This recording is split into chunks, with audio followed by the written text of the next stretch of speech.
I'm LoueMT. I play professionally in Age of Empires 4.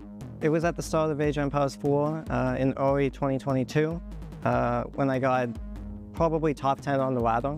I thought, wow, this is really, I'm doing really well. And I thought, definitely want to compete in the tournaments because they had quite a bit at the time and I was pretty excited for them.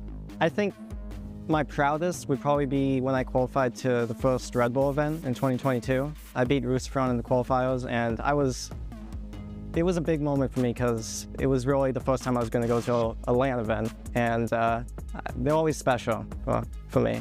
I think if you really enjoy the game, just continue playing. Don't care about winning or losing. It really doesn't matter in the end. You just really have to love what you're doing and it will come naturally to you.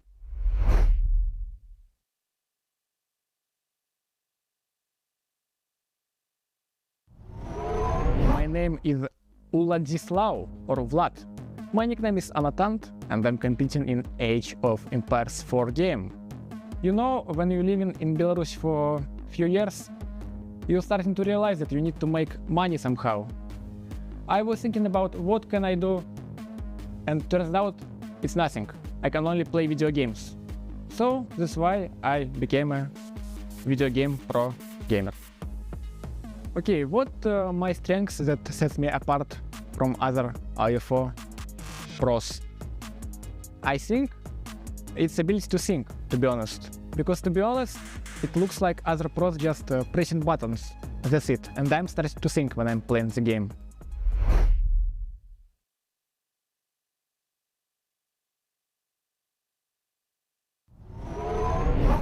My name is Alexander Beastyqt Kristic. I compete in Age of Empires 4.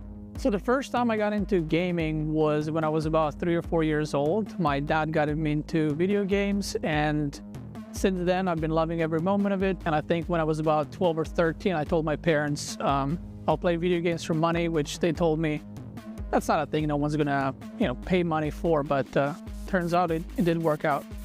You don't prepare in a day or two. You gotta figure out what your plan is. You gotta figure out what your strategy is going into it, who you're playing against it. So you just kind of have to be aware who you're playing against, what kind of style they're going to do, and just kind of be prepared for every option they might throw at you. I think it's really hard, and I think that people underestimate the amount of hours that you need to put in order to make it work. And some days will be extremely hard on you mentally, where even though you've been playing for many, many hours, it just doesn't feel like it's working out. You have to push through it, and I think that's one of the hardest parts, and you just have to keep going.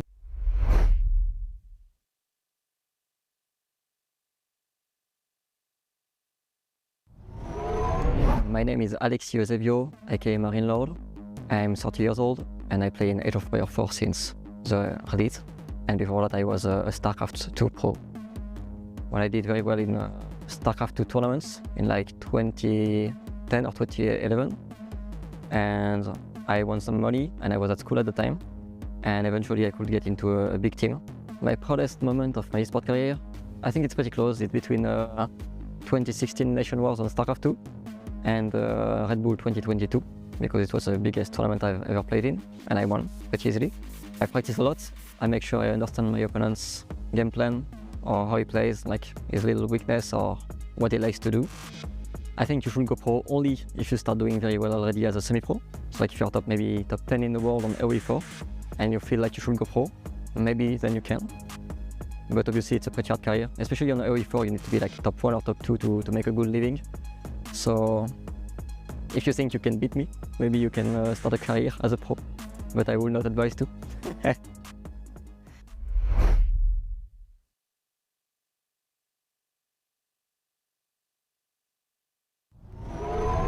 我的 ID 是 CSOH， 项目是帝国时代4。我从很小的时候就玩即时战略游戏，但我没有想过成为这个相关的职业选手。在来打职业之前，我会每天在家里吹琴，还有骑车，出去骑车。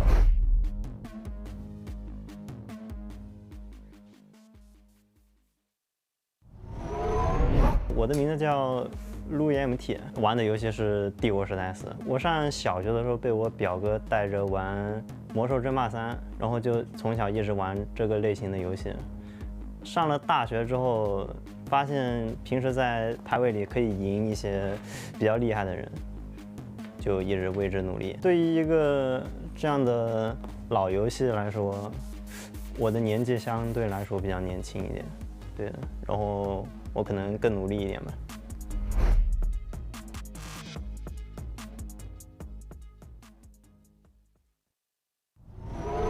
My name is Adam. My in-game name is Puppy Paw. I just played Age of Empires as soon as it came out. I started getting really good, so I played in tournaments, did well, and yeah, kind of went on from there. Having a brother that also plays in Age of Empires 4 at the top level gives me an advantage. For AoE players who want to go pro, I would say just play the game because you enjoy it, and things will come naturally. I think at the moment, the scene is very competitive. I think anyone can win.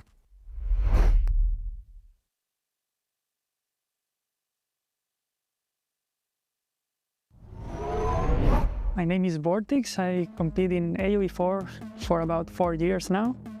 I got into gaming like very early. I was like 13 years old back in 2006. And I realized I wanted to go pro like 2 years after in 2008 when I was playing Warcraft 3 still. So in order to prepare for games, I try to just mimic what I do in practice. I just try to stay calm and play what I've practiced and not improvise too much. I think my biggest strength in gameplay in general, not only in AoE 4 but in every RTS that I've played, is micro. I think I have very good army control, and I'm also very organized when it comes to control groups and managing my army. And I think that sets me apart from most of the other top players. My tip for everyone that wants to go pro someday is especially staying motivated. I think you have to like what you do, and then you have to keep your motivation up. If at some point you are not motivated, I think the best you can do is stop, take a break, and not take it too hard. I think you should always enjoy what you do, and if you don't, then you probably should search for something else.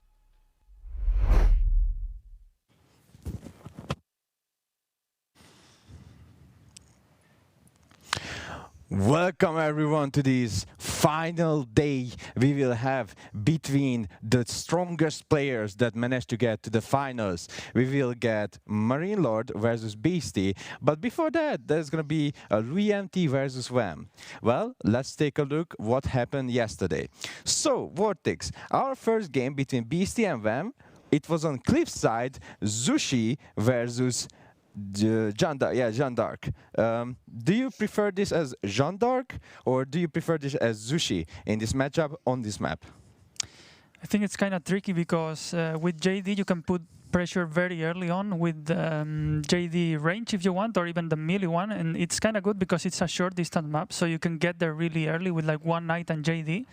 But there's a problem, and is if you don't manage to do damage because maybe the opponent's resources are on the back, then it gets really hard because also the opponent, for his counter attacks, he will be there really early, right, in your base really soon. So the thing with Sushi is you get very good gardens in this map normally because the golds are really stacked up, and there's also back berries oftentimes. And what oftentimes happens is the Sushi just floats you. Like if you don't do insta damage early on as JD, the Sushi will just spam Zuganus, Spearman, and it's just really hard to deal with. Also, Zuganus deal with JD really good when she's only level 2. So I think WAM kind of struggled with that. Also, the fact that the gold was forward, it's really bad against Sushi because, he's going to be putting pressure in this map, so you want to have back gold if possible, which he did have a second one, but it was much farther away, right? Just like on the footage where WAM pushed with JD, sadly he didn't set it on hold position in the back, and you can see almost losing JD again, very, very, very low on HP, and accidentally puts JD into the same control group, loses again. You can see JD is on cooldown again. It was like, I'm pretty sure like 50-60 XP. I'm pretty sure if he reaches level 3 at this point, he could have easily pushed back Beastie army and just push into his base, right? Yeah, even more. I think it was like maybe 80%, 85%. It is true that Beastyqt was already on Castle Age, so what he could do, obviously, just fall back, make knights. Knights are decent against JD level 3 still. But yeah, for sure, if he kept JD alive there, managed to get level 3, it would have been a different game, right? But it's also, it was a little bit of miscontrol, but it's also really hard, right? Like, you're getting pressured so hard, you need to defend your goal. But yeah, JD should always stay on the back, right? Just wait for the heal to come up, get some experience, and then when it's level 3, go in. That was a little bit of a mistake, but then again, Beastyqt was pressuring so hard, so it's like really hard to deal with this situation. And it was completely over now. You've seen as well, JD have fallen again. That was the last time, and LoueMT felt it's over. Let's jump to the next game that I really wanted to talk about. It was mountain clearing. It was really unfortunate for Beastyqt that the boar spawned much closer for LoueMT, and he had to walk a lot. And while trying to grab the boar in the middle, sadly he lost one villager, and after that he lost another villager. Do you feel like this matchup is more LoueMT favored in this map, on this map? Yeah, I think it's probably a fast castle map, right? Where most of the time people used to think only HRE and English are good in this map, but then eventually I think we all realized every fast castle ship is actually good here. I think LoueMT is favored mainly because it's just, with Japanese you want to go for mounted samurai all the time, and LoueMT has like the perfect answer with like both the Desert Raiders, the Camel Lancers as well. But I think it all came down to losing one villager early on. I think from there it's always downhill, because what you want to do against LoueMT, you want to use the fact that they cannot H-up early enough or fast enough to put pressure. But when you are so behind already because you lost one villager, it's really hard to really get the tempo going, right?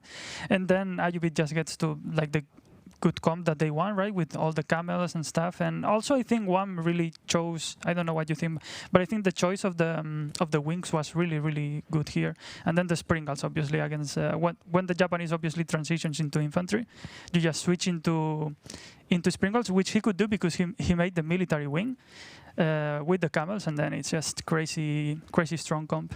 Yeah, since you don't need to spend your wood on building siege workshop, you don't need to wait, you can just immediately construct it on the field, right? You have the springald on the field, you have the mangonel on the field, you just make your camel units, you can stabilize your army very, very easily with Desert Raiders can easily protect against the Onamusha or even the mounted samurais as well, and eventually it worked out very, very well. Let's go on the next game. It was Rus versus Delhi. Now, honestly, this is the first real victory, right, for Rus. We had another victory, which was on mountain clearing, but we don't count that. So it was the first victory for Rus. Do you still think Rus needs a buff, or what happened here? No, honestly, I think LoueMT just played this game perfectly. We were talking about when the game was going, especially the push in Imperial was super clean. Up until that point, I actually think the Beastyqt was favored. I think he played the early game really well. He took like some decent fights. I think LoueMT made one little mistake, is he started making knights very late. And we were talking about this, and actually it looks like Rus against Delhi, probably the best thing you can do is to make knights early on. If you try to go for Castle Age, like Delhi just overruns you in feudal, right? So the game was kind of even. I thought it was okay for Beastyqt. He secured 5 relics, if I'm not wrong, early on. And it's just LoueMT played the late game super well. Also, we had like insane volos in this game. I mean, he really tried to pull it off, that maybe it's gonna work. Well, actually, there was one scene I remember where LoueMT was like really pushing into Beastyqt's base, but Beastyqt was waiting. That was amazing to see. Beastyqt just immediately pulled out so many scholars out of the dome, and it was like 0.56 seconds for the vololo to finish. And if that vololo finished, I think LoueMT would be finished as well, and of course we wouldn't have a victory for Rus, right?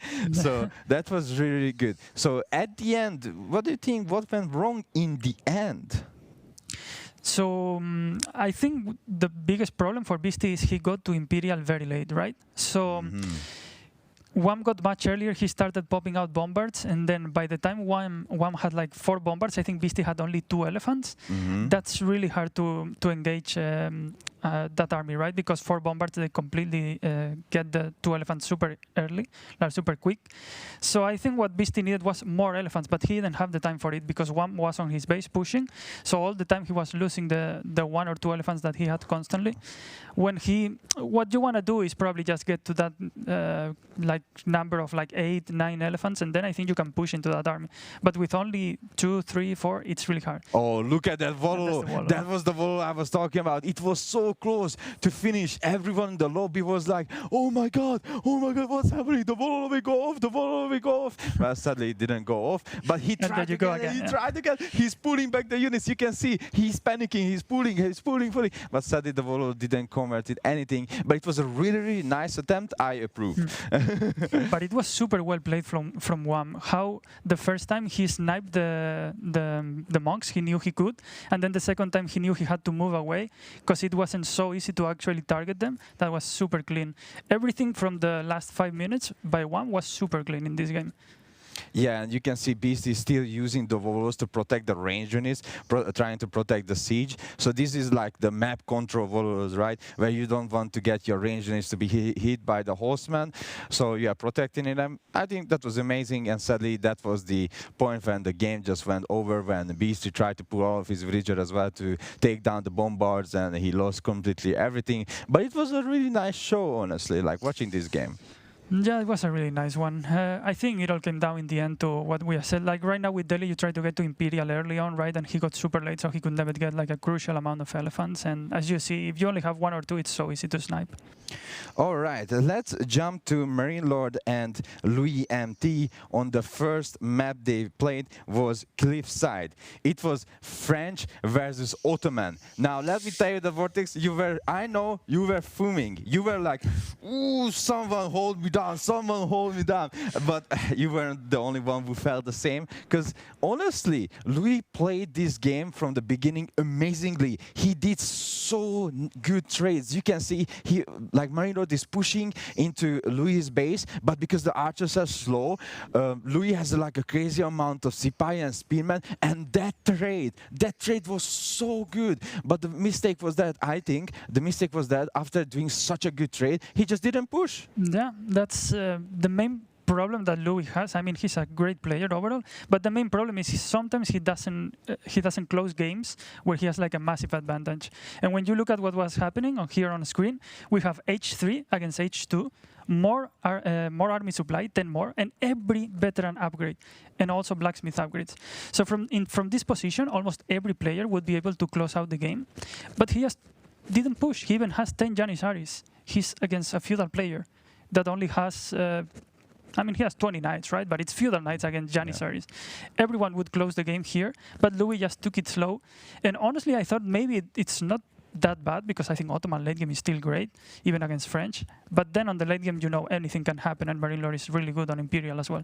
I think he could have win this here. He's finishing of landmark, and there is one landmark left next to a keep. But I think that's not a big problem, right? So the keep is there. Then who cares? Like, you have like 30 Sipahi. But for some unknown reason, when he saw the knights are running around his base. Oh yeah, that moment was as well. The white knights. Yeah, when he saw the knights are running, but that's not that many knights, right? There is no reason for you to push this one. There is no reason to go back. It's just like 8 knights. He could have just finished the landmark and win this game. Honestly, I was like really pissed. I was like, Louis, please just push it. Just finish this game. You need to win this game. But again, this follow was so good because so many knights went to neutral. Marine Lord couldn't use these knights, and I think the game went longer, and Marine Lord is not bad at long games. I mean, to be fair, Louis is not bad as well, but it is hard to play against French because all their keeps are super strong, right? And you, in your side, you have to make a lot of walls and stuff so that you don't get raided. But the French doesn't really have to do it, so it's much easier for him to play. But it's just so many situations in this game where you could just push before Imperial and end the game. Even here, I think if he attacks like 20 seconds earlier, right as he's starting the red tower, it would have even been okay. But yeah, there was like 4 or 5 times this game where he could close the game, but he decided to take the passive path, which sometimes is good, but I think in this situation it kind of ended up with him losing the game, a game that he should have never lost, right?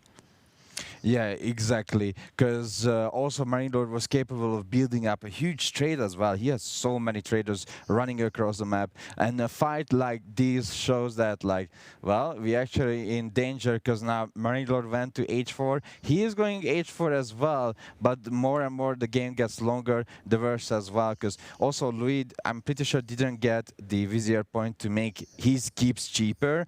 So French already makes keeps cheaper. And now the French player also has cheaper, even more cheaper units out of the archer range and the stable. So eventually he just made a huge army, and it was successful in the end. Well. Yes? Yeah, it was. I mean, there was also one funny thing is everyone normally would go horseman, right? If you are the French, you transition into horseman in Imperial for raids. But Marine Lord actually didn't do it, and I think it was actually a great choice in this game. I think if he takes like maybe 20 or 30 supply for horseman, I think he loses the straight fight, right? But he knew that, and he kept like a good army comp all time long, which was good. He didn't need to raid this game. That's the thing, right? Yeah. Also, he switched to spearman, right? He had like a really good amount of spearmen, and people would be really like weirded out by the situation. Like, well, you are French, why are you making spearmen? But you need to beat the cavalry. For beating the cavalry, still spearman is the best answer. Yeah, that's correct. All right, let's go to another game between Marine Lord and LoueMT, which was Frisian Marshes. Now, honestly with you, it was a Malian versus Japanese. We had a very long game on this between Marine Lord and WAM. It was like a 1 hour, 40-50 minute game. Honestly, I was sitting there watching this game, and I was telling myself, oh my God, we are not leaving this place. We are not going to leave this place. Do you think, what went wrong in this game? Because I felt like this game should be a little bit longer compared to this. Was it because he just focused only on Abugaisha? Yeah, I think it all came down to that. I think it was the army comp. Because if you look at the game now, it's feudal against castle, right? Both of them have 70 supply. If he had like just the standard mounted samurai archer army, I think he wins for sure this fight. But he decided to go for the Onabugeisha way, which honestly, if you can get a really good surround on opponent's army, it's really good. But if you cannot, what happens is he will just kite forever, right, with archers, which is what happened on the mid game. Marine Lord was just kiting all the time, and because you don't have knights to get on top of those archers, it's just so hard because you keep losing units, right, over and over and over again. And a game that was okay-ish for Louis, it just went completely wrong because of army comp, honestly. Yeah, exactly. I feel literally the same about that. I honestly think if he just switched to maybe a few samurai to mix in to soak up the damage, or maybe just played the normal style, which is the archers plus the mounted samurais, I think that would be fine as well. I think he tried to cook and overcooked it. Yeah, I mean, it looked okay at the beginning. It's just you need to get a really good surround on opponent's army, and then you can transition out of it. But one, he didn't get the surround, and two, he didn't transition out of it, right? So it was like, if the game goes long, there's no way you're going to win with Onabugeisha against archers, right? I think at this point he realized he tried to switch into mounted samurais, but it's really hard already, right? When the Malian has like a huge army and they already have like 20 cows, 3 pit mines, it's super hard from here. All right, the question is if WAM LoueMT drafting is already done. Maybe we will see that and we can a little bit, we can show it. Amazing production. Please put it on the screen. Let's see what is their draft, because I'm really curious what will we see between these really good players playing for the third place. Oh, we don't see anything. Bye. We are back. Yeah, let's go. Okay, so we will see very soon what was the drafting between. Oh, okay, this is perfect. This is perfect. No, it's good. Stay here. All-time head-to-head in tournaments are 5-5. 50, they have 50% win rate. Yeah, okay, so this can go either way, right?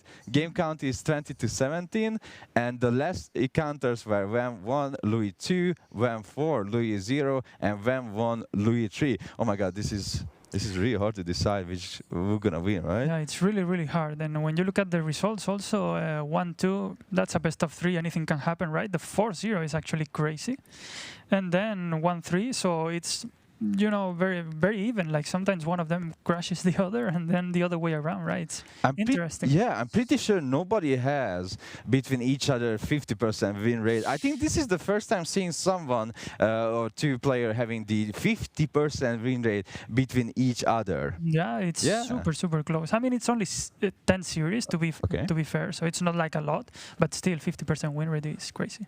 Oh, look at that for the third place. Oh my God. What? So, so Kawasan and Katie? Wait. What's going on here? What is the Malian ban and Japanese ban? Okay, Chinese I can understand. Understand. But double Japanese and double Malian? It's really interesting. I mean, I can see the Malian one, right? Malian is really strong now, and it's the third ban after 2 picks for each player have happened. So that's understandable, kind of.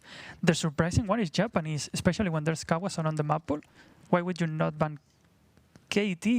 It's pretty much it's the best SIP for sure in that map, right? But Japanese, I mean, it's a good SIP, but it shouldn't be like a free win in any of those maps, right? Yeah, I do agree. And also you can see, so let's see the first pick, which was KT and Zushi. I think that's fine. Then we have Byzantine and Rus, which is okay. Then we have HRE, Lancaster, Mongol, and Ayubid.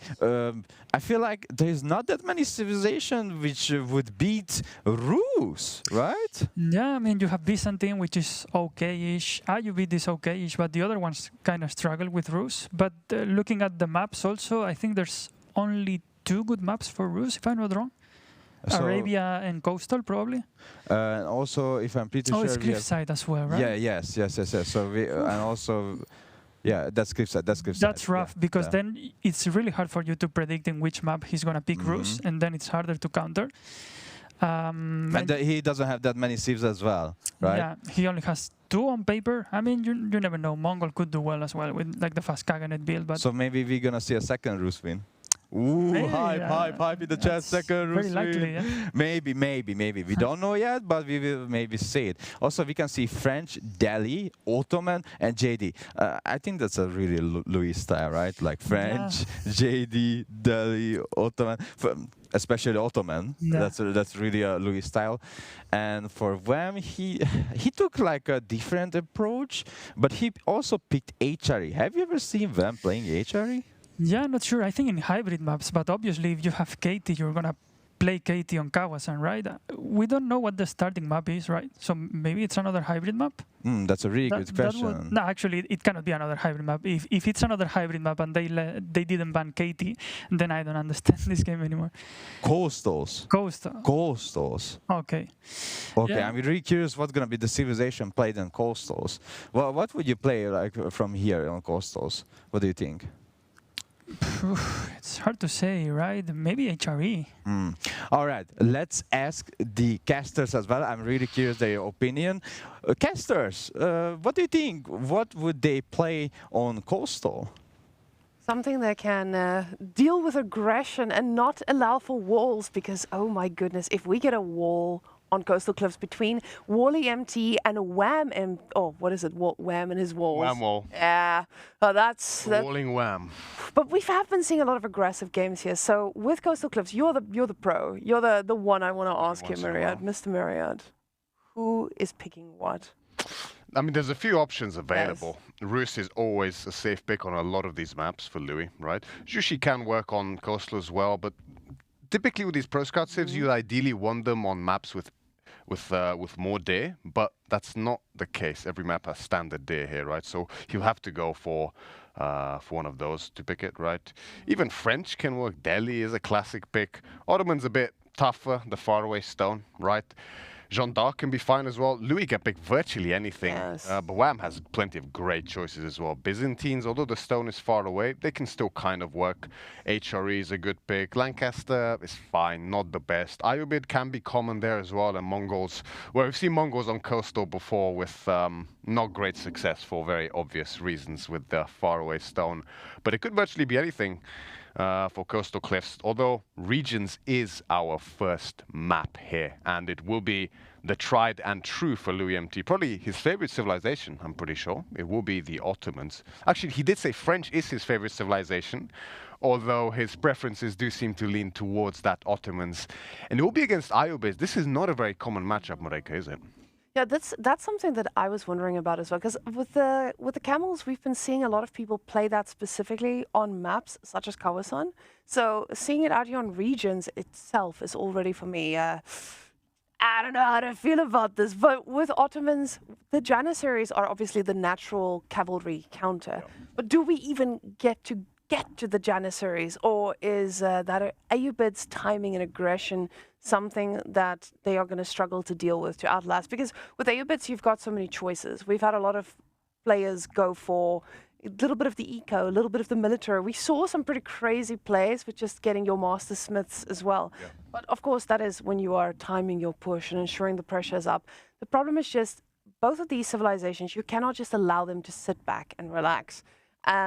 With time, there becomes bigger problems, bigger army, especially when you're playing against the Ottomans. That does get all those military schools up and running. But Maria, it looks like these boys are clicking at the speed of light already. That APM just already showing in that early game, and it makes me realize why I'm stuck in Conk 1. The hands are warming up pretty steadily here, aren't they, for both of these two players? And we have confirmation. There is the beautiful Masters of Steel logo and the gorgeous pan alongside it here on Regions as we witness the third place match here between two fantastic players. And it is going to be LoueMT up against LoueMT. Wham here piloting the IOBids up against LoueMT in the south side of the map as the Ottomans in the color pink, Wham in the north side in the color blue as the IOBids. And I think this matchup is very intriguing, not only because we don't see it very often, but it's interesting dynamics at play here. IOBids most commonly known for being essentially the most timing and tempo orientated civilization in the game. Of course, not needing to use villages to age up similarly to Abbasid. They have a very cozy economic setup post-age up, unlike most civs who need to use several villages to age up, right? It means their economy is in a much healthier position, and the House of Wisdom for the IOBids is fully centered around getting these quick, instantaneous bonuses, no matter which wing you go for, that apply immediately to the game and have immediate impact that you can then leverage to gain an advantage. Ottomans on the other side, they are somewhat similar, right, in that regard, especially nowadays. Commonly we do see fast castle plays or semi-committed feudal plays into an earlier castle timing, but they have a slightly longer setup and stronger innate scaling than the IOBids. So in a way they're very similar, but they're also very different at the same time because of that. So, you know, you mentioned it earlier, Mareka, right? We have the Janissaries that typically are the answer against cavalry units, aren't they? But they are slow and expensive. And for a civilization that's so fast and strikes like lightning, as the IOBids are, whether LoueMT can reach that position where he's able to get a critical mass of those Janissaries and push through towards victory is something we'll have to see. But the growth is already on the way here for Wham. LoueMT did start with that military school, so a few early space for him just to put slight poke pressure on Wham and start scaling his passive unit production straight away. And when you touch on something like the Ayyubids not having to age up with their villagers, but rather doing it through the House of Wisdom, you're already getting into a spot where Ayyubids dictates what the next step is. But with Ottomans, you get that early spearman out, and especially going for a very standard opening with a military school, no barrack shenanigans like we see these days. It gives you a little bit of pressure and doesn't allow the Ayyubids to be the sole driver of the pace of the game. But him going now for the growth wing means he gets those extra bit of villages at the start, which just helps boost that economy. So now that we get to this point where the age up is almost coming on through, we will see exactly based on the resources he's got in the bank what the next plan is going to be. We do see with Ottomans we get the twin mid trees out, which means that he is going to have a little bit of extra food as the game goes on. Now, we haven't seen a lot of... What is the other landmark called, Myriad? The Sultanani Trade Network, yes. We haven't seen it this tournament, but in EGC, we did see it a few times, which I'm actually quite surprised about. And from your perspective as a top player, why do you think this is always now the go-to landmark, especially here? I think one of the main reasons is there was a slight berry gather rate buff in one of the recent patches that applies to berries unanimously across for all civilizations. It's just an innate berry gather rate buff for villages in general, right? And that does affect the Twin Minaret Midres as well. So although of course it has the innate faster gathering rate that's native to the landmark, that is on top of the newly buffed gather rate for villagers. So that, of course, is a nice little bonus. You can have 5 villages gathering from the landmark without wheelbarrow and horticulture, and obviously 5 villages constantly gathering food, similarly as you would from the high trade house for the Rus. That's just a really healthy bonus for you, and it's very quick food on top of it as well. Significantly faster than sheep, so that's a great bonus, as we see a little poke coming in on the gold mine there from LoueMT Spearman. But I mean, food is just so valuable in the early game as well, and especially as the meta has become more and more aggressive than before. Just having that food is fantastic. Typically, gold is not something you're really reliant on as the Ottomans, especially early game, but even in the late game, because of the military school's passive production, you can often set it to knights or janissaries, and these are your most gold expensive units. And of course, you then have the Mehmed Imperial Armory as well, producing those gold-hungry siege engines too. So it's not too surprising to see everyone pivot back. I mean, I mentioned back then, right, when Sultan Ali was very popular, even then I wasn't like it. I'm like, I mean, Twin Minaret is just too good. And then next thing you know, everyone's back to it. I'm like, ha, I was right all along. Yeah, it just seems maybe you were the real shot caller in all of this, Myriad. Yeah, of course. It's all because of me, right? Now, Wambo, Myriad, he set the pace. He's made the stable. He's made 1 Desert Raider, and getting a Desert Raider out like this means that you can respond to those spears. The little bit of harassment you get from them, the Desert Raider has the answer to. You can just start, yapping away at anything that dares come and poke. But now we have the castle that Wham is edging towards. And when you're creeping to castle against the Ottomans, ooh, he's being safe about it as well. Wham walls coming up. Ladies and gentlemen, the Wham Waller is back, and he is going to be safe about things. Now, with that Desert Raider, he forces Louis to not be allowed to come to his base all for free. The Sipahis that are in queue, or in queue with the military schools, they're going to be nice, but you also still need them to come out, and they do take a while coming from those military schools. We do see that he's pulled off of gold completely. So Louis is going to play a very feudal game here compared to Wham, who's already going for castle. Now the question is just, depending on what he goes for, is Louis going to have the answer to those dreaded camel lances that will surely follow here? Yeah, well, Spearmen are already out from the military school. The barracks is up, so they have been upgraded to hardened at this point in time. So in theory, Louis will have all the tools necessary to deal at least with the camel lancers. Now, men-at-arms, the Ghulams for the Arabids, a bit of a different story. Of course, Sipahi, I'm tempted to almost call them pseudo-knights at this point in time. Such a potent unit, especially because of that range that they have. The highest melee range unit in the entirety of the game, I believe. Even more than the Condottiero and the Onabu Geisha, if I'm not mistaken. And the additional speed. Essentially, and I've said this multiple times, right? You can kite men-at-arms with Sipahi as if they were ranged units, which is so powerful in this case. Of course, you are an age down, so you'll need to kite quite long and hard for that to be the case, as the logistics wing is on the way here for Wham. Especially with the dervishes out, actually killing any units here from Wham will be easier said than done. But you're completely correct, Whamman. With the priority for wheelbarrow and double broadaxe here for LoueMT, as well as that archery range and the barracks for him, double military school as well beside it, this looks to be quite a heavy feudal committal here from LoueMT. Not something we're too used to seeing from him, typically preferring that slower, more methodical, late game orientated playstyle. However, here, he looks to put on pressure. Especially going out on the deer there. He feels confident as he's moving out now. Confident that he needs to find damage, I would say, at least. That scout has been burning the wall for a while. He's found the Wham walls, he knows and respects those bad boys. But the villagers on the wood, they are a little bit careful here, and I love to see that Wham is playing this carefully. He's not overcommitting, just being confident, but at the same time, with him getting logistics now, he needs to have a little bit of map control to be able to get anything from it. And Louis, he's just spending every bit of resource he has. That tower desperately trying to come on up.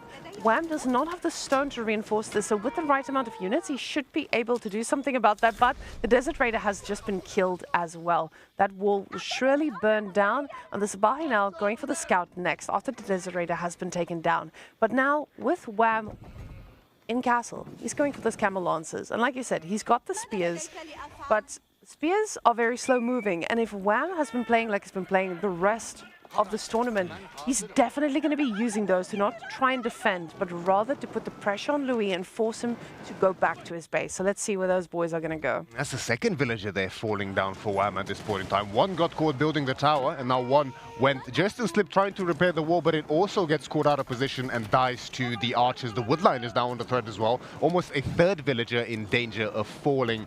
There are 4 garrisoned in the tower. Wham is upgrading it with arrow slits, but arrow slits is not exactly what he needs, as the tower itself is in danger of falling. Another villager goes down. The first camel lancers are out. The charge comes through, but you have to be so careful up against those spearmen, because of course it's not only the bonus damage from the spearmen up against cavalry that you have to worry about, but the skewer as well.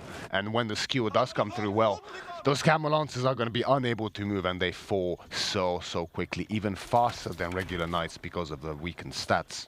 Now, Wham is pivoting into archers himself, while Louis is thinking about going castle now. As we can see that there's a lot of gold in the bank, a lot of food as well. This does seem to be Louis being the aggressor, and he wants to make sure that those units have the extra veteran upgrade to ensure that they do some real damage. Now Wham asking himself where I can get my gold from, especially now that I've been pushed off of that side. But Louis is already rotating, looking at denying whatever he can. 2 relics already in the base of Wham, and Louis now aging up with 17 with the Mehmet Imperial Armory. Dervishes a little bit under siege here, villagers pushed off the woodline yet again.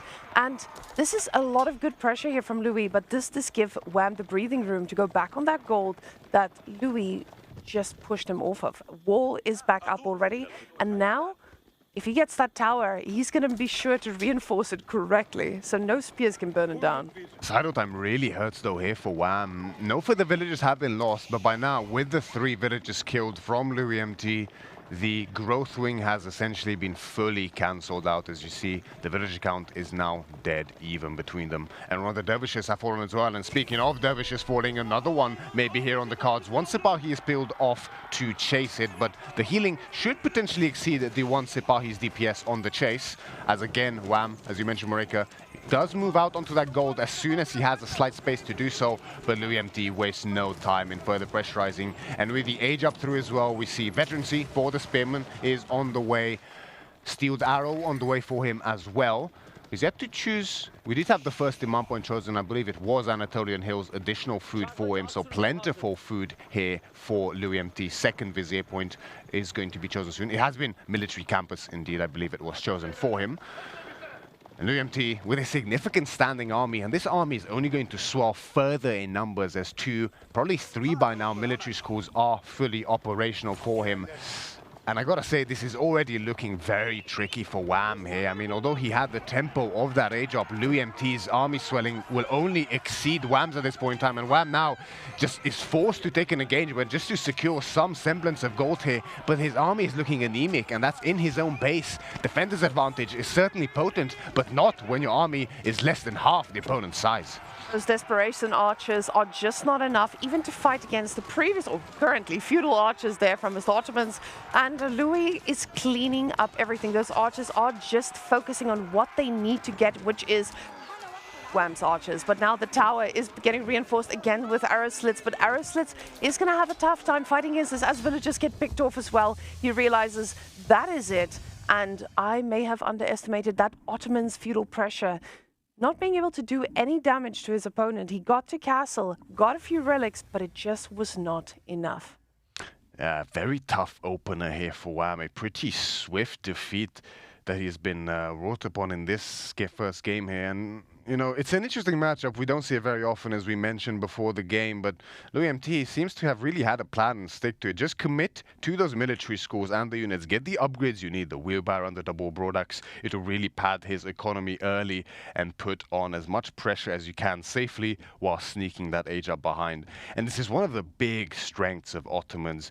You're not if you go for that feudal age play, you don't have to commit as much as other civilizations when you do have those military schools up and running, as they will produce units for free, passively, repeatedly behind it. So you don't have to invest as much as other civilizations, and they will not stop working for you, those military schools.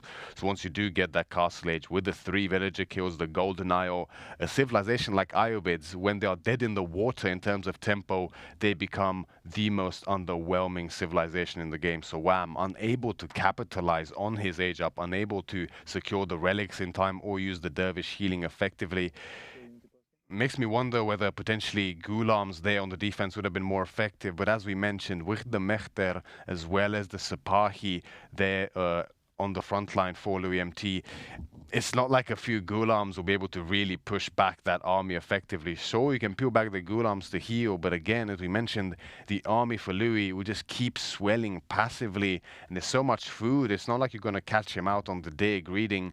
Ottomans are really strong in these kind of positions, whereas the Iobids can often find themselves struggling. But it's only the first game. It's not like Wham lost one of his prime civilizations here. As you can see, the military value lead tells the entire story you need to know, as well as the resources gathered. It's just so hard to exceed the Ottomans in terms of military count once those military schools are up and running, and with 3 of them working so early for LoueMT. You know, if you don't have that tech advantage, if you don't have that pacing lead as the Iobids, you're kind of dead in the water. And the thing is, Wham still has a lot of good civilizations for this, right? It's a best of 5. He has KT, the dreaded KT, and you guys know that KT has been banned or picked pretty quickly.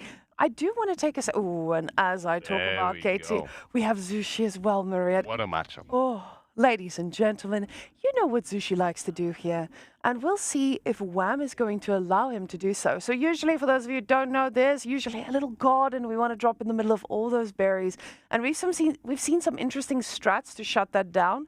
We saw someone killing a sheep right there in the middle to stop the meditation garden from going there. We've also seen people preemptively towering or just pulling an extra few villagers to try and fight this. So with KT, you do age up quite fast as well. Now, this also depends on whether he goes for the water or not. And the problem with that is you might just give your opponent a little bit of an opening to get that meditation garden in the middle. And I think that's what most people are scared of here. And the meditation gardens, if it does go up, there's an enormous amount of berries there in the center.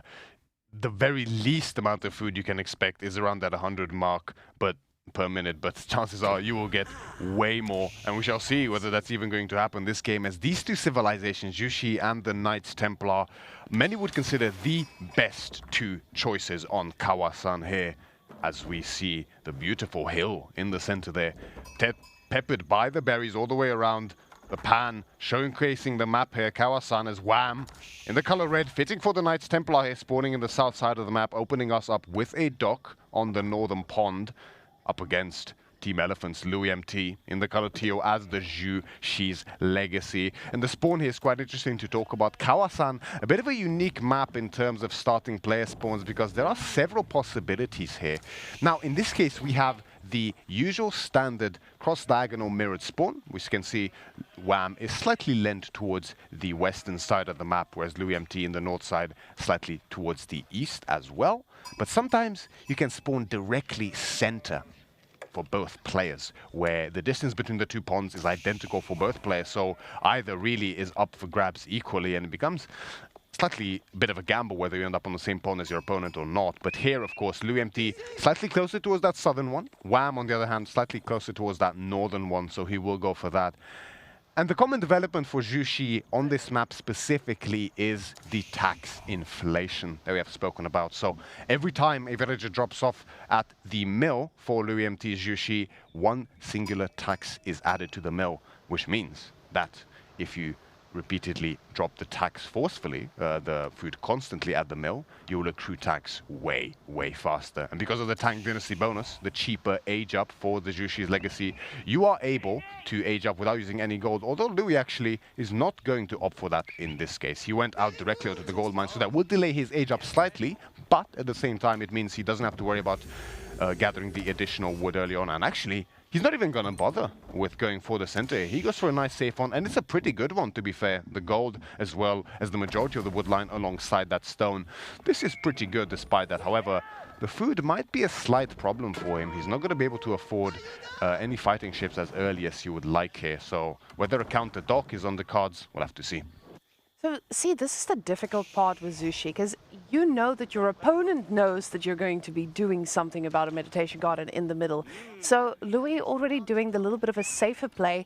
We'll see if this does bite him a little bit later, because with Wham investing onto that double dock, this begs the question of, is he going to be able to, get the value from that double dock? That's a pretty large investment here. Wham now sending his villager out to the middle as well.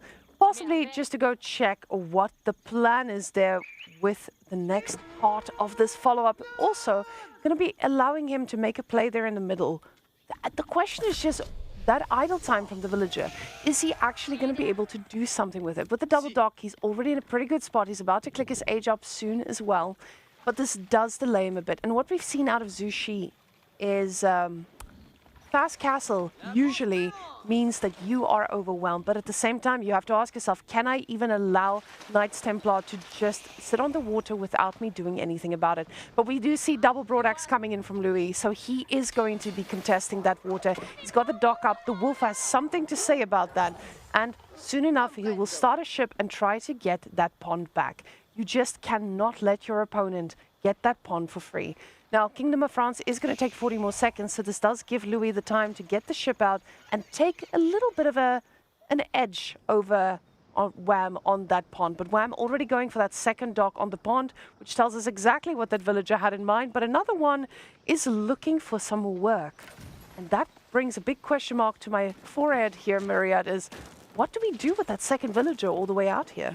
Yeah, well, I'm looking to really consolidate his control over that northern pond. Maybe a slight worry from him for Louis trying to sneak on top of the northern pond as well. It looks like the galley is out here for LoueMT. Wham is going to be quick on the trigger. I'm going to pull back the 2 fishing ships he has on LoueMT's pond. But, LoueMT, he's going to pressure the southern pond, but I struggle to see him having any chance of putting pressure on that northern pond. But like you mentioned, Wham, he invested in those fishing ships early, and LoueMT went for a slightly safer, more economic-centered age up here as the Jushi's legacy, going for that double wheelbarrow, that double broadaxe alongside a safer meditation gardens means that his age up was slightly slower but also more efficient, but as a result his contention of the dock is delayed, still with no fishing ship. So in theory this should favor Wham, who's already ahead significantly in economy at the top there, as we can see. And Wham, I don't believe he's going to try to, contest the southern pond. Tri-ship combination is already out here for LoueMT. He's going to produce 1 galley on that pond in the north, just to make sure Louis doesn't sneak any villages. It's always dangerous with civilizations like China, or in this case, Jushi's legacy, because of that faster build speed. So yeah, Wham, just going to produce fishing ships, fully exhaust the deep sea fish in the northern pond. And now we see the double stable on the way. First Chevalier Confrère is already out on the field, second in queue now, and even more to follow soon.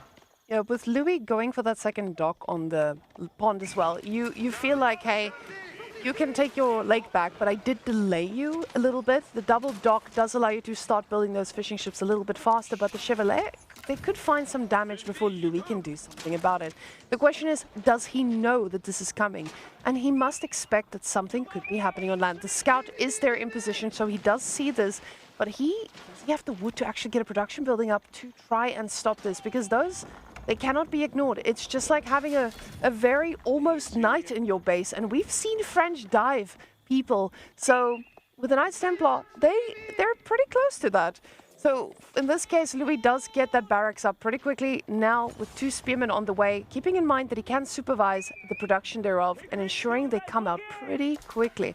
We do see double archery range already put down, Pilgrim on his way, and honestly, Wham's economy, I feel like, is doing pretty decent here. Zushi is a civilization that gets picked or banned, not something that gets let through either. So people know of their power, but Louis LoueMT is already starting the walling shenanigans all the way on the other side of the map. signature walls here from the Chinese side coming up for LoueMT. This is common. We've seen CSO do this and now LoueMT do this. Prime practice partners indeed. So the strategies do look somewhat similar. Charging onto the wood line comes in here from Wham. Discovers one of the villagers, almost takes him down. Only one hit needed, but the spears are there to meet them. Scout just doing a little bit of disturbance there. Almost enough for the spears to catch the Chevalier.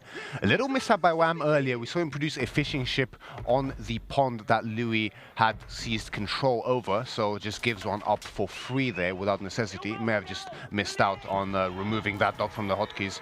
LoueMT once again engaged here as the villager, again another villager, almost ends up falling there, but quick reactions by Louis. The spears are there to meet the Chevalier Confrère. And with the archers already on the way here for Wham, there is no... now we see the archer range follow up for LoueMT as well as a tower being rushed up. But is it going to be fast enough? The build speed really coming in clutch here for Louis. Charge comes in on the southern side as well as the northern side, but nothing falls. Just in time, the tower goes up. The spears are there to prevent the torching as well. But we see just the lead in tempo that Wham has here, the power of the Knights Templar, not only because of the economic extension of that food conversion from the wood, but also those earlier fishing ships for him as well. Safe passage as well as Sanctuary has been researched by now for him. Double Pilgrim is working overtime. Now Blacksmith is on the way as well.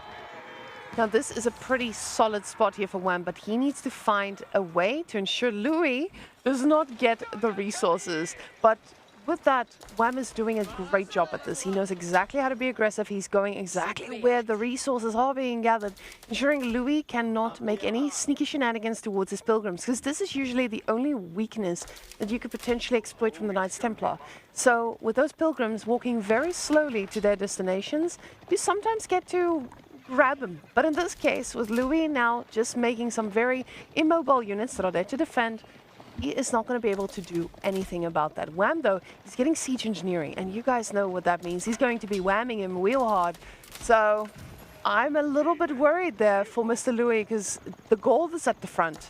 The wood line that he's also prioritized is here at the front, and the meditation garden will also be struggling for a while, especially with all those units in the influence. A lot of important infrastructure indeed here at the front for Louis. And Wham, looking to take a page from his book from last game. He says, well, you're going to play aggressive. I will do the exact same here in game number 2. And what a fashion to do it in as well. With the Knights Templar, a perfect possibility here for Wham. Siege engineering is followed up by that steeled arrow. Interesting choice considering that Wham is being the aggressor. Normally you'd love to prioritize Iron Undermesh here, but Wham feeling confident in his mass, I believe here. A lot of archers and a lot of Chevalier, but LoueMT, his economy is still looking decently healthy. Despite this, of course, he has his own pond as well besides this, and is able to supervise out Juganu as well as spears in order to mount a defense here. So good numbers here for LoueMT. Wham realizes this, oh, you have way more units than I anticipated, so cancels the ram and is going to fall back for now. Likely going to wait for the Steel Arrow as well as Iron Undermesh before looking to take any fight. An interesting note here is that the Chevalier, although they are a pseudo-knight, they do have less ranged armor than Horsemen. So theoretically, in a way, Horsemen are actually more effective against Zuganu than the Chevalier Confrère. But of course, the overall stat advantage of the Confrère could be really helpful up against something like the Spearman. And as the numbers swell, so does the maximum HP as well. That's the problem, though. When I mentioned that Wham needs to put this pressure on him and deny the resources, he did that and then he pulled back. And now Louis has been allowed to amass quite a significant army here. Now we do see the villager running for his life yet again. And what I love to see is the fact that very few villagers have been killed. None have been killed from Louis as well.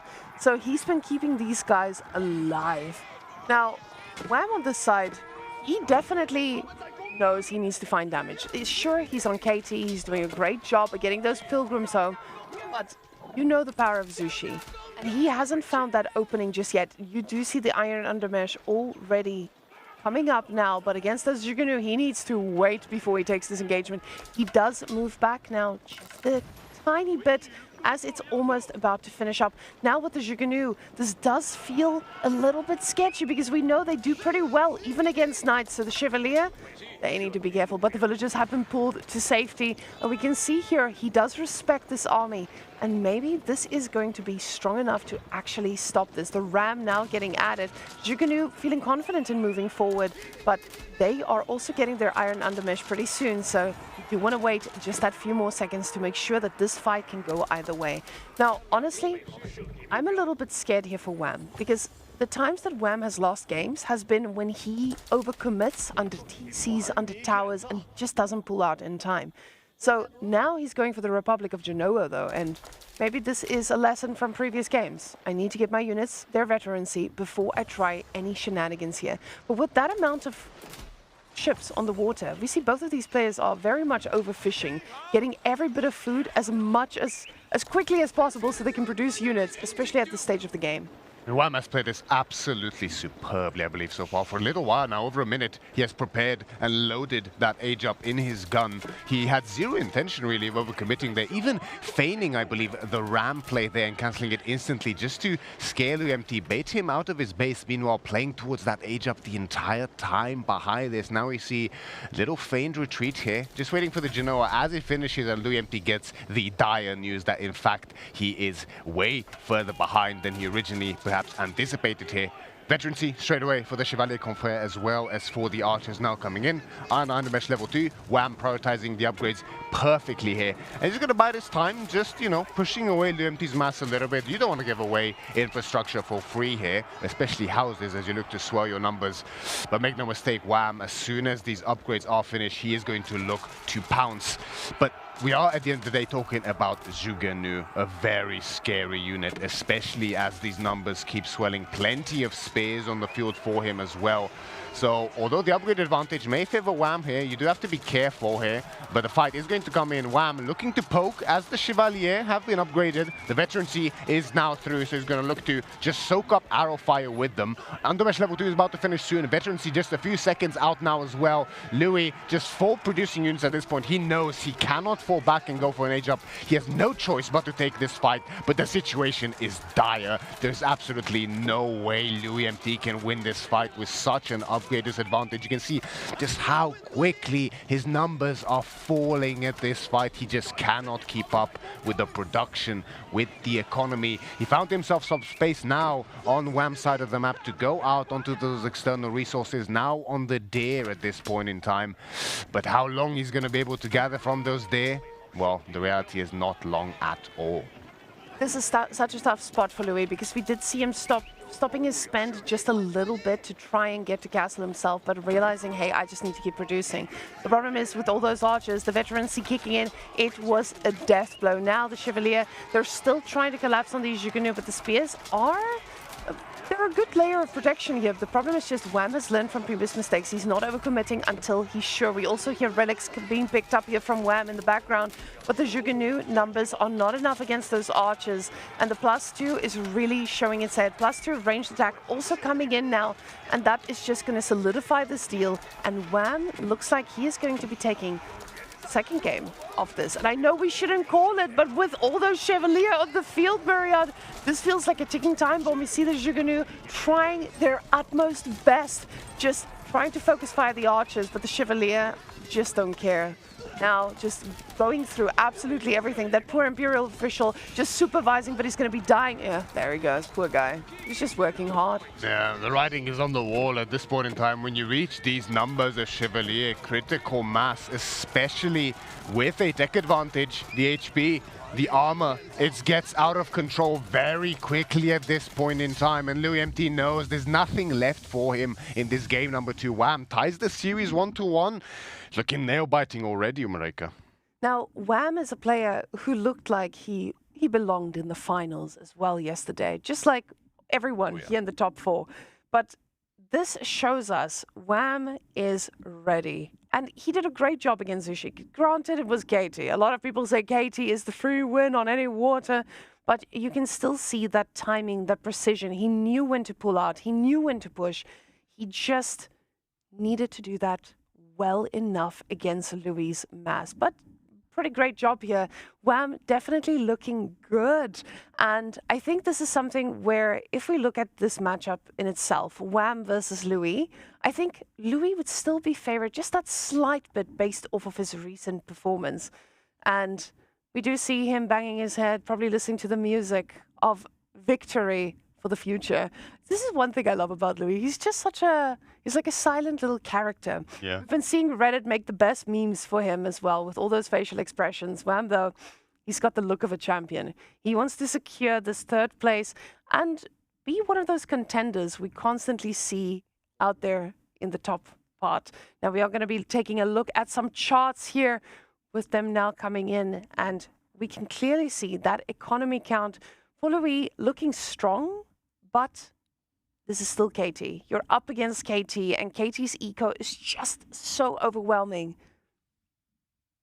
The resources gathered tells an interesting story because Louis did a great job of matching that, right? He really consolidated the fishing ships quite fast, but the advantage for Wham was there from the very beginning.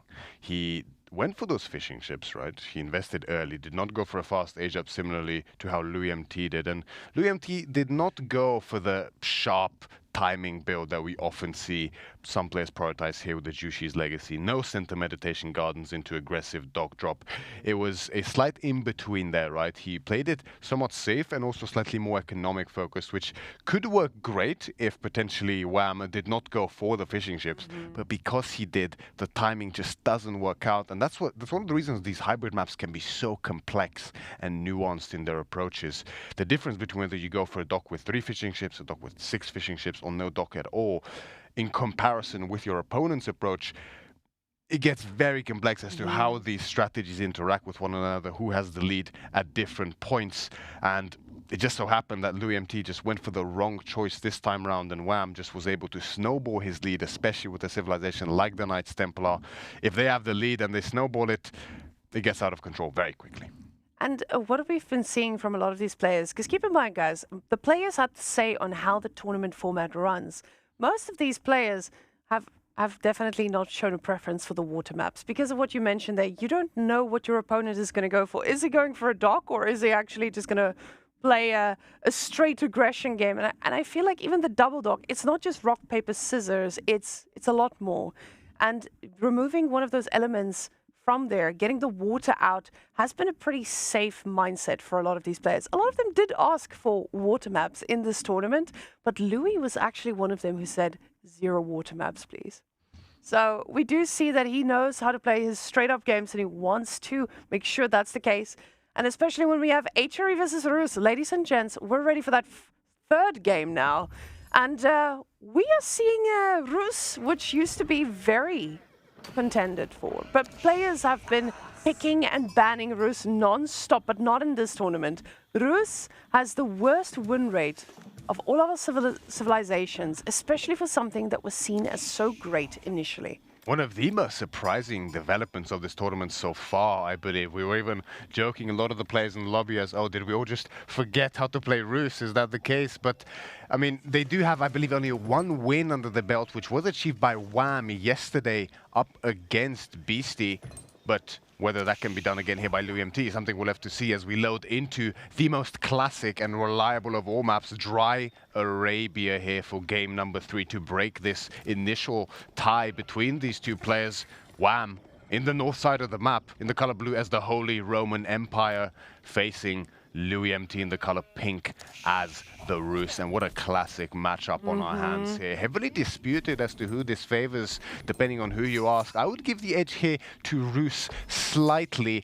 However, HRE is a very interesting one, right? Many players do consider them overpowered still, right? One of the strongest civs, similar to Roos in that regard. But HRE is an interesting one, and, you know, it is disputed. I've been of the opinion for the longest time now that HRE is not the best civilization at anything, but they can do anything very, very well indeed. One of the, if not the most versatile civilizations in the game. You can play them on land, water, hybrid, and they will always be a reliable pick. But when you're really looking for a very specific strength, the issue is that they might not always be the right civilization for that job. And that's why I think HRE has been a very safe pick for a lot of players here. They know that, hey, with HRE, I can take most matchups, and I can do it pretty well. Now, we do see the Arcane Chapel coming out, and I was going to touch on this before he puts the Arcane down. Wham is one of the only players who feels very confident in not putting the Arcane in an optimal position. You see players like Marine Lord, Beasty, they're people who will not put that house there under any circumstances. They will ensure that that chapel has the place it needs to get every farm in the right position. But that is an animalistic chapel. That's disgusting, let's be honest here, Marika. It's probably one of the ugliest chapels I have ever seen in my life. The fact that the positioning, the potential for the position is so good there with the gold and the wood. If you put it, you know, 3 tiles in this case, because the thing is, even with the TC, there's not enough tiles for an actual farm there. It's, oh god, it's so ugly. It's so bad. Like, I don't even know what to say. But of course, I mean, in the grand scheme of things, this is somewhat minor. But my OCD is gnawing at me at this very moment. Of course, yeah, you know, in the long run, that's not really what will determine the game. Definitely not. Of course not. It will be the mechanics. It will be the strategic decision-making throughout the course of the game. But why not start yourself off to the right foot here as well? Perhaps, you know, he was toying with the idea of maybe going mine work, right, and then changed his mind later on. That is often the case in these instances. We'll have to see. I will for sure ask him after the game. Perhaps, you know, if he wins the series, Corvinus or who the analyst is after, and might ask him on the analyst desk potentially for that. But we'll see. Let's not get ahead of ourselves. Of course, any player can win at this point in time. On the other side, of course, Golden Gate for LoueMT. No surprises there. So reliable for the Rus. Those favorable exchanges, absolutely perfection for them, especially when going for those pro scouts. Wham opening up straight away with the barracks here, so looking to put on pressure and deny those scouts immediately. And judging by his macro here, likely to be a pro scouts follow-up for him as well. The influenced villagers on the gold, 4 of them at that, most likely going to be a pro scouts follow-up here, and it will be fairly close timing to LoueMT's here. The perks of that powerful early HRE economy still in full fruition here. Similar timing, despite having investing into a barracks and the spears here for Wham. So the thing is, if we're looking at these two civilizations, pound for pound, obviously Rus has been a favorite in terms of getting the pro scouts done. But Wham, he knows this. He knows that there needs to be aggression from my side as well, if I want to make sure that I actually get some work done and deny some of these deer. Now, we do see deer luring getting that significant nerf, and you're not allowed to press that deer pack all the way to the TC. You actually have to do some work for it. Now, Louis also following this up with a barracks, and I love that. This is responsible Rus. This is not greedy Rus, this is now archery range Rus, but this will ensure that he will be able to contest any type of pressure coming out of Wham. And also a big difference is, Louis already has 4 scouts. That's the unfortunate situation when you are playing against Rus. You do have to make that stable to start making the extra scouts. Otherwise, you know, you have an idle TC, and that's definitely not worth investing into. Now, we do see rock, paper, and scissors coming out of Wham here, getting a stable, archery range, and the barracks. This just means that he is not scared to put this pressure up in feudal, because Rus historically has been a very greedy civilization, especially in the pro scout meta. Now that pro scouts and the deer luring has been limited a little bit, it does allow for exploiting those little weak points that Rus has in their feudal age. Now, Rus also has those pesky little early knights that can provide a little bit of chaos in the early stages of the game. Luckily for Wham, Rus doesn't like investing in stables this early. No, it's tough, isn't it? Because ideally you want to avoid mining any gold, as the Rus in that feudal age, it just slows you down so much. The idle time of walking there towards the gold, as well as the fact that you want to ideally utilize the efficient gather rate of the wood because of the wooden fortress, which is now on the way here for LoueMT, that you can then sell favorably for gold to reach that age up alongside the little trickle of gold from the hunting cabins. But this unit investment into LoueMT, it's not only a necessity, but also a good decision, right? Ideally, at the bare minimum, you want to secure your 2 dare packs nice and safely under that town center, and in most cases, you will need to invest in at least one type of unit to do so. But against an explosive early game economy like the HRE, that will demand slightly more well-rounded little unit composition here in the form of the archers and the spearmen. And then, you know, some Rus players do want to go even further and secure some of the opponents there, which difficult to do, although in some cases possible. For that, you will need to invest into even more units to do so. So whether Louis looks to do that, we'll have to see. But against a civ like HRE, that's pretty tough. He will likely look to just get his own day and then go towards that castle age. It's also risky to try to take HRE's side of the day, not only because of their potency in massing those units early on, but also even if they don't, although you might take some of their day, you know, when they're up to that castle age and those Regnis relics start coming back, the gold income spirals out of control very quickly. Now, what's interesting to me is that WAM has already added 2 farms, and this is part of the Arcane Chapel discussion we had earlier. A lot of players are very methodical. They do something with every little thought in mind, like, I'm going to do this game. I need to ensure that this is done in that way, very specifically. They are very, very specific about every detail. And I say this again and again, but WAM, getting the 2 farms there means that he made less archers. And the question is that just because he wants to extend the deer lifetime that he wants to be able to rely on, especially with him going pro scouts? He's got 7 scouts, guys. This is not something we see out of the HRE at any point. But this does mean he has less archers here. But with the amount of units that he has, he can still take this on. This is where HRE shines. They do have the ability to outmatch you pretty quickly with that chapel bonus, and also their archers just run a little bit faster than every other civilization because, of course, they do have marching drills built into their civilization now. And WAM now, with this pressure, with those little bit of food from the farms too, he's going to be comfortably going into castle. And Louis is not. Louis now getting wheelbarrow. This is definitely going to delay him just that bit more. And getting field arrow as well. The army, though, it's starting to look a little scary. And we do see him having a knight and 2 horsemen now in this mix too. So while it can be scary here for WAM, HRE has the option to get upgrades with the amount of eco boost pretty quickly because they just have the resources for it once they hit that castle.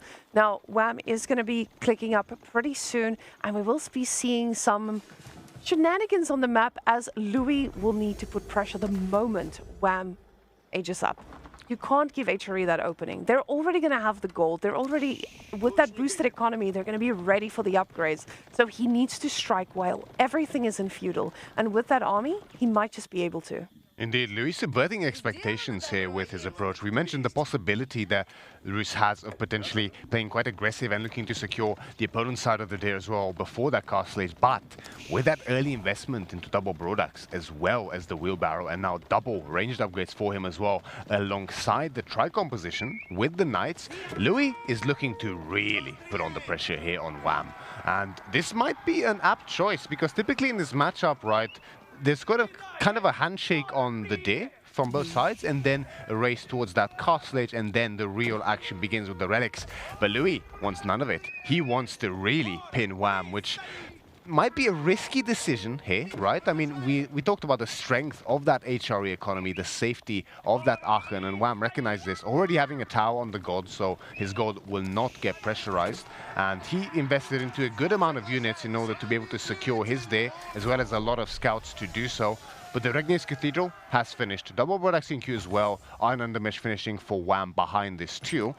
First prelates are going to move their way out. One from the Aachen. Is it actually on the way out already? Let's see. No, so it's actually just being produced from the Regnis. So WAM, not greeding for additional relics here, is going to keep having that boosted Aachen Chapel inspired economy. So he's going to be able to keep up production, and he has his own knights in queue. Double knight currently in queue for him.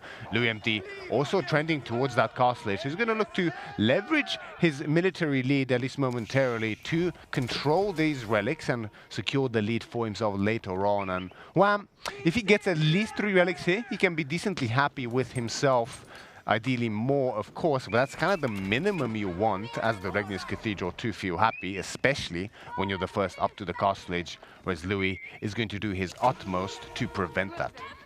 Now, this is a pretty tough spot for Louis because he walked into that tower and he's like, okay, I see the tower, I need to respect the HRE. If I try to dive, this is where I overcommit. But he has a very heavy archer mass. And Wham now doing that instant switch to the Knights just tells you he knows about this archer mass and he has the answer to it. With HRE being able to just afford so much, they should be able to do quite a bit. And those archers that Wham has, they are still feudal age archers. He is not wasting any resources trying to upgrade them because he knows the unit that he wants. But he's floating quite a bit of resources here. That's a lot of food that he has in the bank. And now the high traders coming on out, not in a very chunky area, but a pretty safe one. High Trade House finished now. The gold trickle will begin instantly for LoueMT as well as the passive generation of this day. A fantastic landmark here for the Rus in this position, comparable to the Regnitz Cathedral in potential gains. Center relic will be secured here by Wham, so his tech advantage is going to come in clutch in this case. One is already inside that Regnitz or the tower, providing that 160 gold per minute. Double that of a normal relic. 2 more on the way here for Wham. So Wham already pretty happy with his position. He might look to even further contest that northern relic here. Waterlock comes in just as the Knights do discover one of the prelates walking back, but the relic is already so close to Wham's base. I don't believe Louis quite has the mass or the upgrade timing advantage here fast enough in order to secure this. We see, I believe his Knights are already upgraded, if I'm not mistaken. The veterancy for the archers is coming in slowly as well. But Wham already has plenty of Castle Age Knights here, as well as the veteran archer upgrade is now in for him. So this mass from Louis is a bit under threat here. Charge through comes in by Louis just to deflect and push away the Knights slightly. But Wham really all he cares about is just getting this relic home safe. He's not looking to overcommit, so he's going to be perfectly content with this. And the northern relic has also been secured for Wham. That is now on the way, and Louis knows that he is in a bit of trouble. He cannot allow 4 relics to go the way of HRE here. 3, although not ideal, is manageable for him, but 4, that is when the gold income starts to spiral really out of control for him. So LoueMT understands the urgency of the situation and moves swiftly and rapidly towards that northern side of the map. Now, Louis' composition is slightly changing here as well, as we do see the crossbows being added. He does see that massive amount of knights and knows, I need to do something about that. But with Wham recognizing that there might be a tech switch coming in, he's still investing in those archers, and I love to see that. But we have been seeing a lot of players just go for a lot of knights, and moreknights.com very much online here for Wham, getting 4 more in the queue. And those HRE Knights, they do hit quite hard because it just feels like the number will never ever decrease, especially with the amount of relics that he's going to have. He's going to have the gold income. He already has a few farms set up, and with those farms extending the deer lifetime, he's just going to keep on producing now. The upgrades coming on in as well. Another relic being brought to safety, but Louis is on this. He's trying to do a little bit of damage, raiding at the back here, but the villagers just getting towers everywhere. And Myriad, you've been in this position.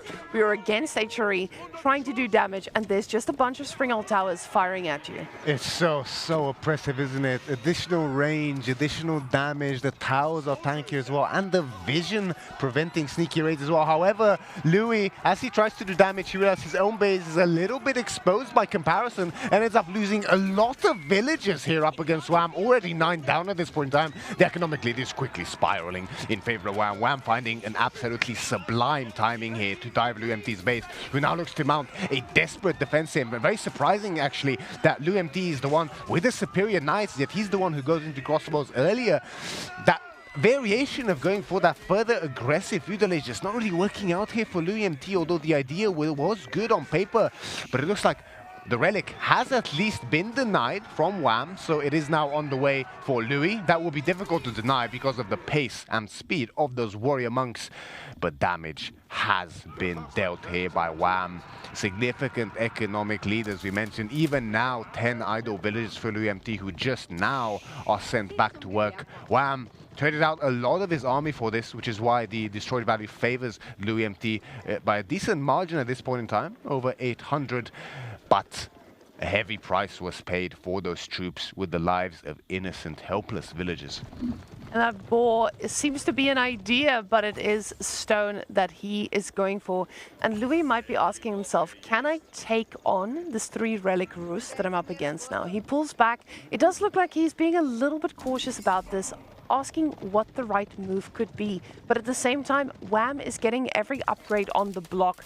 Now some villagers getting pulled to make sure he gets that boar. The Knight's going to be tanking that up, ensuring that that boar dies safely under the tower, and the villagers are going to have a pretty busty amount of food that they get to snack on. Berries also being a food source here for Rus. This is where things start to get tough. Yes, he's got the boar, but you being out on berries never feels good as the Rus player.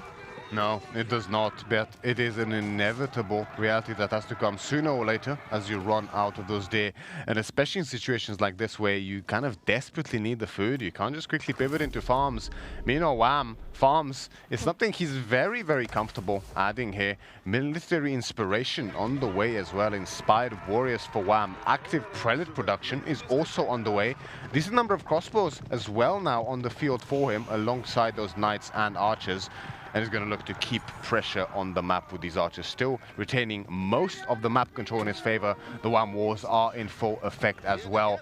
Now, Louis did secure that relic. It is a 2-to-3 split, so not as bad as it could have been. Wham is also likely relatively happy with that. So this is playable from that position for LoueMT, but there's so much damage. And now he's not noticing. The Knights have been abandoned. Even now, 5 Knights, 5 upgraded Rus Knights here, all are going to fall completely for free for Louis, distracted at the same time on the northern side. Wham raiding as well at the same time and catching Louis' raid in position. More idle villagers, 2 of them are definitely going to fall in this position, more likely to follow as well. Potentially, no, they actually do get away with their lives, but the idle time hurts even more. Half of LoueMT's economy at least completely idle, and one single knight also splits off in the north and kills a 10th village at this point in time. Meanwhile, again, these knights pivot towards that boar, idling even more of LoueMT's economy. Wham is looking in fantastic form in this game number 3. Wham knows when to dive, he knows where to dive, and he's doing the damage he needs to slow down Louis as much as he wants so that Wham can do what HRE does best. Ladies and gentlemen, we're getting an Imperial Age HRE anytime now, and this feels tough because with him having 3 relics, he's going to get that Tithe Bonds, he's going to get some very nice units out there, and with the gold income non-stop streaming in, he's not going to mind sitting in his base. Well, Louis, he's got no food transition just yet. He's still desperately out here trying to get a bit of resources, and it just doesn't hit the same way as the Rus player to try and get to Imperial. So usually when you as a civilization hit Imperial, you want to rely on your civ bonuses to give you a great time, but Wham is floating a lot of resources. I was going to say, are we getting an Elsbach? But no, it's just a Palace of Swabia. He wants to get more villagers out here and ensure that he gets what he needs to be very far ahead. This is HRE's happy place. Yeah, it's a very beautifully played game here by Wham, utilizing HRE's bonuses to its full extent, showing the true potential of the civilization, just knowing exactly the amount of aggression and control he needs to exert before going for that safe, responsible Palace of Swabia. And what a beautiful timing he's going to get here as well. Just past the 20-minute mark, we see Spring Golden placements as well as fortifications coming in behind this, not taking any risks, even though his army is very capable of defending, as we see Louis heavily lean into those Boyar's Fortitude Knights. The reality is, if Louis does want to go for an all-in, he's going to be met with a very dire set of news by the sheer presence of the defensive infrastructure here from Wham, as well as the farm transition behind this. LoueMT is, it cannot be understated how behind he is in this position. He has no secondary TC working for him, unlike Wham's super-powered Swabia. 17 food per villager and 7 seconds of trade time Mareka. Massive bonus here with the Swabia for the Wham's HRE. Louis is going to follow up with his own castlage, now looking to put on pressure by torching this northern wall and finding an entryway here. But Wham has all the tools necessary to defend. And although Louis will find that Imperial Age at what cost, because by the time that landmark finishes, it wouldn't surprise me if Wham is double the economic count. Now with this Beastyqt tower, we get a little bit of a different age up here from the Rus player. Usually, this is not a landmark they tend to go for, because the other one just gives them that better bunch of siege units that they can push out with, especially against a civilization like the HRE that is so prone to just sitting back and siege, or sitting behind their towers, absolutely not needing to move anywhere. But at the same time, he needs to find control of the map. This is not a position where you can sit back, make siege, and hope to make some magic happen. You need to take charge of the map. This Beastyqt tower, though, is it enough power to do something? Now, the problem is Louis has a very susceptible to damage army here running around, trying to find an opening, trying to do something, but even the archers, they're doing so well against these knights. The crossbows in between them definitely makes this a lot easier. But now this Beastyqt tower secures that gold, and he's probably in a good spot regarding gold, but then what? So once you get to that middle gold, you have all you need. And usually this is great because you get to deny it from your opponent, but your opponent is HRE. And they're pretty much okay sitting in their base and just letting the relics do the talking. Now, with that eco, as WAM, you do not feel any pressure whatsoever. No, you do not, especially with the lack of a second down center behind this for LoueMT and the relic advantage favoring WAM as well. Cistercian Abbeys is coming in for him, a fantastic new technology for the HRE, pushing them even further in strength. Every single monastery, including the Regnius Cathedral, can be garrisoned with a prelate and surrounded by 12 farms to receive that juicy 35% inspiration. So if you're optimal with your monastery and Regnius placements, then you can really save a lot of population, not only in prelates, but also in villages on food, further expediting your potential for military investment as a result of it, as we see it now being utilized here. Just need a prelate to be garrisoned quite soon here for WAM, and you can see the food income is already starting to get a little bit out of control. Over 600 ahead WAM is at this point in time. Tithe bonds coming in as well. WAM prioritizing all the correct upgrades right now. Elite status on the horseman should be coming in quite soon as well. We did see that veterancy come in earlier. Actually, are they elite already? I think they might be, aren't they? No, still veterancy at this point in time. Of course, very expensive, those elite upgrades. That will come quite soon. Prioritizing instead the Tithe Bounds as well as the Cistercian Abbeys. LoueMT did go for the elite status on those knights, I believe. Soon enough, Polaxis is going to be coming in as well for him. We do know that LoueMT does love a very knight-heavy playstyle, similarly to CSO, his practice partner. And WAM, looking now, not even caring about the Beastyqt, still eager to pressure it, but he does have to be careful. That is a fully upgraded keep. Meanwhile, LoueMT looking to leverage the positional advantage he has and goes for a massive raid. The WAM has good amount of forces here to defend, as well as the emplacements on those super-powered outposts boosted by the Regnius relics. We see the cannon, the roar of the cannon emplacement from the tower. It looks like actually most of the outposts do not actually have a relic garrisoned inside, so the damage potential is not as large as it could be. And with the Polaxis coming in now, these Rus Knights are way stronger than the HRE. You can see them even amongst the emplacements, mowing them down relentlessly. WAM has to be careful here. Might need to get some hand cannonades out or some space as well as crossbows ASAP here.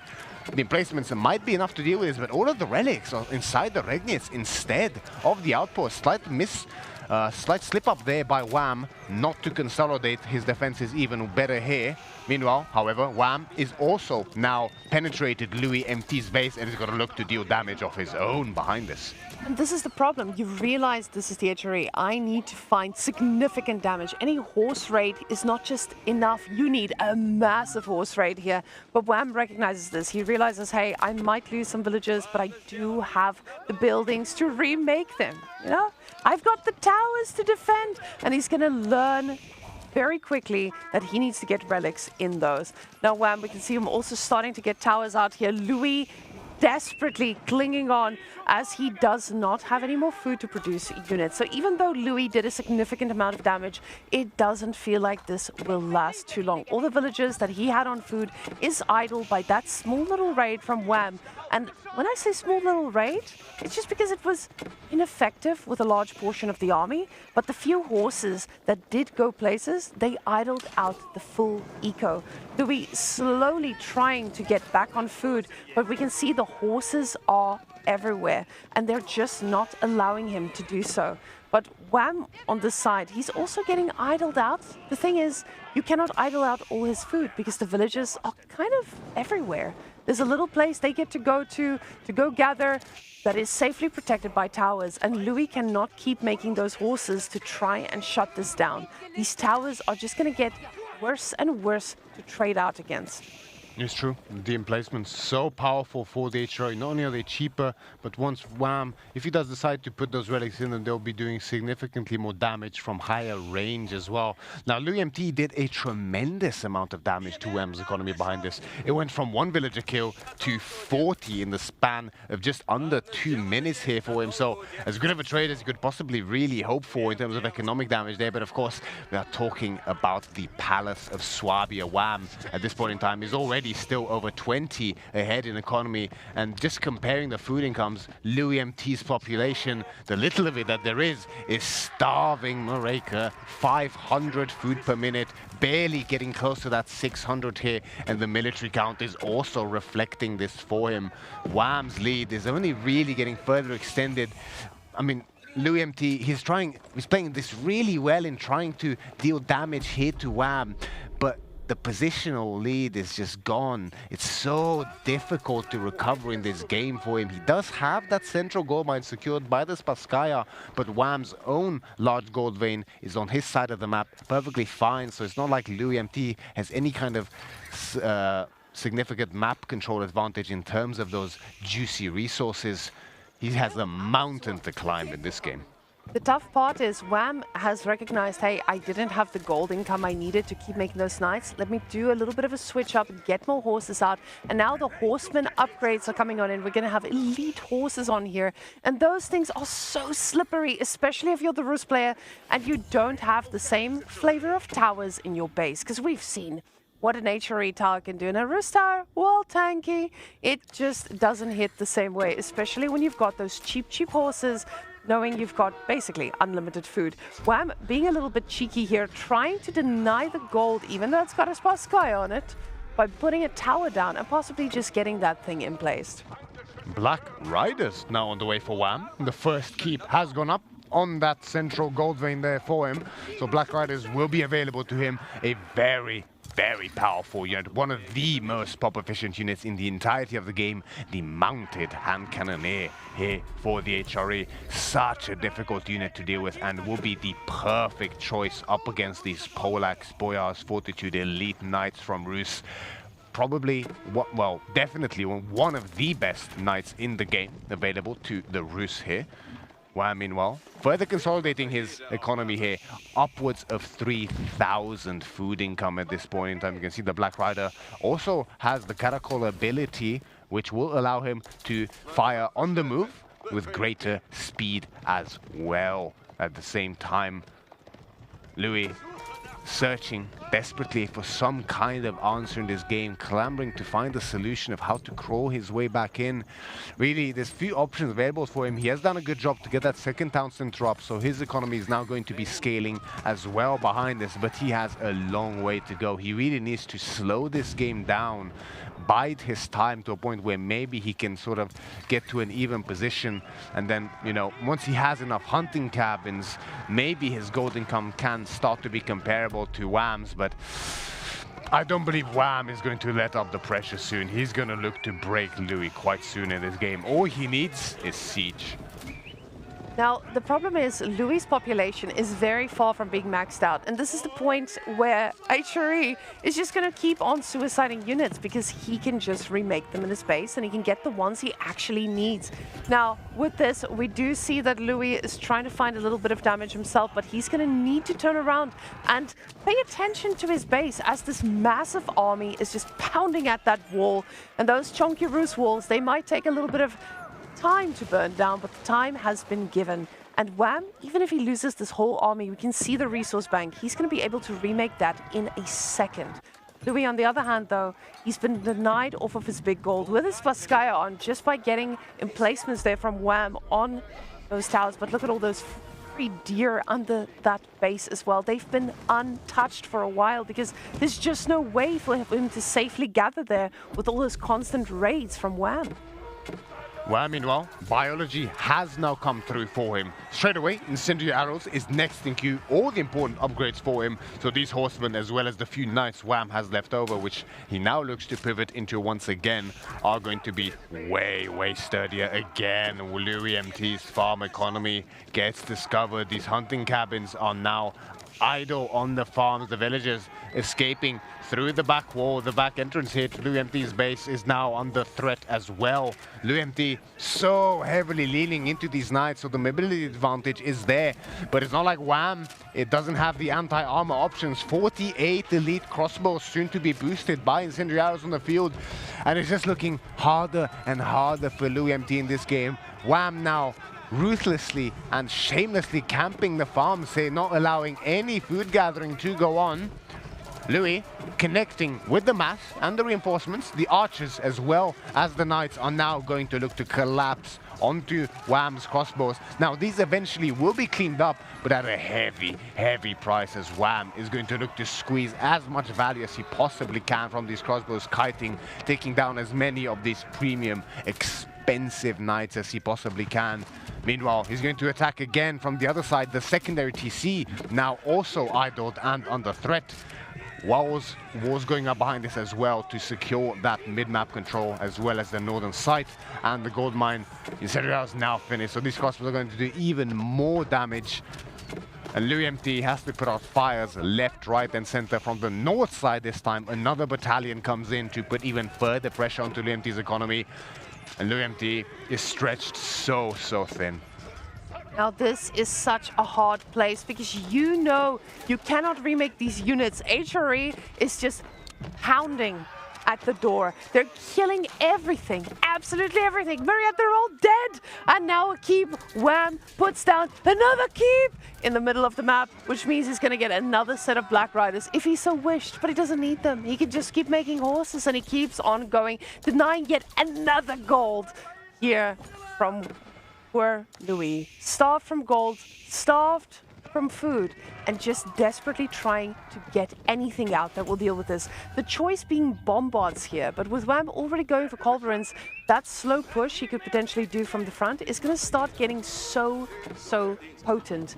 And it's going to be so hard to kill at the same time, Myriad. I don't understand what Louis has planned, because right now he's holding on to a dream, and if he doesn't just try to tire out Wham, maybe that being the plan, it's so tough to get back from this because Rus is just not able to get back into that economy. They need to take this down. This Vaskaya is allowing for a little bit of that delay in the game, but with the amount of culverins that Wham could potentially invest in with all the resources in his bank, this is going to be a tough one. Now even diving with the crossbows, we see under the Spaskaya, it has a bombard emplacement, but these guys can be sacrificed. He's got more Black Riders now. He is looking to just constantly do damage, knowing that Louis cannot remake these units the same way he can. LoueMT's dream at this point in time is slowly turning into a living nightmare in this game number 3 to break the current tie between these two players. Further and further behind his economic count foes, even desperate enough to add a 30th here at this point in time. Louis is trying everything he can to get back into this game, but as you mentioned, Marika, what is his plan? At this point in time, I think it's less about a plan and more so just improvisation of trying his hardest to survive as long as he can in this game, hoping that maybe at least, although maybe the game is unlikely to be won, it will at least tire Wham out behind this. But more knights in queue for Wham. More Black Riders now unlocked, soon to be even further with another keep going up here in the center to deny the gold mine yet again from Wham. Wham is just choking Louis with relentless pressure in this game number 3 here. Again, the bombard falls and it hurts even more. Because of the Spaskaya, there's no high armory. That bombard they had to pay full price for here. And with the culverin now on the way for Wham, like you mentioned, one on the field, second one in queue. The Spaskaya itself is going to be under threat here from Wham soon. And Wham just extending his lead even further. 131 economic units, 57 military. 6 population worth of sieges. The double culverin hits the field. Louis, what can he possibly do? He's pure knight at this point in time, looking to maybe just catch some of Wham's mass out of position and trade favorably with his pop efficiency. But how long can he keep this up? Problem is, there's a culverin banging at this Beastyqt's door, and these crossbows are just shredding through these knights. You see those fire arrows just piercing that armor. And with this composition, WHAM might not have the same level of knights, especially when you're playing against the Rus, but the crossbows seal the deal so well. Black Riders also part of that army now. Going to be picking off anything that dares come close. Villagers desperately out on the map to get a little bit of gold. That second TC also just building a dream, but the dream is going to have to be something he saves for tonight, because these guys are not looking at slowing down.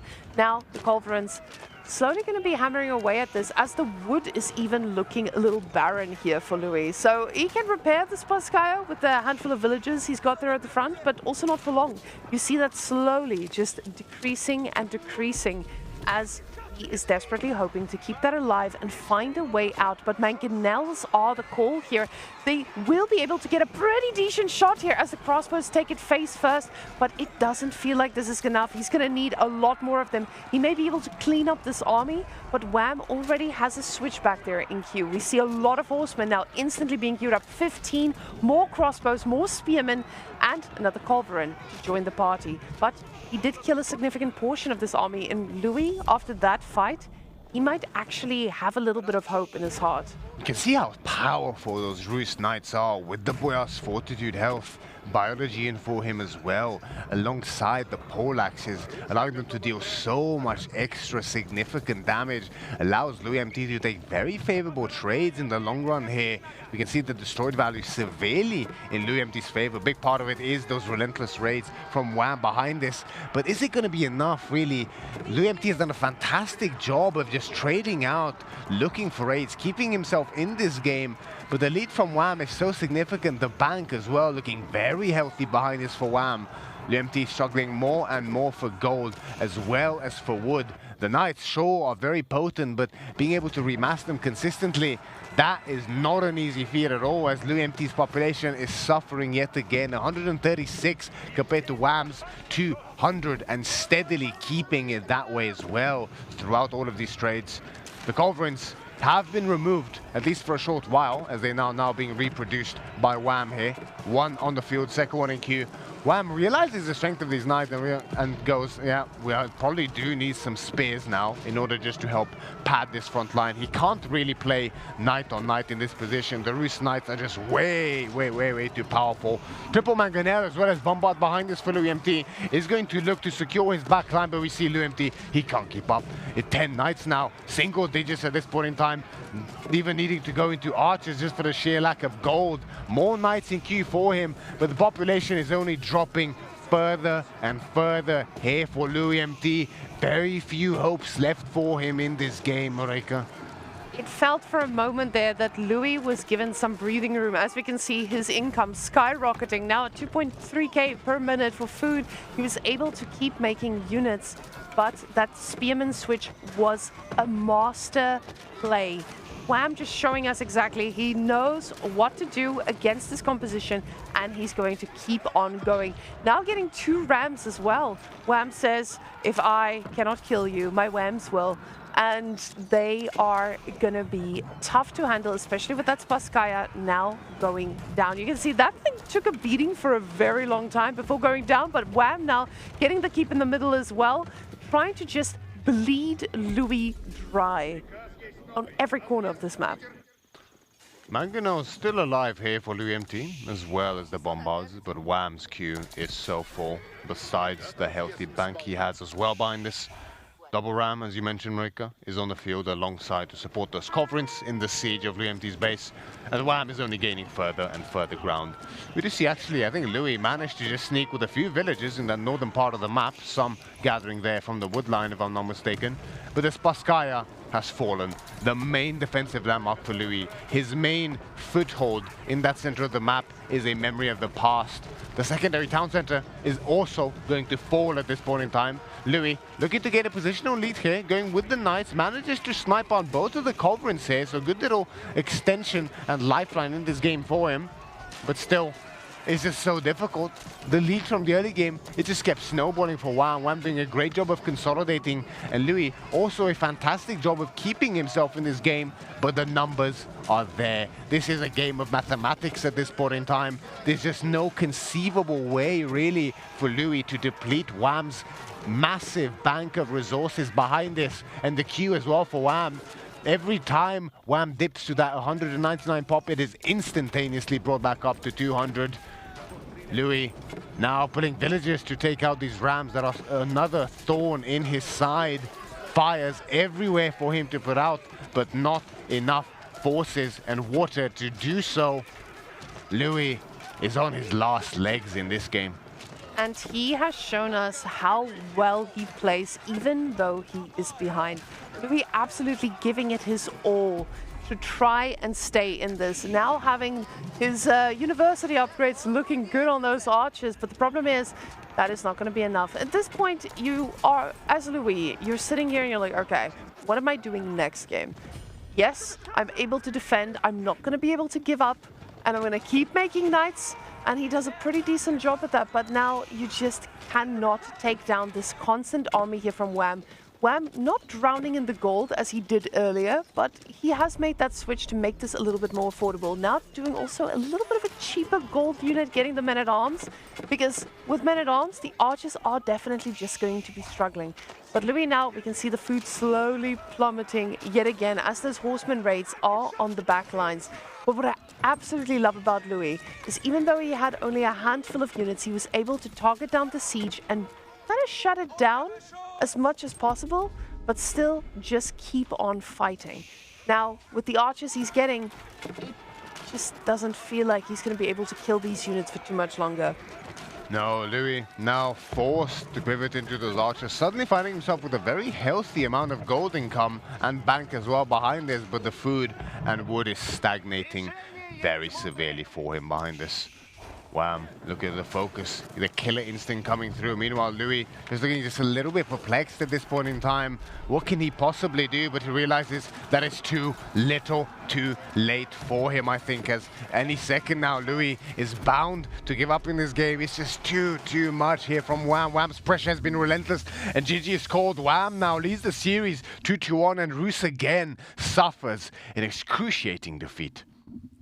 Now, this may have felt quite confident, but we do need to touch on the fact that this is Roos, and this is not affecting the win rate too much, guys. This was yet another L for the Roos players, and HRE still holding pretty strong here. Now, chat for Roos. Yeah, they had a good lifetime. I'm glad that we got to be relieved of the Roos dominance for a while. I think it might still be good on ladder, but when you're playing with the top of the top, they know how to deal with your greedy butt. You cannot just be allowed to get all the gear you want. You actually need to make units, and that's where HRE excels, at punishing you for being greedy. But WhAM looking amazing. And this is the WhAM that was almost able to take down Beastyqt. This is what we wanted to see out of him. Absolutely amazing performance here. We can see with HRE being HRE, the resources gathered graph just doesn't lie. It tells you exactly how this game went, but at the same time, Louis was very far behind in resources, and he did a pretty amazing job at making it look otherwise. Yeah, the pop efficiency of those knights, some of the very best knights in the game, really put to fantastic use there by Louis. Louis just known for his excellent and sublime cavalry play, really trying to make it work here, but it was just a little bit too big of a lead to overcome there for WhAM. Louis now really on the back foot. This was a desperately needed win here. I mean, you know, when you end up in these sort of tie breaks, often the first game can be a throwaway, and then the second one, obviously, the loser will then pick the map, and they will likely have the lead. Obviously, we had KT on Kawasan. That's a tough one to overcome. And then you end up in this even position, and that is when, again, it leads to this, right? Some of the best civilizations are often picked. HRE for WhAM in this case, as well as Roos for LoueMT. And these games that break that initial tie are so important in the series, and often determine the rest of the series in a lot of instances as well. And with WhAM taking the lead here, Louis does have the map pick, and it is going to be Cliffside here. And we see, well, pretty much the same matchup as we saw quite often now, but instead of French, it is JD at this point in time here, up against the house of Lancaster. And this should be a pretty interesting matchup to witness. Now, my big question is, why are we going with JD over French? And I'm going to theory craft here. It could be because Cliffside is a pretty small map, and you have basically a chance to get denied, but JD makes that a little bit harder, as she is, you know, just a pretty chunky lady to handle these types of things. So if you are going to try to be aggressive, she will have something to say about it. But Lancaster has been a civilization that used to just sit back and make manners. Now they will come to your base with spearmen in Dark Age, and it's been pretty much a constant in every game we've watched, and every single time they won, it was because of that very early aggression. I do like the JD pick here instead of the French for a few reasons, really. I think you touched on some of the reasons, right? French typically considered a bit more reliable, a bit simpler to pilot. It's not, obviously, micro-ignite is always important, but you don't have JD to worry about beside it. However, the thing with French, right, is they can be played very aggressively. They can be played very defensively to scale as well. JD is similar in a lot of regards, but the presence of JD in that feudal age and the possibility of gaining experience on her gives you a very clear direction. You can play very aggressively with Jeanne d'Arc, and you will get more rewarded for it than you would with French. So pivoting into that can be a great way to just sort of linearize your gameplay and just go directly for the kill a lot of the time.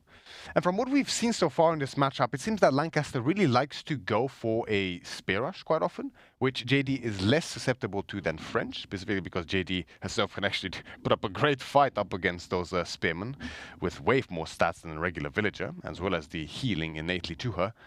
But also, Lancaster did often go for this triple mana into fast castle style and then mass knights with the King's College, with the White Tower most commonly. But then Vortex did opt for that King's College for the color of S's to contest the knights an age down, which did prove effective initially, but unfortunately didn't work out for him in that game. And if you have JD, especially in ranged form, you can really punish that greed because, of course, 2 simple arrows from JD, as well as then a divine arrow, villager is dead. And of course the damage is significant up against those knights as well. And those knights, they give a lot of juicy experience.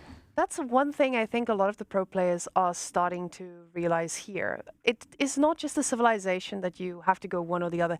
I think we also had yesterday, we have the Lancaster Castle and we have the Abbey of Kings, right? We had an Abbey of Kings yesterday, didn't we? Indeed. So the thing is, it may not have worked out, but this is something that we're starting to see at this event as well. We're seeing different wings from Aeobids. We're seeing Lancaster in different styles. And honestly, I'm pretty excited to see that the civilization isn't anything like English. And that's one thing I love about these variants. We don't have variants as we think about variants. They are completely unique. It's true. Sure, JD and French, they were quite similar. But Lancaster is just giving you a whole different vibe compared to any of what English can do. It's true. They have a lot of options different to English. English a lot more defensive, especially nowadays. The old Council Hall, sadly, is not that viable anymore. Feels bad, man. F's in chat for Council Hall, everyone. So yeah, with Lancaster, they do have a lot of options that are quite different than English, and that leads to some pretty exciting gameplay. A lot of overlap, right, with the, of course, yeomen are somewhat similar to those longbows, short bows as well on the villages, but besides that, they're a totally unique civilization. So I'm pretty excited to see how Wham looks to play it here. The last time he has played Lancaster on Cliffside, it was, unfortunately, did not work out for him. I think that was also against Louis, if I'm not mistaken. Maybe I can get correction. I'm not sure if I'm right. But it was definitely on this map up against French, and against JD this time against Louis. Right. I'm quite curious to see whether Louis has a direct plan as to why he picked JD instead of French. It could be to lean towards that aggression, because if you can snipe out those knights and those villagers, it puts Lancaster in a really painful position, especially if you start denying that secondary gold as well behind it. Wham, on the other hand, I wonder if he's gonna cook something else this game as opposed to before with Lancaster. Who knows? We might see another Abbey, although I know he doesn't really believe in it as much as Anatan did in that game. But it could perhaps be a slightly more feudal-centric game for him. We just have to see. But we have confirmation that the game is now ready. Almost ready, as it is loading still in Myriad. I mean, we have to load a little bit as we are loading into that early barracks play, I would assume. I'm so excited to see some aggression, because with Lancaster, I just feel like we have not touched yet how aggressive they could be. Now, it does look like these players are playing already at the speed of light, and we will be getting our beautiful view of this map. And usually when they start doing the twist, I'm like, oh, where's the barracks? Where's the barracks? Are we getting Dark Age play? Yeah. But I see some pretty standard mining camps coming out all the way around. Oh no, Myriad. No aggression? It's tough, right? Like, as you mentioned, like, it's pretty good up against the French, and you can make it work against JD as well, but it's just way harder to gain value because JD is so tanky, even in Villager form up against the spears. She can fight quite well up against them, and God forbid you accidentally lose one of those spears. Suddenly, JD, you get experience, you give experience over to JD, she'll reach that level 2 even faster than she normally would. There's going to be a wheelbarrow opening here for LoueMT's John Dark, who spawns in the north side of the map in the color pink. Meanwhile, Wham in the color blue as the House of Lancaster towards that southwestern side of the map. We are on Cliffside, a very close and aggressively potential map here. You see that the two town centers are pretty close to being on the same screen, divided by the cliffside as the namesake of the map, with a central sacred site. But the cliffsides can lead to quite defensive gameplay in that mid-game as well, potentially. As the early wheelbarrow will serve as a very nice economic cushion here for LoueMT's Jeanne d'Arc. A great thing to do as the French and JD here, as even for them, although it is cheaper, it's still a relatively expensive upgrade. And, you know, behind pro scouts and survival techniques, it takes such a long time for it to come in. And this only delays your age up by about 5 to 10 seconds, depending on, obviously, the exact positioning of the mill, alongside how much you walk for that gold mine as well as sheep. But it's definitely very much worth it to do. Lancaster Castle on the other side here for Wham, no surprises there. Louis most likely to follow up with a School of Cavalry. And the question is, how many manas? That's a tough one. I feel like with Wham not doing that early aggression that I've been talking about the whole time, he's, in a way, he respects the JD. The early game JD, the ability she has to actually put up a fight against a proper spearman or two. The problem is, French and JD, they're really good at diving manners. Manners, they shoot one little arrow at a time, and it's not really enough to deter the knights, especially when JD's there. She's going to stand there at the back, just watch out a little bit and heal them up. That's the problem. So when you're up against these knight civilizations, it just doesn't hit the same way to have those manners around your vills. Now, from what we can see, the stone is very far out from where he's decided to put the Lancaster Castle. So this also means that he's most likely going to only be able to go for 3 before the knights arrive.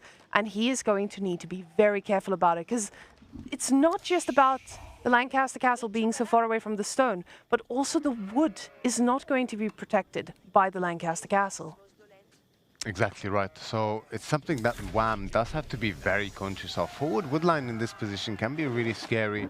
We see him sending an additional villager out onto that stone, understanding that he has to get the stone necessary for those 3 manas.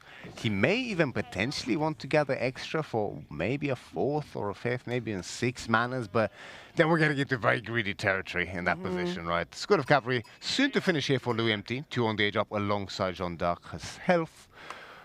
And Louis likely to be very aggressive here, right? I mean, we've seen French being very aggressive in this position. They like to go for that pro scouts. Louis likely to do the same here with JD. The discount carries over. You have the School of Cavalry, easily can produce scouts.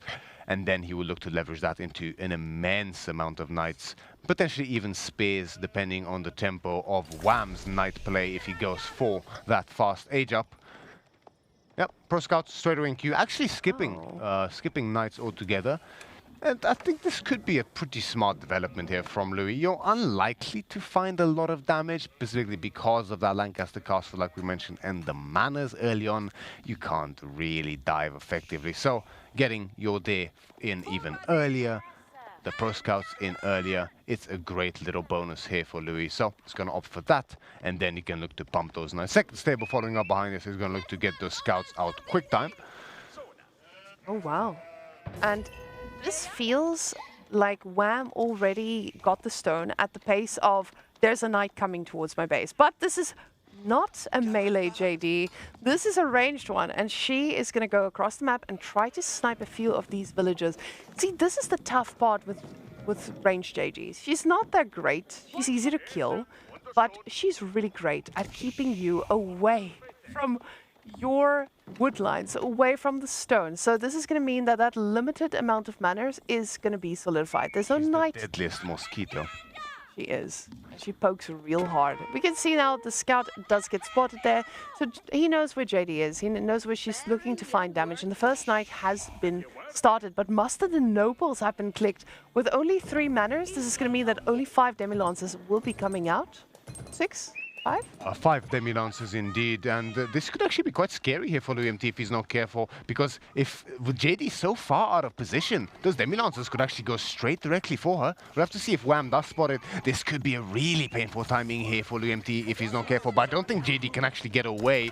The Knight, one is on the field, second one in queue, potentially, because the Demi-Lancers, of course, they are feudal heavy cavalry, but they are not nearly as strong as you would expect. Looks like Wham, yeah, he's not going to risk it, and it makes sense because there's no way all of those Demi-Lancers survive, but they do feed the full experience of a regular knight, even though they don't have the same strength of one. So Wham, yeah, he's not going to take the risk. It was looking pretty scary there for a sec, although Louis backs off just in time. So instead, he's going to go and put some aggression onto the gold mine as well as the scouts instead.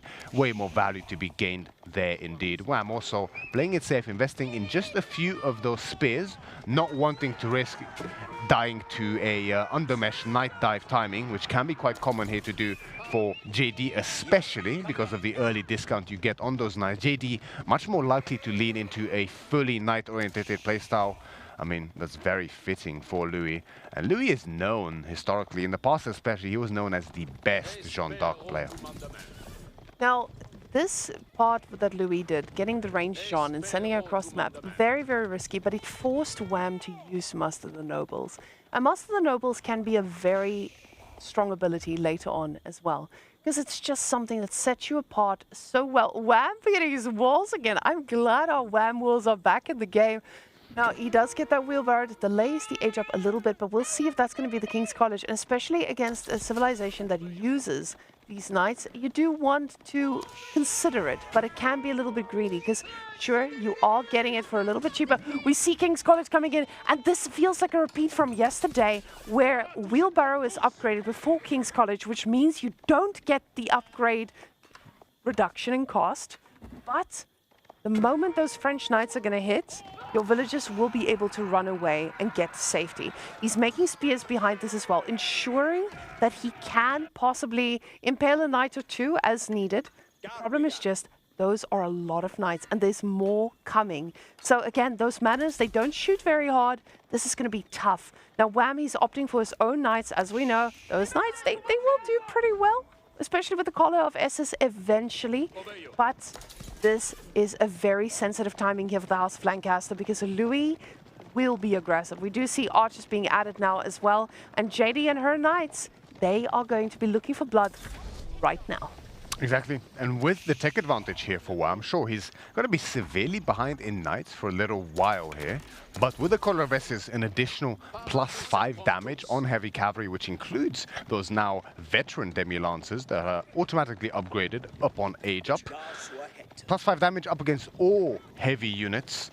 That is quite significant, especially with an age ahead here. However, as we mentioned, right, JD can keep up and exceed those knight numbers. Specialized pick is already in a fair while ago here for Louis, so going to be even easier to gather that gold. And for all of these fights, Louis will not mind taking those fights, because not only will he be able to heal the knights with chivalry as well with JD, but any knight that dies close enough to JD will feed over so much experience for her, and the Divine Arrow will do so much damage and will enable that to happen for him.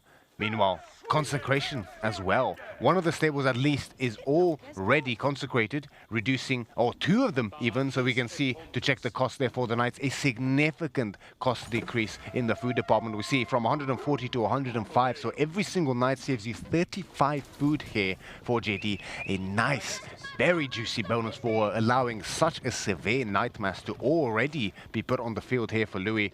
Some archers as well, just to deflect those spears, right?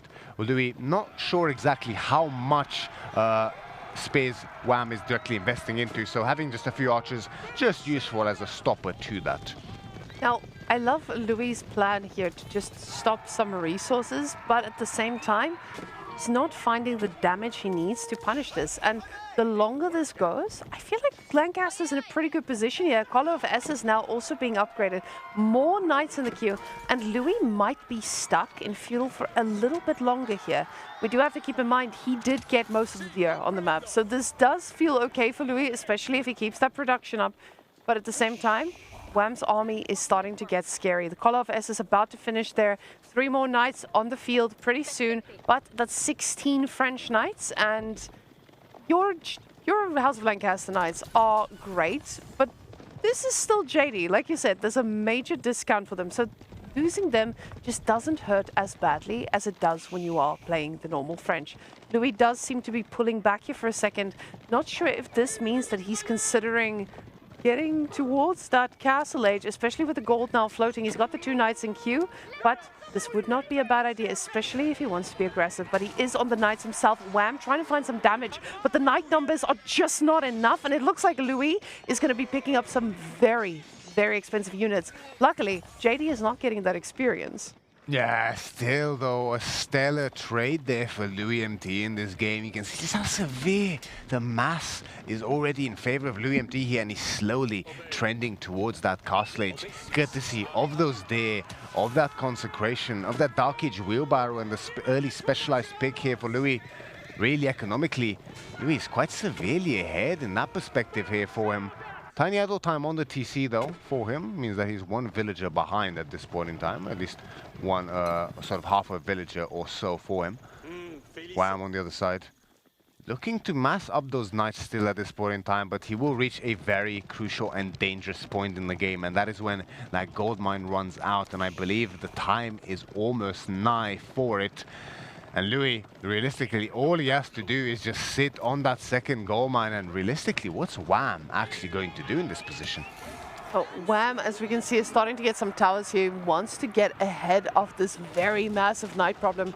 And we've been seeing a lot of the guild hall, but when you have 21 Knights on the field, it feels like a little bit of a crime to not go for your Royal Institute and close this out, especially when you're playing against the House of Lancaster and you don't necessarily want to play this at Imperial with their massive discounts.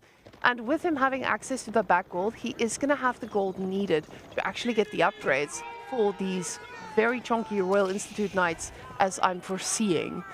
The problem that I face or think about here for Wham is now, yes, he's getting his condensed LAN practices, that's great, but he doesn't have units. He has a few Knights, and that's wonderful, but against Castle Age Knights from Jean, they are just not going to feel as powerful or impactful as they need to. Now the Age Up about to come on through. We also see more blacksmith upgrades being chosen, but the Guild Hall is the weapon of choice. So this means Louis recognizes, hey, I've got the Knight numbers, and if things go wrong, I can still play the imp game, but I believe I can do the damage needed to be done. It's true. Louis just playing it safe here, right? He has such a severe Knight lead already, and even without the Royal Bloodlines, his Knights would still be superior to Wham's here once that Veterancy kicks in for him, especially once Canted Saddles is in for him as well for that additional charge damage afterwards. And yeah, going to prioritize his horticulture as well as his double broadaxe behind this. Louis just looking in a very, very cozy position here. Wham realizes that he actually simply doesn't have the numbers to secure himself additional gold. So instead, goes into LAN practices. Expensive on the gold, that would be a lot of extra Knights for him, but realistically, even with those extra Knights, he still would not be able to win a fight here. The space patrolling there, just looking to make sure they have the space necessary to go for that gold. Louis is actually quite far away from that goal, but this timing should work out very nicely for him. As that veterancy comes in for the Knights, he can look to push that goal directly and again deny it for Wham, and this could get very dangerous for Wham very quickly. He did go for the contested LAN practice as we mentioned, so 3 more minutes are now completed for him. And yeah, Wham understands the urgency of the situation. Sprinkle the placement on the first tower is already on the way. Second tower being rushed up as well. That will undoubtedly also get upgraded. 1 monk sneaked out. 1 relic has already been secured here for Wham. Pretty good job considering how difficult it is up against so many knights from Louis. But the second prelate monk does get discovered. Little raid on the woodline. Now, what I love to see is that Louis is actually, he stopped making knights and he's going into orbs now. Now, the orbs, they're giving you a different layer of protection when you are up against the Lancaster with this many knights. Now, that JD, she is getting our army here with her, and she's not going to mind taking a good old fight here because that means a lot of experience. Now, we do see Springald placements coming out there for Wham. He wants to make sure that that base is not as susceptible. But I think he recognizes how dangerous of a situation this is with the amount of knights that is circling him.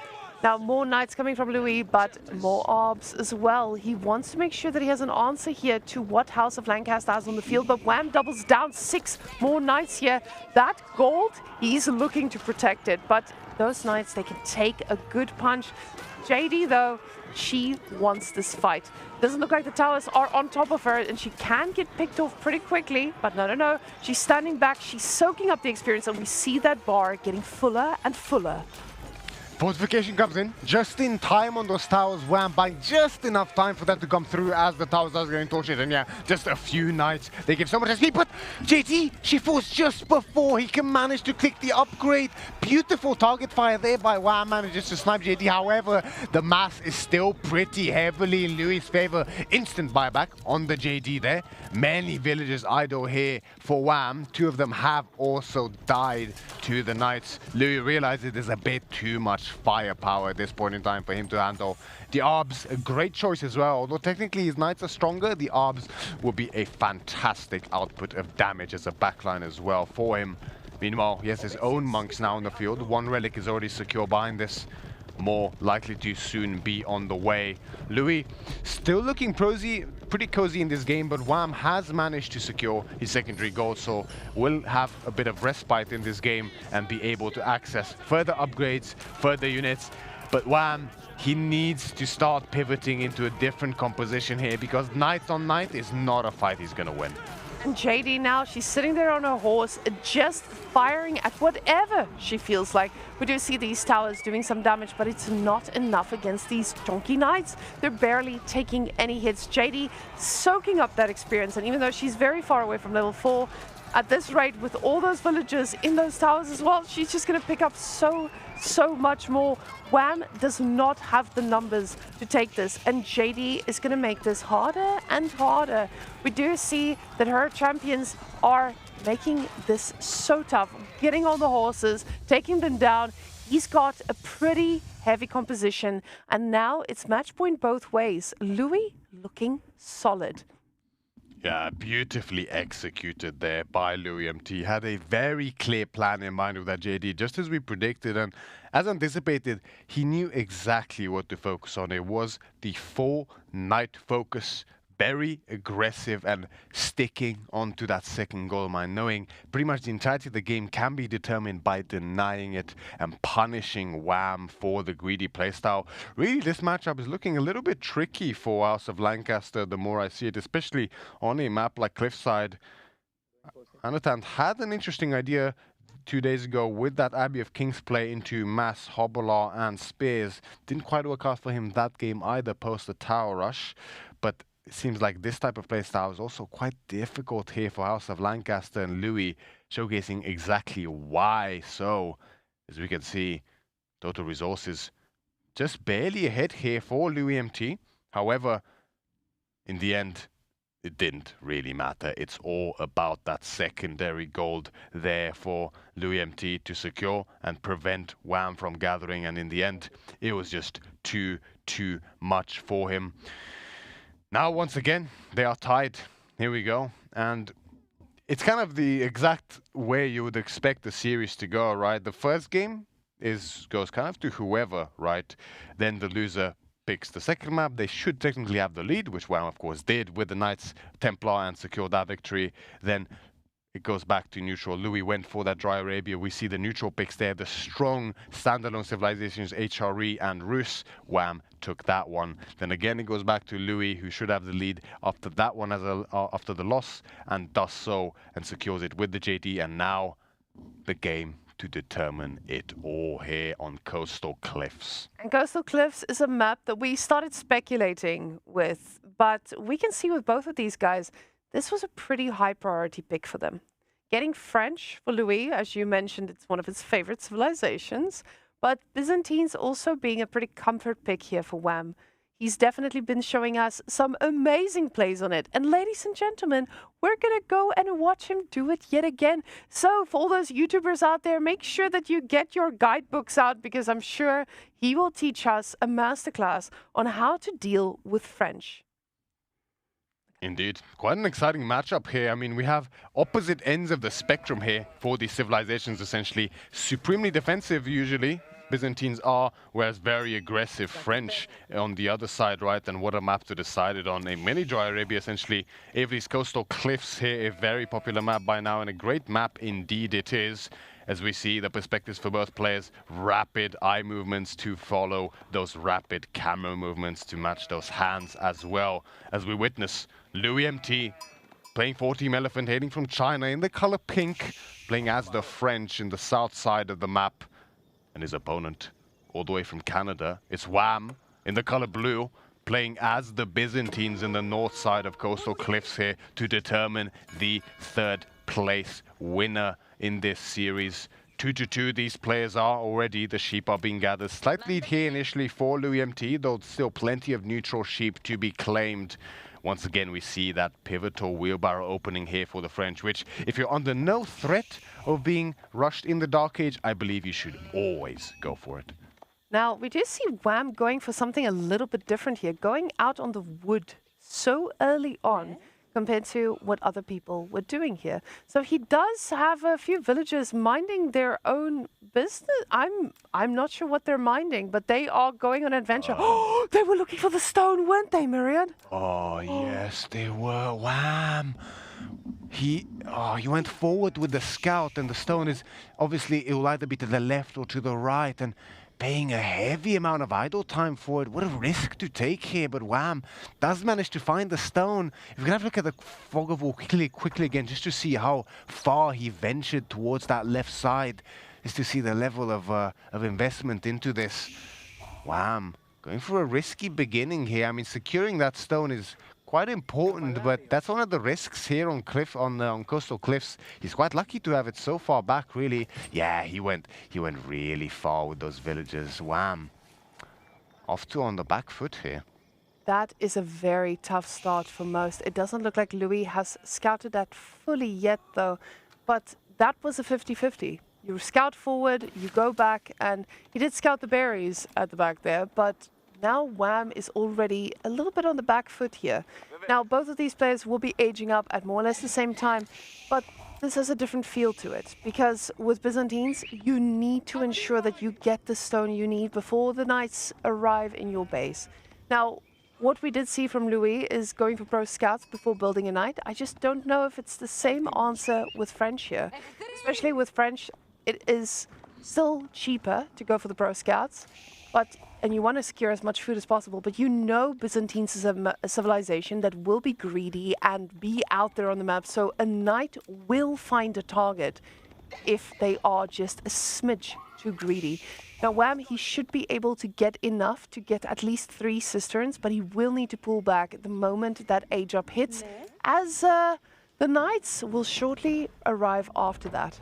Yeah, indeed. Against Byzantines in particular, the knights have so much potential to gain value, as Byzantines often spread out on all of their starting resources, quite uniquely so for a civilization. Very few other civilizations in the game are in that kind of a position as WHAM. Going for the Grand Winery here, will need his berries, his gold, as well as his stone.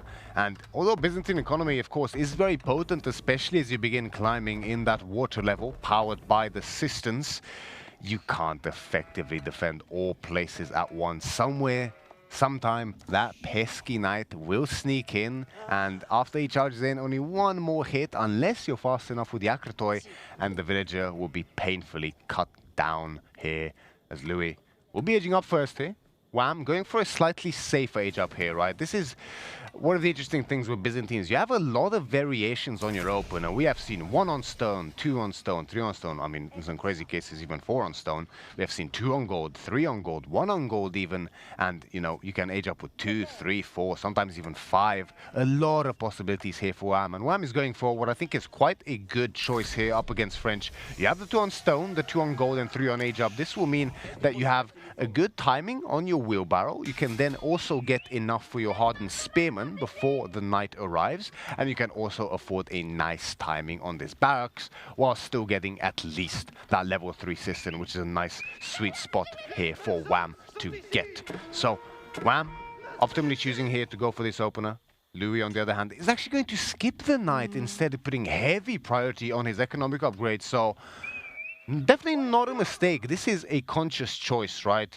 There is value to be gained from the knight. However, there's also great value to be gained from these earlier economic upgrades, especially ramping up in that mid-feudal age. So interesting opener here by Louis. I'm so surprised to see Louis doing this. Not getting that knight out allows Byzantines to sit back, relax, and get every single bit of cistern stone they want. The thing is, Wham most likely expected a knight, and investing in that barracks early on, which is a pretty standard thing to do, you do force him to make those limit an A because of the fear of the unknown. Now, Louis might just say, this is French. I don't need to do damage. I'm actually perfectly okay doing this. Now, we do see some of those deer being carried back home. This is going to be feeding a whole army pretty soon. Now, with these archers that Louis is making, 1 knight and already archers, he knows the Limitanei were coming and he is getting prepared for it. Now, the scouts on Louis' side, he is running around trying to not just pick up deer, but also punish a scout for being too far out. Now, Louis, he's only invested into 3 scouts, which I kind of like here, because that is just enough for you to ensure you get constant food income without overcommitting and slowing down your night production. Exactly right. Realistically, Louis will have a very hard time trying to take Wham's side of the map there, although 1 is very far out towards that north away from his TC, so that could potentially be on the cards for him. But, you know, you don't need many scouts to get all your day. It's not like you're in any danger of running out of food, and less scouts means more knights earlier as well as archers here for Louis. So he will opt to prioritize that military investment, prudently so, I would say, as the first javelins are already on the way here for Wham. Great choice, I would say, mercenary contract. Very effective up against those archers. But quite a common situation that this matchup in particular ends up in is that the Byzantines, they play defensive, right? And they kind of have to. You very rarely are able to actually move out with infantry against a civilization like the French, right? The threat of that map control with the knights and getting surrounded is so real when you're the infantry player, and your slow composition is very vulnerable in those forward positions. But Byzantines, as Wham loses his scout, quite a big loss there actually, considering he likely will not pivot into a stable at least early, although it is a possibility, but now loses a crucial bit of information there. But Byzantines wants to opt for that castle age eventually, and if they only invest into spears and javelins, it can be scary, because if French fully continues investing, you can end up in a position where you simply do not have enough army to actually defend once that severe dive comes in, especially if you took a little bit of damage before. So Wham, when it gets towards sort of that mid to late feudal age, that's something he might want to consider. Maybe adding a second stable, a second barracks, excuse me, a stable or even an archery range could be on the cards for him, as we see that LoueMT's numbers are already swelling pretty quickly. And Wham, he did go for that wheelbarrow. He went for the hardened upgrade on the spearman and now has undermesh in, but still no horticulture, still no double broadaxe either. Now this feels tough because we've all played javelins against archers, and it is great when you have 5 of them, but 4 just hits a little bit too lightly to actually take them down. So you do need that double group staying together, and you can't effectively split them like this. Now, with Louis just massing more and more archers, I feel like I'm seeing a little bit of deja vu here from a previous game where the Knights just outdo the Limitanei so well because of the Limitanei's decreased movement speed, because they're obviously going to be activating their little shields to ensure that the archers don't take them down so quickly. And those javelin throwers, they don't come out in big enough masses to keep on contesting this, especially with the archer numbers increasing like that. He needs at least one more group to be able to get 2 control groups to take those archers one by one. But with the right control of the Knights, this needs to be perfect. And Louis' micro is perfect. Indeed, Louis, known for his impressive unit control as well as his speed. Now, looking to swell those arch numbers further, as well as the Knights did manage to pick up a sneaky little villager kill up towards that stone mine. I think it might have been the villager that did end up building the barracks there for Wham, I believe. Meanwhile, Wham going for an interesting strategy here. So we mentioned his lack of upgrades. He actually pivoted off of the gold entirely, instead opting to fully secure and soak up these forward berries as soon as he's able. A bit unfortunate to have both of his secondary dipacks spawning so far forward for him.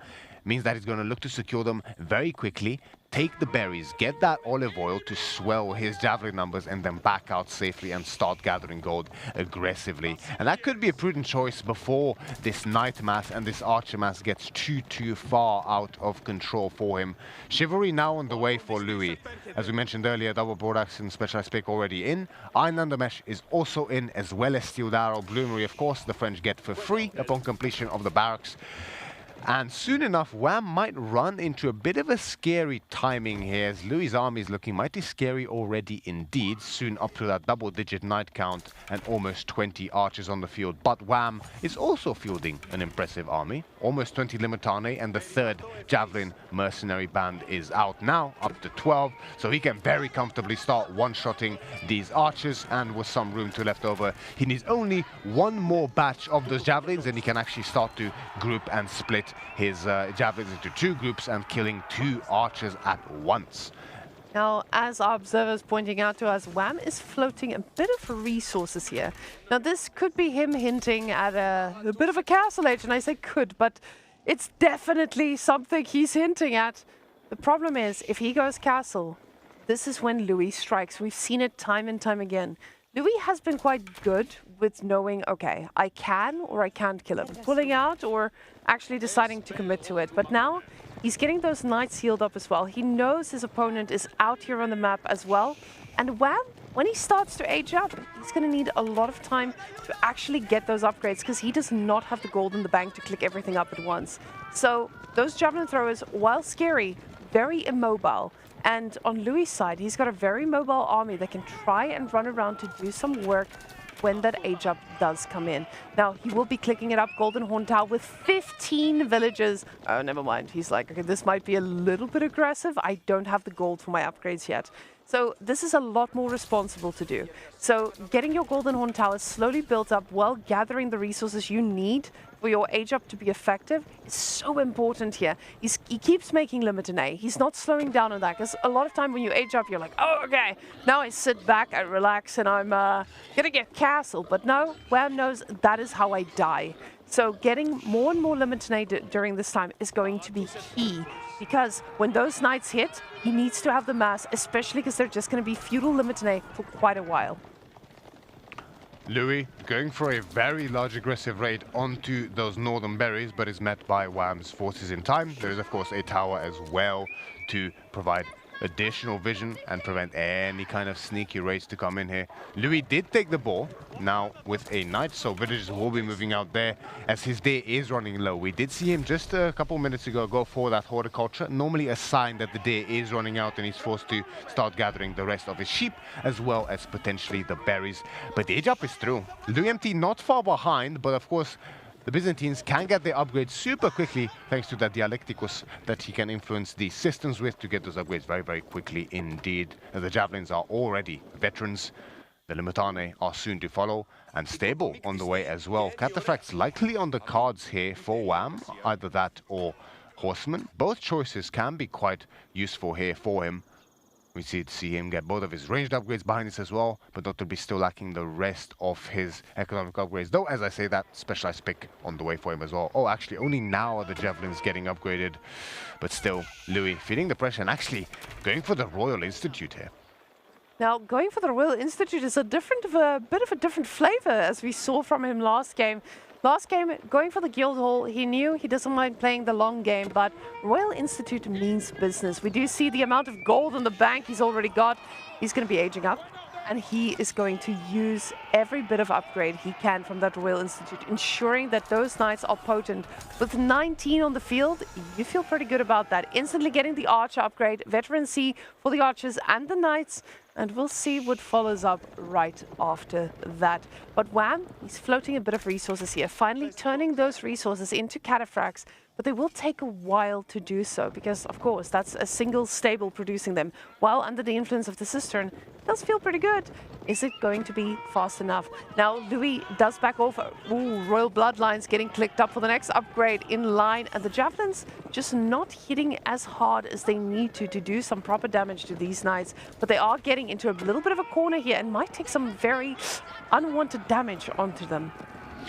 Yeah, LoueMT getting caught just slightly on the right side there, but manages to skirt out of harm's way, only losing one knight for his troubles. Royal Bloodlines does take a long time to come in, and it was chosen after the veterancy upgrades for the knights as well as the archers. We did miss it earlier, but Louis managed to pick up an additional 2 villager kills, a nice little bonus for him there, and Wham looking to go heavily into those cataphracts as well, alongside the Limitane behind it. I would love to see him add just one batch of those camel riders, maybe even 2, which will serve as such a great little support in those fights, reducing every single knight's damage by 20%, a massive help in those fights when it comes to it.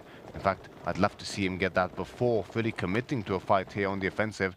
But Wham is looking in a pretty cozy position, now able to take control of the mid-map and start to secure those relics as well. One already on the way for him. Second monk on the field will mean that a second will be secured very fast for him here as well.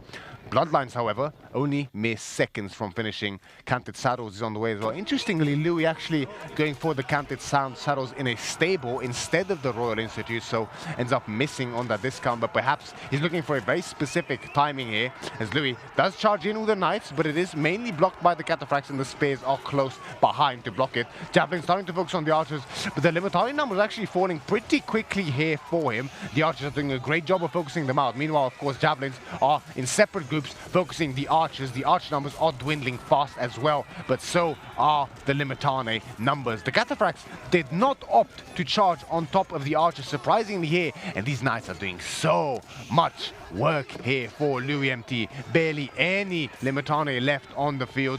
Wham! Is he on 1 barracks or 2? That could be quite an important detail here, because it feels like these Limitane numbers are not getting replenished fast enough. Yeah, only the 1 barracks for him. Would love to see him go into 2, but instead he opted to heavily lean into those Cataphracts instead. Now, finally, those Cam Riders have hit the field, but Louis also has his own problems to worry about behind this, as the food is starting to run out.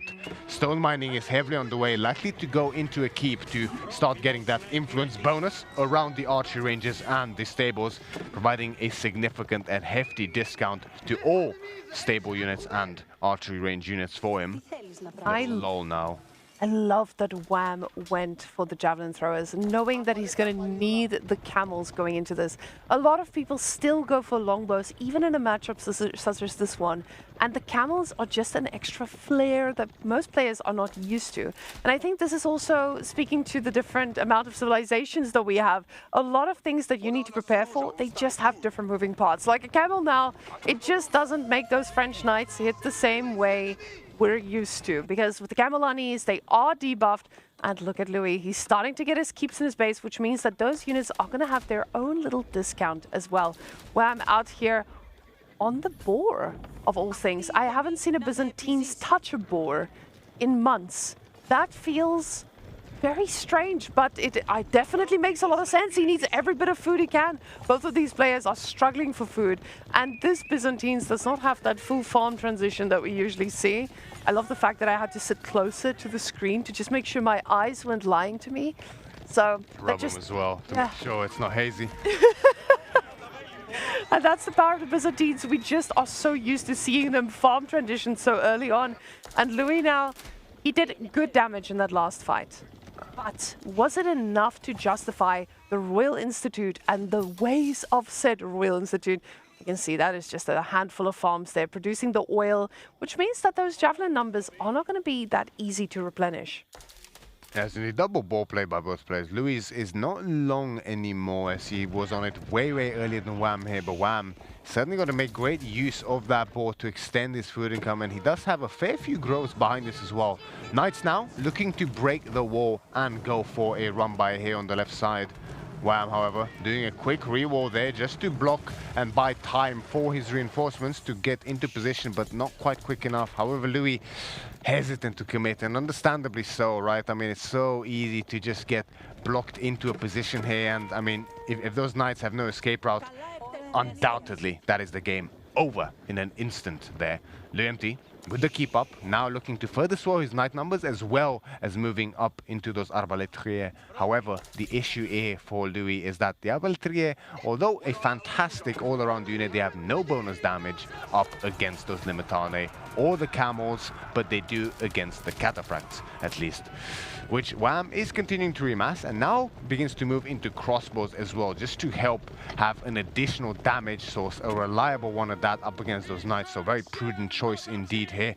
And Louis, I bet he's starting to regret his choice to go for that Royal Institute instead. Royal Institute, ideally you would love to leverage it into a kill move altogether once that bloodline comes in, or at least use it to consistently and repeatedly trade out very favorably with the Knights. But against such a effective composition up against the Knights with the Camel Riders, the Limitane, and now crossbow numbers swelling rapidly as well, it is very difficult to do so, and you miss out on the guild hall as a result. Louis does come in with the charge as soon as the ball is under threat. 5 villagers inside there looking, shaking in their boots at the massive army looking to murder them mercilessly behind us. Louis trying to find an angle, looking for a way to split this fight in his favor, but Wham, ever vigilant, will not allow him to do so. Louis looking just a little bit behind in this position. And Wham giving us the show we didn't know we deserved. Absolutely fantastic moves all around. With Byzantines, he didn't overcommit. He knew when to make units. He knew exactly how to keep his army safe while being able to put pressure on these Knights. And honestly, early in the game, I thought that Louis had this. I think with the composition from French, there's a little bit of a timing that you have, that you can easily run over Byzantines. And Wham, he knew that. He aged up while being very cognizant of all these moving parts and was able to ensure that he doesn't take that lethal damage that he was going to be able to lose to so easily, just losing a bit of that mass. But now he's in control, he's in the driver's seat, and Louis, he is playing a defensive French game, which I don't think anyone had on their bingo cards. Yeah, exactly. Being on the defensive like this is French, although it's not something you hate when you have the guild hall. In this position with the Institute, you'd rather have already won the game by now, and Louis is looking a bit far away from that position. He goes in for a charge, but 3 of the Knights do get skewered, and suddenly he realizes he's in big trouble as army from both the north and the south connects and looks to collapse upon his mass.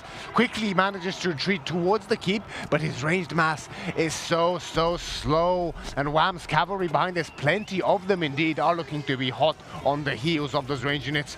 Bit of screening by the Knights buys time for the range units to escape further behind this keep, but Wham smells blood as the keep is not going to stop his advance in this game number 5. He wants to end it and secure his spot as the 3rd place finisher here in the Masters of Steel tournament.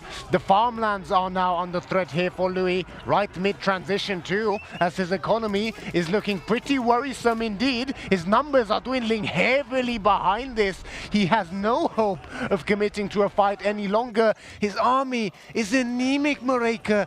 3rd of Wham's, not even at this point in time. Units everywhere in the French economy. It is looking dire indeed.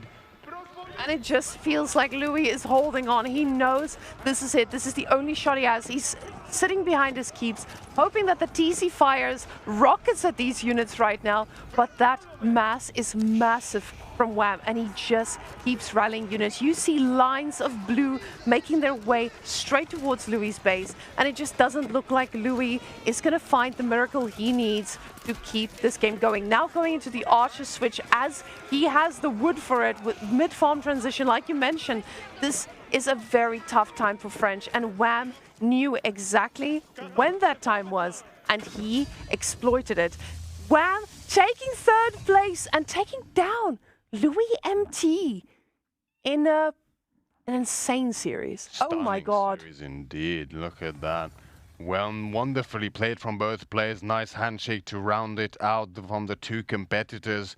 Louis just unable to make it work there in the final game with one of his signature civilizations. Wham showing great patience, great prudence in his defense, not greeding, having a clear game plan with the early extension to those berries, not greeding for gold at the same time, not leaving himself exposed to those raids, always securing himself with the towers, having the systems in position. Very well played, and Louis is having a little yawn there, a little bit tired of such a series. Intense one it was indeed. Great effort from both players, but Wham in the end proves to be victorious. This was just a masterclass at being aggressive while knowing your limits. We can see here the military value lead was always on Louis' side until it wasn't there by the end. Absolutely amazingly done. We can see Louis' economy count as well, but a little deceiving because, of course, there are those cisterns that do influence your economy yourself. So, of course, it does skew the way of Wham when we look at the resources, but also only barely. The olive oil, of course, Byzantines being the best civilization in getting that olive oil. French, they didn't even try. But look at that. 5 relics as well. I completely missed that. Oh my goodness. This man had control. That was disgusting, Myriad. Yeah, it's especially tough on this map as well, right? I mean, maybe if it's on Dry Arabia, there's more room to run around with the knights, more room to maneuver. You know, Coastal Cliffs, although French can be great, French is always one of those civilizations. They have their map preferences, but even on maps where they're not great, they can shine, right? It comes down to that knight control. You can always put pressure on your opponent, keep them on your toes, and if you're able to get that damage, find those angles, you can really put a lot of hurt on these civilizations that are more defensive. However, that is made even harder on a map like Coastal Cliffs, and Wham, of course, ever vigilant with the defense, has proven it to be quite doable here and secures the victory. But what a great series to warm us up for what is soon to be the grand final. Now the grand final, we know that's what everyone's waiting for. And honestly, this is the final we've been wanting for years, guys. It's Beastie versus Marine Lord. The age-old debate of who's the GOAT and who's the chimp, you know? We're going to find out pretty soon between these two because honestly, I think this has always been the question mark. There was a big situation where, you know, Beastie beat, I think it was 5-2, and then Marine Lord 4-0'd him right after. It's a situation, and finally we get to experience that. But before we go there, ladies and gentlemen, it's time for us to go over to the analyst desk and hear from Wham himself. Take it away, Corvinus. Give it to me. Give it to me right now. Yeah, perfect. Thank you so much, casters. The other way. Thank you so much. You guys did an insanely good job. So just listening to it and everything was like, oh, that's amazing. These guys know what they are talking about. All right. Anyway, now we are focusing here because it is very, very important. We have the third place winner next to me. It is amazing to have you here. But before we're going to jump into the interview, I just need to mention that we're going to do a giveaway when we are finishing with the interview today. I'm gonna mention that again as well. We're gonna have such a super microphone. We're gonna have such a super mouse pad and the speaker as well. Amazing. Now you are sitting next to me like a giga chat. I need to say that he is a giga. Look at this person. How do you feel before we going to the games? Do you feel a little bit nervous even after winning? I felt good going into the games. I obviously had really close sets against Beastie and Marine Lord. But during the games, I was a lot more nervous. Not like nervous during like the actual games, but like after a game or so, I'm like, wow, he's playing really well, and I'm really struggling to even win my games. All right, so let's jump to the first map, which was region. Honestly, I was a little bit confused because Louis played differently than how he used to play. He's like spamming CPIs, right? I'm pretty sure you were prepared for like a lot of CPIs, but he was actually making a crazy amount of archers and spearmen in feudal. Did it surprise you? Yeah, it surprised me a lot. Obviously, you can tell based on the game how much it surprised me, but my initial plan was to fast castle and be going the camos during the age up. Forget the name, but the camos. Because he was going to mass the party, right? So I could get the relics. But no, he just went like full feudal baboon, and I'm like, I haven't played Albids like this kind of style in a bit, so I'm like, I don't exactly know what to do here. Should I go Guam? Should I go Mass Ultra? Should I go Camo Lancers? I decided to go Knights, and it didn't feel like the correct option, but I also messed up with my tower on the gold quite a bit. I think if I had maybe fortified that a lot quicker, my strat would have been better there. So yeah, that was the point when I was like, oh, he's running out of units. That's it, that's over. He can't get their wood on the side. The other side was a little bit blocked as well. Even though you got the three dervish to try to collect the relic, but I felt like this kind of camel lancer play did not really work out in this game, and you couldn't mess archers because you were like pushing out of wood all the time, right? Yeah, it was a really hectic game for me. I couldn't get wood, I couldn't get gold, I had a limited amount of food. I did get the relics, but in the end, he was just idling my villagers for such a long time that it just didn't, I just couldn't keep up with his army, and he got Castle Age and killed way too many villagers for me to even be in the game at that point.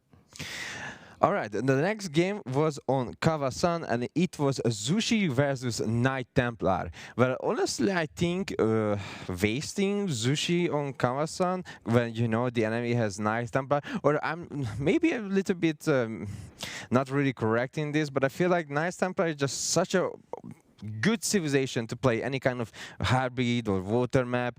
Did you felt like uncomfortable playing against Zushi, or you already knew, all right, I'm just gonna win this anyway, so anyway, let's go to the next, right? So how did you felt?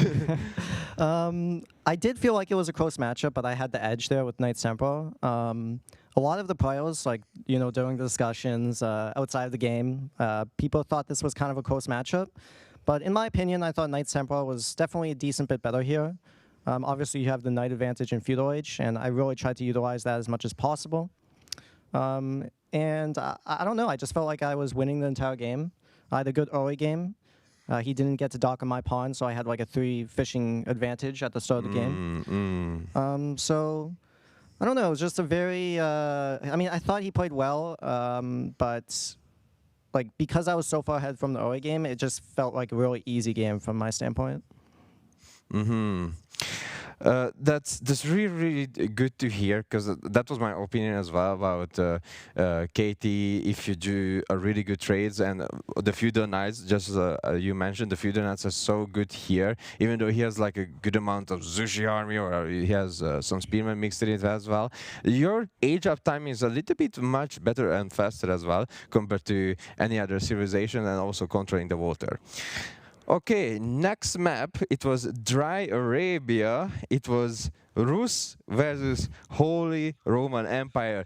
Now again, we couldn't get another Rus win, sadly. Not sadly, but Rus still has a really low win rate.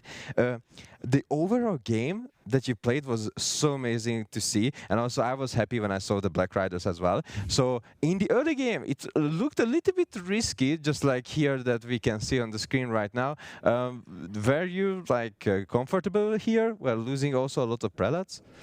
I was pretty comfortable throughout the game, but to be honest, I didn't really expect him to go Rus on this map. Not because Rus is bad or anything, but I just thought he would go on Coastal Cliffs because he thought I thought that he thought I would go Byzantine here. Yeah. So I was expecting him to go Delhi here, and I'm not super familiar with this matchup, but I thought I played quite well. He played well, but I got a few villager kills, especially on that bull was pretty big for me, I think. And then this trade as well, I got a decent bit of, here as well. So I just kind of picked up a lot of villagers throughout the game, and I don't know, like, obviously it took like I don't know 48 minutes to kill him, but I felt quite comfortable throughout the entire game. Because of the little ratings, you are managing to kill the economy, and after that you are going to the next stage with the palace, right? So you are just swarming out of the villagers, right? So again, my favorite part of this game was that you made the Black Riders. Now we usually don't see them, right? And you made the Black Riders. Did you feel those units are really strong here? I do think they're strong, but also they were quite strong against Knights, I think, and he was like straight massing Knights for the entire game, which I mean, I should have expected it. It's a very LoueMT style, especially on the Rus, Anatans as well, but I don't know, I just saw the Knights, I kind of thought, yeah, Black Riders would be good here. I unfortunately didn't get to like a big mass of them, but I would have liked to in that situation, yeah. And we can see how amazingly your towers helping as well into this clash. It's so nice to see bombard towers shooting on stuff. Then you have some arrow slit towers as well. You are pulling the knights back and back a little bit back to get the enemy units under the bombard tower and doing like a crazy amount of damage. And at the same time, you are pushing into his base. It was a really nice tactic that you did here. But were you a little bit scared when you see, oh my God, my base is falling a little bit, or were you still happy because you know that you have the landmark that makes villagers so fast? Well, I mean, this is the point where I was kind of like, am I okay? Like, he has knights in my base just kind of doing whatever they want, right? And I was trying to kill them. I thought my static D would do it a little bit faster, but obviously knights, I guess, have a lot of armor. And I was trying to find damage in his base, but I couldn't really do it. Obviously, I had more villagers, so maybe that was why, but yeah, not a little bit sketch at that moment for sure. Yeah. And in this moment as well, when the Rus Knights are going in, and we know the Rus Knights had also more damage, and it was a little bit like scary for this moment, right? Because oh my God, there's so many units on the screen, and you have to micro your own units, your crossbows non-stop to make sure you can put out as much damage as possible. You still felt comfortable, even though losing those units, right? You still felt comfortable. Yeah, actually at that point I felt even better because I'm trading out crossbows for knights, and in this stage of the game, I don't mind the crossbows, especially because he had so many knights, but I really want to thin his knight number because it's really difficult to deal with that many knights throughout the game. And yes, as you can see, dear viewers as well, we can see the Black Riders, so many Black Riders over there trying to help. They are just arriving and helping out the army, which was so amazing to see. We can see Black Riders right now as well with the cavalry army. It's so amazing. I love that unit. Honestly, if you ask me what is my favorite unit, I would say the Black Rider because so amazing they are. All right, let's go to the next game, which was Cliffside Jeanne d'Arc versus House of Lancaster. Now, that was the game where I thought like, okay, maybe House of Lancaster is gonna win because, you know, it's not French. But for some reason, JD still pulled out the victory here. And I was like, maybe because he picked the wrong landmark, maybe securing a second goal with the white tower would have been better. How did you feel? Like, what went wrong here? You know, I mean, I asked myself the same question. I'm like, what did I do wrong in this game? I thought I played quite well. Maybe I should have went for the Expos faster, but I went King's College, so I thought like my knights would beat his knights. But honestly, I really don't know. I mean, he played quite well. He killed a lot of my knights when I was trying to raid. Outside of that, I thought I played fine. I really can't give you an answer because I don't know what maybe the crossbows that he had a lot of because you can see he has 9 crossbow. So even though you had the knights and the clash that we saw earlier as well, he still had crossbow in that fight as well. So maybe that he was like a little bit extra on the damage output, right? He has the crossbows in that fight. You are just only on knights. There is no help with your knights to get like a back DPS, right? Yeah. So that could be a little bit of a problem. But also, I just remembered the early dummy lancers. Yeah, I kind of threw away a few of I had a control group issue, and I didn't see these units, and I threw away a few of them there. Yeah. Yeah, that was like little mistakes. Just build it up, right? Yeah, like sure. This little mistake, that little mistake, the vaulting, just build it up, and eventually that lost the game. Well, next map. Now that was really interesting, and I will tell you why. It was Coastal Cliff, French versus Byzantine. Now that was a huge argument in the lobby, like which one is better and why. Like so many people said, okay, French is better against Byzantine, and so many people said like, Byzantine is better against French. When everyone saw that you having a back barriers, everyone at the same time, oh yeah. That's a big win. Do you feel like the same, that because you had the back barriers, it was much easier against the French civilization? I mean, yeah, the blackberries, you can't complain about that. But I was pretty comfortable with Byzantines here. I really enjoy Byzantines. I think if you don't do any major mistakes, you should win against French. But obviously, it's a close matchup. Like French, definitely, they can put you on your foot. They can make you make mistakes and stuff. Like. They really have to force you to make mistakes, though. Like, Byzantines is more of the defensive, like, I just scale and win kind of gameplay. Yes, and as we can see, Byzantine is such a nice civilization to play like a Zerg, right? Like you are Zerging your armies here, and you have so many spearmen, so many javelin throwers, and you are amazingly focusing out. Did you like do like control group 1 or 2 on differently on your javelin throwers? Because you are sniping those archers are amazingly. Like a few javelin throwers snipe this archer, a few javelin throwers snipe that archer. So it really shows how great your micro playstyle were, because you were eliminating so many archers in time. I don't control group, but I do try to do that, right? I box a few of my javelins and throw them at, like, and shift click, and then box the other javelins and shift click them. Yeah. Yeah. And also we can see in this fight as well, you have so many units. It was crazy to see that like your population number compared to his population number, right? And you have the camel riders here as well, debuffing his knights. So, and oh, it's crazy to see on the screen. So many blue units just clashing into the French army, and you are literally pushing him to like, listen, you can get her here. This is not your resources. This woodline is going to be my woodline. So I'm really happy to see how strong is Byzantine. I'm not really, but but it really shows that you can build up your army with different cultures as well, right? You put in the Abbasid, you put in the Malian, and together it really shows the strength of the Byzantine. I mean, I love Byzantine. I couldn't agree more. But I don't know. I just, at this point, I'm like, okay, I have a huge army. I'm almost maxed, I think, pretty close to maxed. And I know that he was struggling for food because I pushed him off the boar. I pushed him off the berries. And I wasn't struggling for food at all, really. I had my deer packs. I was probably finishing up the boar. I had a few berries still. And French, he has the guild hall as well, right? So I don't really want to go late game. I know I have my advantage now, and I just want to push and kill him at this moment. Yeah, it was really, really amazing seeing this game, because I was sitting and watching, and I'm like, whoo, that's gonna be spicy, and eventually it was very, very spicy. Now that our next game will very, very, very soon coming up. It's going to be the grand finals. It's going to be Marine Lord versus Beastyqt. I'm pretty sure, but I want to hear from you as well. Do you think it's going to be a very, very close series?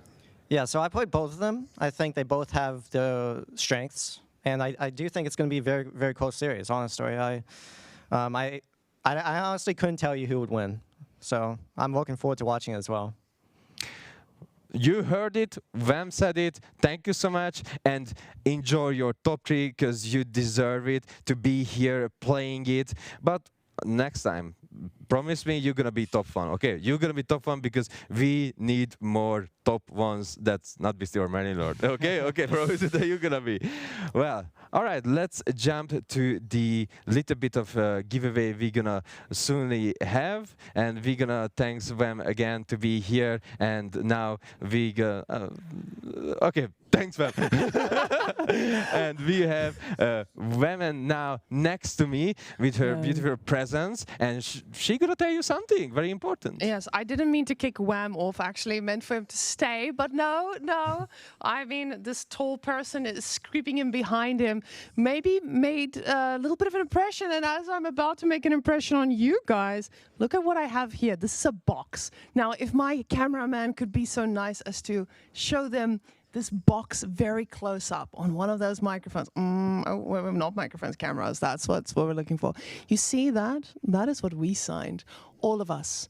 And for those of you who use the code to buy something on the SteelSeries shop, 20% off. Remember, 20% off. You, one lucky person, will get this box with all 3 QCK mouse pads inside. They are unsigned, so you have your box, but you have all 3 mouse pads that will come with your order. So if you are the lucky one using our code, you might get this very, very exclusive box. So just wanted to say that as well. Now, guys, we will be heading into a break pretty soon. And in that break, you will get the quiz. So for those of you watching on other channels, remember, quickly come to SteelSeries' Twitch, because we will be doing the giveaway after the break with 4 items. We have 2 signed mouse pads to give away. And we have these amazing Arena 7 speakers. Oh my goodness, they're still on my wish list as well. And the microphone that Haljona has been streaming with over there for Gentlemates as well as what I use on my stream. So yes, Corvin is showing you the beautiful microphone. So those things will be happening after the break, or the quiz will happen right now. So don't leave. Answer the questions, come to the chat.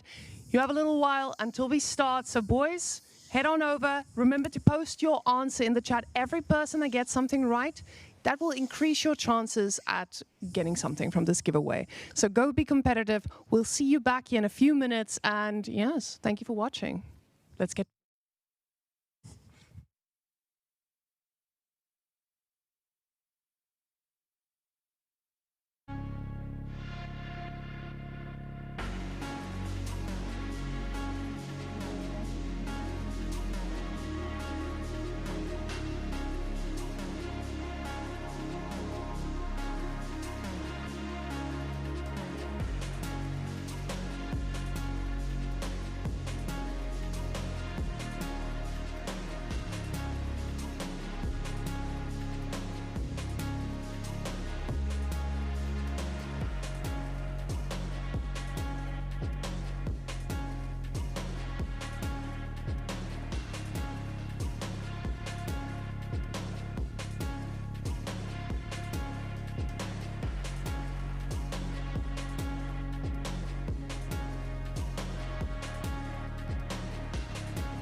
welcome to our event venue. So let's take a walk around and I can show you all these beautiful things we have here. But first, we want to take a look at the iron board where all of our costumes have been taken care of, especially when things do get a little crumply. But let's go look at the real stuff. And here, if we just do a little bit of a peeking, you can see that there are some players, some practice partners, and some team managers all watching around, waiting for these games to conclude. Now, let's go look at the real action. We can actually see two players in action and their referee watching them.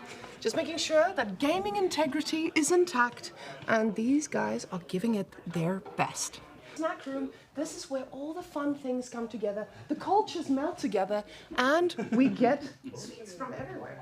Now this is also where all the important people are waiting for these games to happen and all the action taking place at the right time.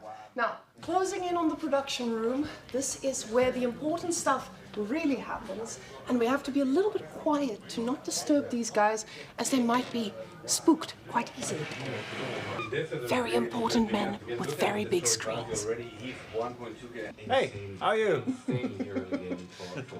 So, every single person here has a pretty important role. We have our game master here who's observing all the games on two different computers to ensure that we get all the action at the right time. The man controlling the volume and ensuring the background noise does not overwhelm you, sitting right here. And our producer, non-existent sometimes, but very important to click those buttons at the right moments. Now, we can take a little peek inside, but you have to be quiet. In numbers. Look at the mission for him. Look into units. You know, Look at that pop.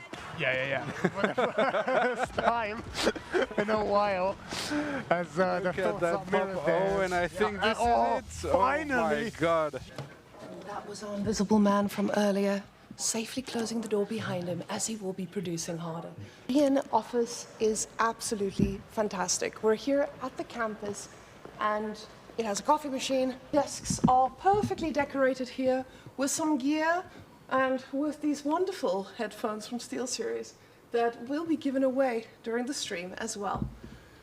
Currently 2-2, which means that when this game concludes, their round is over. Depending on who wins, they will be joining their analyst over here on the analyst desk and ensuring that they do a proper interview in front of... It's going to be this wonderful wireless Rival 3 mouse. Wow. August 2, congratulations, you've done it, you've answered questions, and the mouse is yours.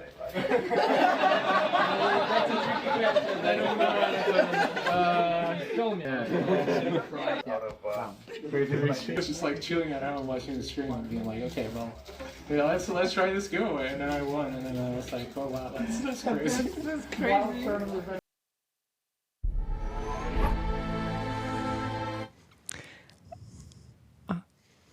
Well, that was a little bit emotional, I must say, watching that. I am blown away. The last few days have been absolutely crazy. Corvinus, you came out here on last minute notice as well, helping out. And honestly, watching that, I was getting goosebumps. I look like a chicken.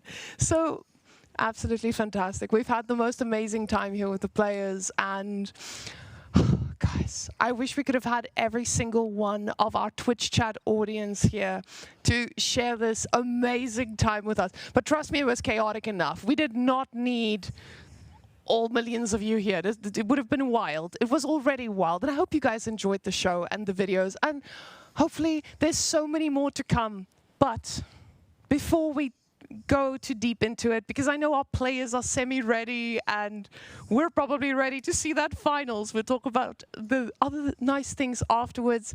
But Corvinus, could you choose the first prize for us, please? The first giveaway.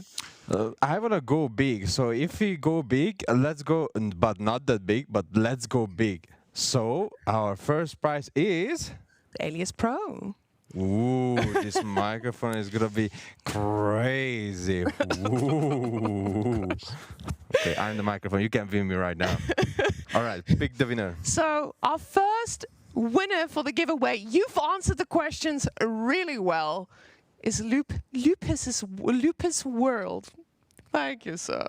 This one will be going over to you, good lad.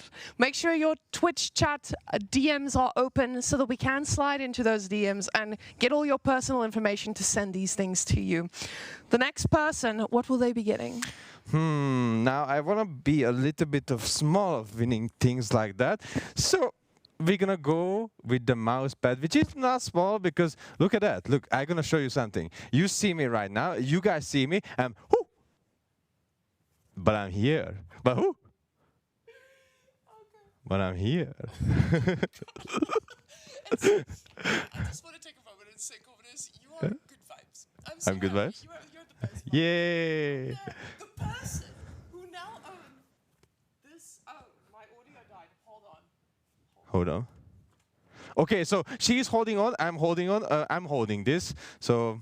I have backup audio, ladies and gentlemen. Okay. Microphone is here. Okay, so the next person is going to be Lawyer13. Very nice. You get a mouse pad. Very nice.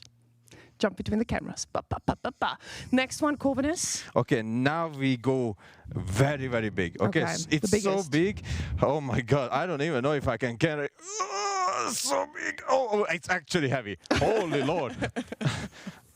So our lucky speaker winner, and these bad boys, the Arena 7s are potent. They are going to go to No Man Goose. But Yo, No Man Goose. He gonna go like this on the street, right?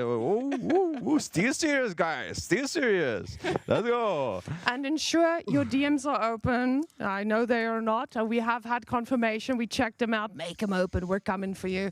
And then lastly, but not least, yet another mouse pad. Signed by everyone, or all the pro players. That is going over to Elinix. I know I've had trouble saying this name before, so I'm very glad they write it down. Thank you very much, production. Isn't that just Alien? Alien. Oh, it is Alien. Oh, yeah, okay. Yeah. Yeah. I have my Hungarian consult here to make sure that I read things correctly. All right, guys. Well, now, without further ado, let's get back to the rest of the show and ensure you guys see the finals that you've been hoping for. Marine Lord versus Beastie. So much, Women. All right, here we are. Ladies and gentlemen, it is time for the set that you have all been waiting for. As we're getting ready now to bring you guys the grand final of the Masters of Steel Invitational here live in Denmark, Copenhagen. And it is a set that we've all been looking forward to, haven't we, Winston? We're seeing Marine Lord up against Beastie. Now, sure, this isn't by definition the El Clasico Grand Final, but these two players, they've met time and time again in the semifinals of other tournaments. We only had like one Grand Final actually with them before. Yeah, and the amount of times they've met, I feel like there've always been one of them or the other making it to the finals. And it's kind of interesting to see this kind of legendary duo because there's a lot of, behind the scenes banter. I mean, in front of the scenes banter. They talk to each other a lot. They smack talk a lot. And it's a lot of fun, but they're also fierce competitors. They have both prepared a lot for this moment here. We have the draft in front of us. They just drafted this. They are... we got a spicy draft ahead of us too, Crackety, right? We do. So, Knights Templar, they did make it through here for Marine Lord. That is definitely one of those civilizations that is just an immediate big red warning sign, especially when it comes to the maps as well, because we do have some water maps in the draft as well. Namely, we got Holy Island and Four Lakes. So, Knights Templar on those maps, such a potent civilization. But Beastie, he's gotten Juji on his side as well. So also one of, if not one of the best civilizations in the game when it comes to land maps as well. Also very good on water maps. The question is, do you want to use Juji up against a civilization like KT? Do you want to use them against KT? I'm not sure. I think there's plenty of options here. And now it certainly stands out that, and I think Beastie was kind of hinting to this right before this match, was that maybe Marine Lord has a slightly better water draft, but he's feeling more confident in him having the land draft. But I think there's a lot of question marks about that. Sort of in the middle of pack of Civ ranges, a lot of these matchups can be kind of hit or miss. Some players have very different opinions on how these matchups can go, and we've seen that playing out real time in the tournament with different players prioritizing different elements of this draft. We did see, of course, the Jushi not being banned on Beasty's side, so he was able to pick that up last, which gave him some early picks for the land. And on the side of Marine Lord, you know, the Roos, how do you feel about the Roos pick? Because I feel like it makes sense in the context historically, and we've seen it do better and better as the tournament has progressed. But early on here, it was not doing well. It seemed like there were a lot of solid counters against this play. Yeah, Roos was getting bullied a lot so far in the tournament, and it's very interesting because it wasn't just in like one-sided matchups when it comes to the player skill, but also players that were actually originally perceived weaker, or rather the underdog in their opposing matchup when it comes to their opponent, winning up against the Roos with their respective civilizations. We've gotten some new counters that sort of emerged to that. So Japan, for example, or Malians, they've become more and more like the go-to Roos counter here as this tournament has progressed so far. But it looks like we do know what is going to be coming up here for our game number one. It is going to be the Ottomans for Marine Lord up against the Juji's Legacy for Beasty. And we've been talking with the players just a little bit beforehand as well, how they feel about like this matchup in particular. And most people said that they would actually see Juji as the favorite civilization here. Personally, I think that Ottomans actually has a lot of tools that work particularly well against Juji's Legacy. Namely, for example, opening up with military school kind of gives you the ability to immediately dictate, for example, landmark positioning when it comes to the Meditation Garden. Your opponent, or rather Juji's Legacy, is not going to be able to like really move out onto the map to get the most ideal Meditation Garden. It has to be in their base, and that's where you start becoming very spawn dependent. Yeah. And yeah, if we take a look at their head-to-head, we can maybe see this history and the win rate and the series count. You know, Beasty does talk a lot of smack about Marine Lord from time to time, but it seems, you know, just clearly visible in the series count that Marine Lord has had the better of the two of them in these matchups, and that is carried through in the game. So we'll see if Beasty's able to sort of return those fortunes here. And he was seeming confident in his draft. I'm assuming Marine Lord equally confident in his. And here we are with game number one of our grand finals. Ladies and gentlemen, it is here. We've all been waiting for it. Game number one in the grand finals here at the Masters of Steel Invitational live in Copenhagen. We've got Gentle Mates Marine Lord in the color pink playing as the Ottomans here, opening us up with that beautiful military school. His opponent in the color yellow, it is going to be Beasty playing as the Juji's Legacy. Oh man, what a day. What a day to play some top-tier Age of Empires 4. I know, I woke up this morning and it was just, excitement, excitement, excitement. Of course, I got a pastry from a Danish bakery, and then it was time to go. You know, we've got this, a LAN event, we've got crazy stuff coming. It's best of 7. Okay, I mean, I guess the most important thing right now is we gotta take a look at Beasty's Juji's one here, see where exactly are like the good spots here for the Meditation Garden. And there are some great spots out on the map, but we talked about this, Winston, out on the map that is not really realistic here for Beasty to really get to, as we do already have that first Spearman in queue for free, courtesy of that military school. Yeah, there's a chance, like you were saying, he might have to place that in his base, which would mean maybe the berries in the woodline, or, you know, if Marine Lord Spearman isn't in the right position, maybe Beasty does go for maybe a riskier thing. You can always juggle villager HP at this level. The players are quite confident enough in their ability to take some damage on villagers without losing them, but we've seen players risking it before and having, you know, a difficult time with that. For example, I mean, we saw Beasty against Wham just yesterday. Beasty maybe feeling a little overconfident on that mountain clearing game and losing 2 vills, and Wham really executing well on that pressure. And who knows, maybe Marine Lord could get lucky with the spear here and execute well and find himself up if Beasty does go for one of those, you know, more aggressive positions that maybe should just be denied.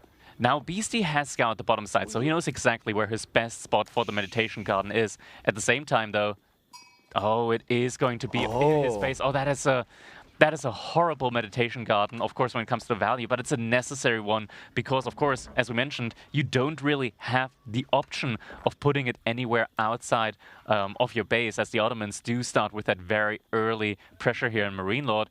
His Spearman, as he's only scouted the gold so far, is going to be moving towards that right now. I think if he scouted out the bottom side, he would just send the Spearman over there just because like that is a very juicy spot there for the Zhuji's Legacy in order to put a meditation garden.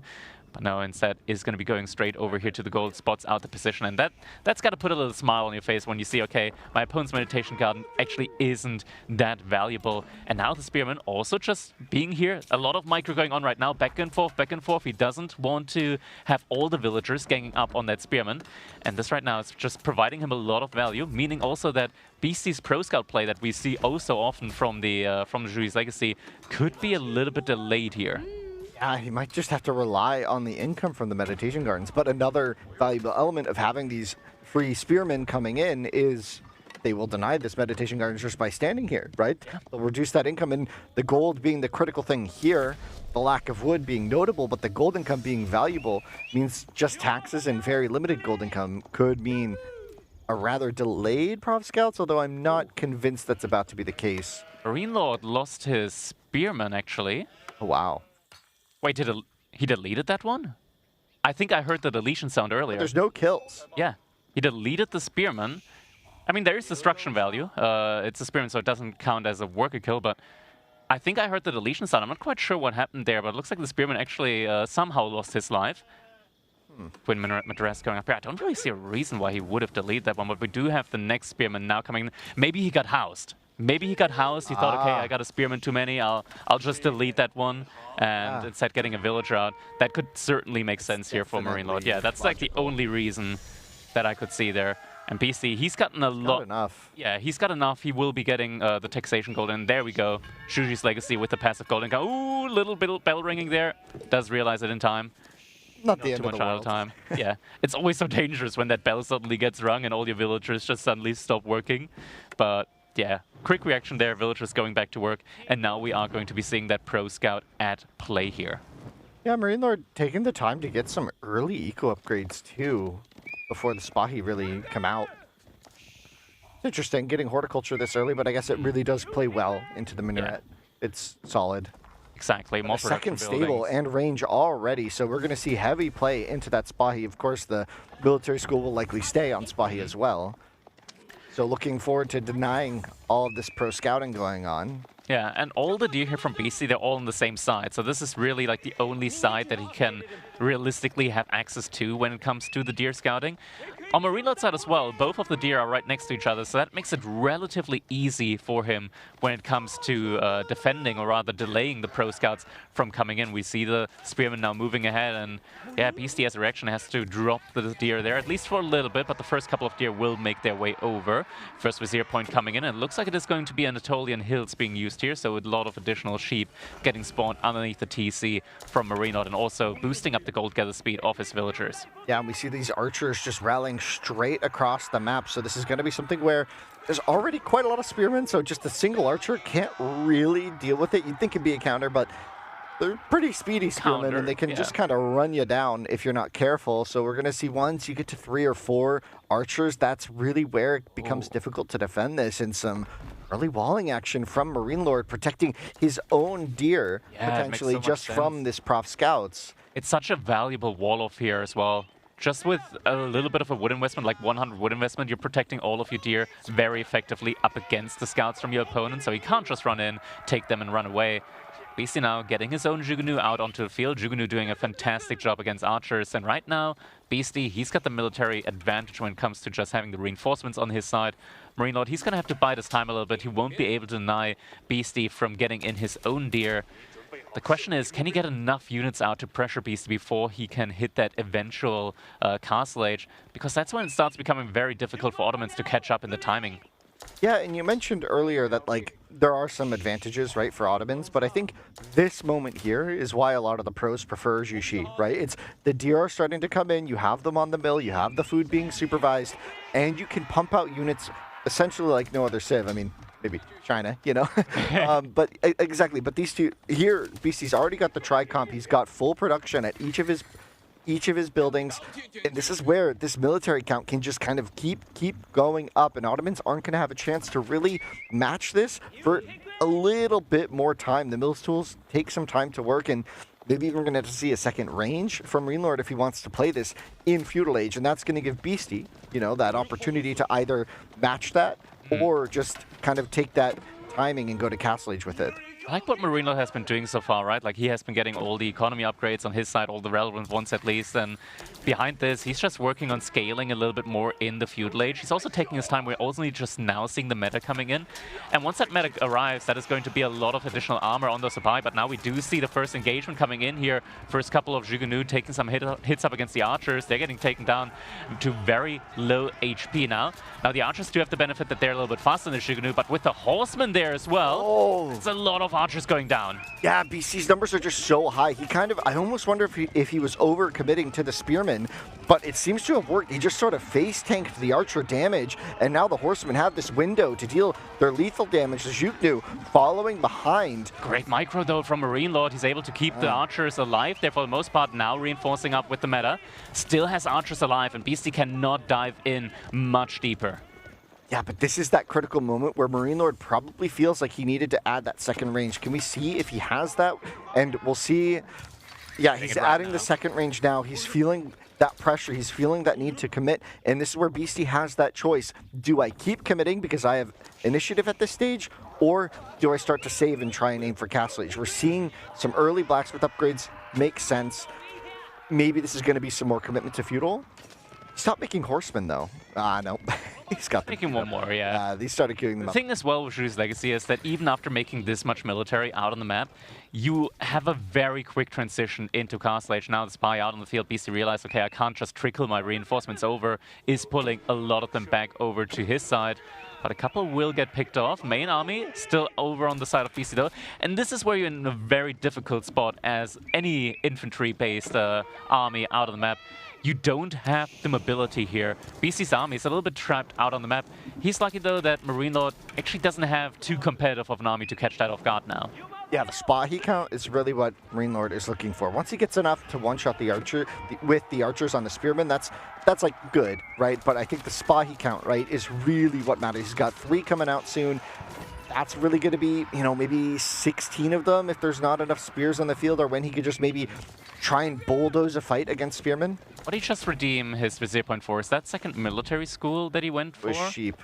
It was military campus. Okay, so he is just immediately went for the additional military school. So as soon as he gets the resource right, he will be able to place that. That'll probably only come into play, I want to say, like later down the line in like Castle Age. I don't think that's something that he can really reasonably invest into at the moment, as both players still investing into military. But I think now is the point in time, or soon is going to be the point in time, where Beasty will start glancing more and more towards that Castle Age up, as he did pull actually a lot of villagers over to gold. So definitely working on that next. Marine Lord reinforcing with an outpost on the deer. That is going to be the target that Beasty is now going to be looking for here. But the military force from Marine Lord, never underestimate the Sipahi in mass. They can even frontline against spearmen for a rather long time. Yeah, and if you have a meta with them, they're going to do decently against the Jugnu too. I mean, not just decently, they're going to absolutely crush them. But that meta armor is going to go a really long way here. But we'll see. There's a bit of dance back and forth. The threat here from Beasty is that he'll just torch down and focus on those deer, which Marine Lord has pushed a lot of villagers to. But here's the engagement. Lots of micro coming on both sides. Looks like a scout and a Sipahi did go down there. A couple of horsemen. The meta went down, you're right. Meta went down, which is absolutely massive. That is the most important unit here at the moment in the army from Marine Lord. He needs that in order to be able to continuously frontline with the Sipahi up against the Jugunu. It's getting rushed up right now. Should be back on the field very soon here.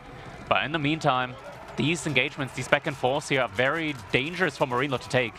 Yeah, he may have pushed out a little too far, Beasty.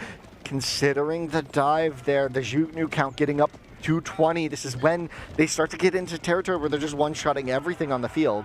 Matter is now back on the field, but Beasty able to get that timing, and now he's about to hit Castle Age. Marine Lord, he probably needs another minute now in order to be able to click that. Mount Lu Academy getting rushed up by 8 villagers. These are Chinese, or rather Juji's legacy villagers as well, so the age up will be coming in very, very rapidly. Beasty not able to get towards the deer here from Marine Lord. Actually finds his own scouts all taken down in a matter of seconds here, as Zapahi do get the drop on them. Small raid, though, coming in for Beasty around the south, it looks like. Not too much damage to be found there, as Marine Lord has kind of wisely moved most of his economy north towards the walled section of his base. This Castle Age is in, and this is this a scary moment for Marine Lord? He's 600 foot away from the Age Up himself. There aren't a ton of armored units at the moment in for Beasty, so it's not like he can dive the TC continuously. We're seeing the first couple of knights in now, or rather going for another upgrade. There's a lot of villagers now moving over to gold, so very soon he will be able to flood out a couple of knights. Actually, interestingly enough, before the knights come out, looks like he wants to invest into relics out on the map. Yeah, knight once again gets cancelled, instead opts into those religious units, wants to get them in as quickly as possible. And look at this here. There's still raiding from some BC going all the way around the base from Marine Lord in order to find the villagers on the gold, on the second gold, as well as on the deer. And this is a trap that's going to hit Marine Lord very, very shortly. He does have the outpost, so he does see this one coming. This could be a decent amount of damage. Marine Lord does have wheelbarrow, so he should be able to retreat with the majority of these villagers, but it will idle out that gold income for just a little bit of time, and that is quite annoying. Even the wood, which is one villager, but still being idled. Yeah. This is very important, especially as you're aging up, right? Like, you want to get the technologies in as soon as that age up hits, and this delay now on the gold is going to impact him directly. He does have enough in order to be able to upgrade all of his units to veterancy immediately, but will have to wait a little bit more when it comes to those blacksmith upgrades. Looks like he's actually prioritizing the blacksmith upgrades even before the veterancy on the archers. So we are going to be getting the +2 defense upgrade here. That is going to be coming up next. Can he hold up against this, though? Beasty, he is now starting to continue to push in. Shuganu do frontline here now. There are enough archers, though, I want to say, that he should be able to trade out up against the spearmen. Lots of micro coming in. Vizier point being used as well. What is that one used for? I don't know yet. Better goes down. Better get sniped again. This could be huge. Spearman. Armor's not in yet. The Zhugnu could have a field day against everything here. The villagers are idle. The horsemen, they looped back around. The Lancers are going to be showing up any moment now in the gap that this army has created. There's only 7 Zapahi left at the same time. Archer's actually doing a decent job here up against a couple of Zhugnu left, and now Zapahi do frontline. Fortitude is getting activated. The first Lancer is making its way onto the field, though. Spearman once again getting sniped, and Beasty is slowly but surely getting pushed out of the base of Marine Lord here. Is he able to weather the storm? He did manage to get 2 villager kills, and veterancy on the Archers only just now going to be coming in. Still a couple of Lances remaining, all low HP, though. Beasty getting the first relic in behind all of this. Does Marine Lord have enough? No knight in production at the moment from him, and he's finding himself just continuously still outmassed or under so much pressure until these archers aren't upgraded. He cancels the upgrade, he's going for Janissaries instead.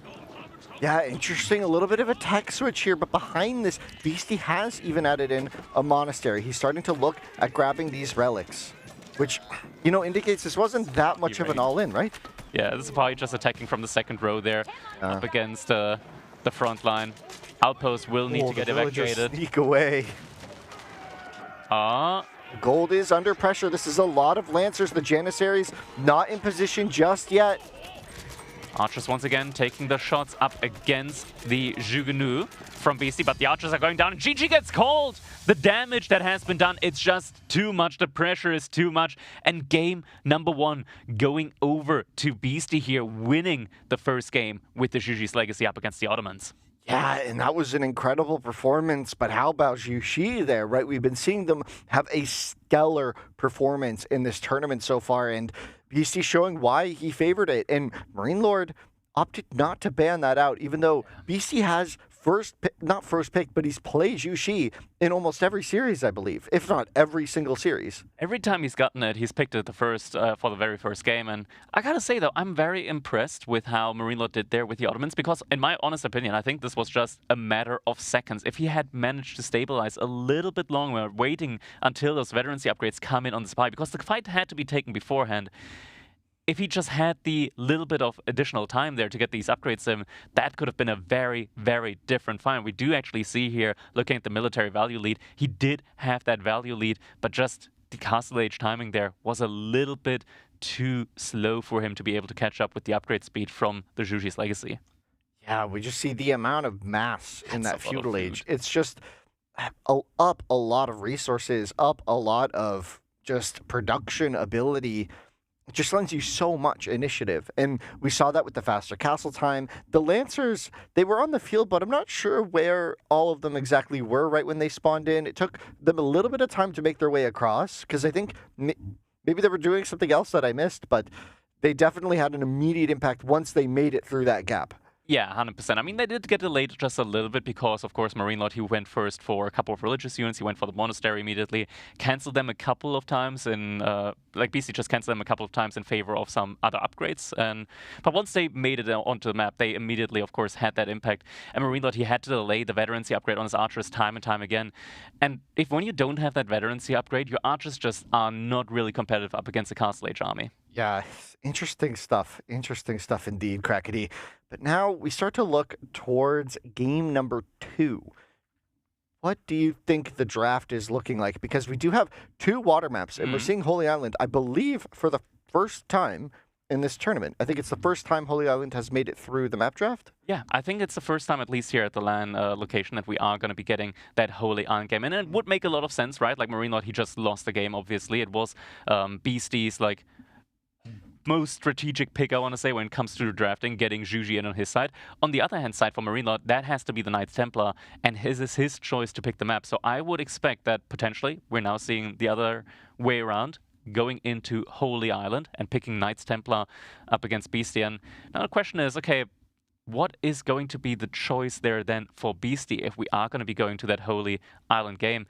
It is not going to be Holy Island. Instead, we are actually going to be going over to Coastal Cliffs. And this is a matchup that we've seen again, like we've seen already so far in this tournament. It is going to be the Rus up against the Delhi Sultanate here. And Winston, we talked about this. WAM played this one up against Beastyqt. It was actually one of the first Rus victories here during this entire tournament. It is a matchup where Rus cannot go for just the naked fast castle age behind Pro Scouts. Yeah, and we've been seeing even the players talking about why is Rus failing, and some of the conversation has been around exactly how much do you commit to feudal age? How many knights do you build? Is it 6, 12? You know, do you have to just keep making until you're comfortable? And we saw a lot of these Delhi players trying to fight for that map control, and WAM found success by constantly contesting it. And as soon as Beastyqt aged up in that game against WAM, one of the biggest things, right, was he committed to a couple of those elephants and then got raided to death. The idle time and the vill time added up a ton there. We'll see if he's learned from that. This is obviously a slightly different map than what he played against WAM, and there's a lot of differences, namely 2 sacred sites. Exactly. The map definitely playing a role here. It's just dry Arabia, but you take a little bit of the part out. Like a third of the map is just inaccessible for these players here. So we'll be getting that just 2 sacred site play here. Makes it a lot easier for Rus when it comes to focusing their attention on which sacred sites to deny, because it's only like 2. Yeah, and you were talking about picking Holy Island here, and I was thinking about that in the draft strategically. If you know you're going to pick KT on Holy Island, do you need to pick it right away? Because I think there is kind of an offset to that, and it's maybe you save it for later when you have more information and force Beastyqt to maybe play a less optimal matchup, or maybe you want to just get the win now if you feel that you're that confident in the pick. Exactly, there is a lot of strategic thinking behind that, but now it is time, ladies and gentlemen. Game number 2. Beastyqt already 1 point ahead now in this grand final set. Can Marine Lord even out the series here in the second game, or can Beastyqt build up on his advantage? We do get the player POV here coming in on both sides, as both players, of course, scouting for those sheep very early on. It looks like Marine Lord, oh my god, this hurts to see. Marine Lord getting every single sheep right next to BC Scout. Yeah, and you know Marine Lord's going to have a second scout out in just a moment to kind of sneak behind his own base and grab all the safe sheep. And that is going to hurt Beastyqt, because sometimes if you're against a one scout civ, you can just kind of cut them off and go back behind their base. And doesn't look like that's going to be an option here for Beastyqt as he's doubling back. Oh, and Marine Lord sees it as well. That is a horrific opening here at the moment for Beastyqt. It's always dangerous, right? Like in a game like Age of Empires 4, especially where there is a lot of RNG when it comes to the sheep, At the very least, I want to say it's not the end of the world, as the Delhi do have, of course, access to the better capacity, or rather the improved berry gathering as a civilization bonus. But Beastyqt, he really needs to find a couple of sheep now on the backside here of his own base. We do see that second scout actually from Marine Lord going around the right-hand side. Oh, yeah, he wants this to... could be a problem. Yeah, and it was just such perfect scout movement here from Marine Lord. He saw that Beasty, walked all the way back, and now going for the right-hand side. Oh my god, this is so... Oh no. And this is a tilter too. This is something that really throws you off your game when you see the opponent's scout again looping around your TC here with all of your sheep. Yeah, he does see it now, and now this means that there's realistically no more sheep left that Beasty can get. Like, that is it. He's found 2 sheep. Wow. 7 to 15.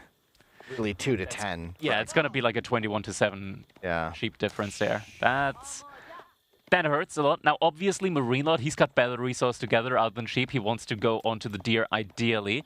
Beasty is really gonna have to focus on making sure that his berries are gonna be safe. Well, there's still 2 sheep? Yeah, but there's scouts on both sides. Like, there is no way that Beasty can get those in time. HUP's now coming in on both sides. We are, of course, getting the Golden Gate and the Dome of the Faith here, respectively. But this is a very tough opener here now from Beasty. Very tough game to play out, of course. But he does have the deer in the back there on his own side. I think maybe at this point, that should be a resource that you might want to prioritize, just because, of course, your opponent, Marine Lord, he is very much incentivized to take those away from you with professional scouts. And yeah, so getting onto those earlier rather than later might be the best answer here for him. But there's always a risk here. If you give up sort of that upper right-hand middle side by the trade post, there are essentially 3 deer packs. So if Marine Lord is able to secure map control here on his second deer, that will lend itself very naturally to Beasty second. And so we could be seeing a massive swing in food if Beasty doesn't take map control and kind of earn that sacred site and hold it steadfast and even attempt to deny the second deer, which Delhi can do with the Ghazi.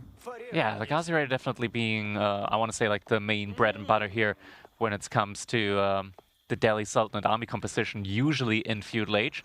Marine Lord, of course, with the Rus, he does have access to those early knights. The main difference here, I want to say, when it comes to this matchup, when you compare it to, for example, the French, is that the Delhi Sultanate can, of course, heal their military units up with the scholars that they have access to in the feudal age. And French can typically heal up their units as well, or at least the knights with chivalry. That's just not something that Rus really have access to. And that's where you have to be so much more careful when it comes to Rus, just how you use your knights, because you can't take bad trades. If you take bad trades with your knights, you just don't have that option of healing them up, and your opponent can always just pull them back again.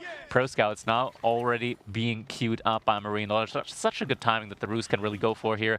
And also being annoying with the Scouts in the meantime. Until that upgrade comes in, he is going to keep hitting that mining camp from Beasty here. Means that Beasty can't do any efficient force drop-offs. If he force drops the villagers onto the mining camp, he's going to start repairing it, and then he might get like to an uneven wood count that might hurt his production build-up when it comes to getting a production building in. Well, it's really brutal when knights are raiding, and you want to shift-click, drop-off, run. They will instead repair. I think that's one of the kind of the sneaky hidden values of that. Exactly. And the mining camp, honestly, almost going down here. Of course, BC might just start to repair this in a minute, but we're going to see the first Ghazis coming out in just a moment, so they should be there to defend. But honestly, not bad for Marine Lord to get that into the burning state. Also a little more to repair. Now barracks opening, then the stable. Makes a lot of sense on the side of Marine Lord. Going to be opening spear and some knights. Most likely will be the choice here for him. Ghazi Raiders, of course, are going to be able to even take some fights up against the Knights. We mentioned earlier, no healing available to the Rus. In small numbers, I want to say, like when there's only like a couple of Knights, that's really where you have to be so careful as the Rus. You cannot take these straight-up engagements, because the Ghazi Raiders, of course, with more movement speed, they can dictate when they want to take a fight out on the map. That's why the Spearmen are probably a lot more important here early on for Marine Lord. And the Ghazi Raider will finds find the this. first couple of scouts there on the map, has to drop the deer. I mean, I still love this from Marine Lord. Starting with the riskier deer makes a lot of sense, because you know there's a really good chance that Delhi, with that timing, will hit that sacred site and try and protect this area. So maybe just, you can see that grabbing a lot of his second pack first, and then he'll come back and secure his first, which is kind of much more comfortably behind his base. We see Beasty behind this also prioritizing Pro Scout, of course, from his own mill as the second upgrade there. And yeah, we'll be getting that one in 2 minutes from now. So at the 8.5-minute mark, that's when we can really start seeing that as an option from the Delhi. Could actually be a little bit sooner as well, as he is, of course, still investing into Scholars behind all of this, so might be able to rush the timing up a little bit more. Blacksmith upgrade now also going to be on the way soon. First couple of Spearmen are getting found out here, and this is the benefit that Delhi have.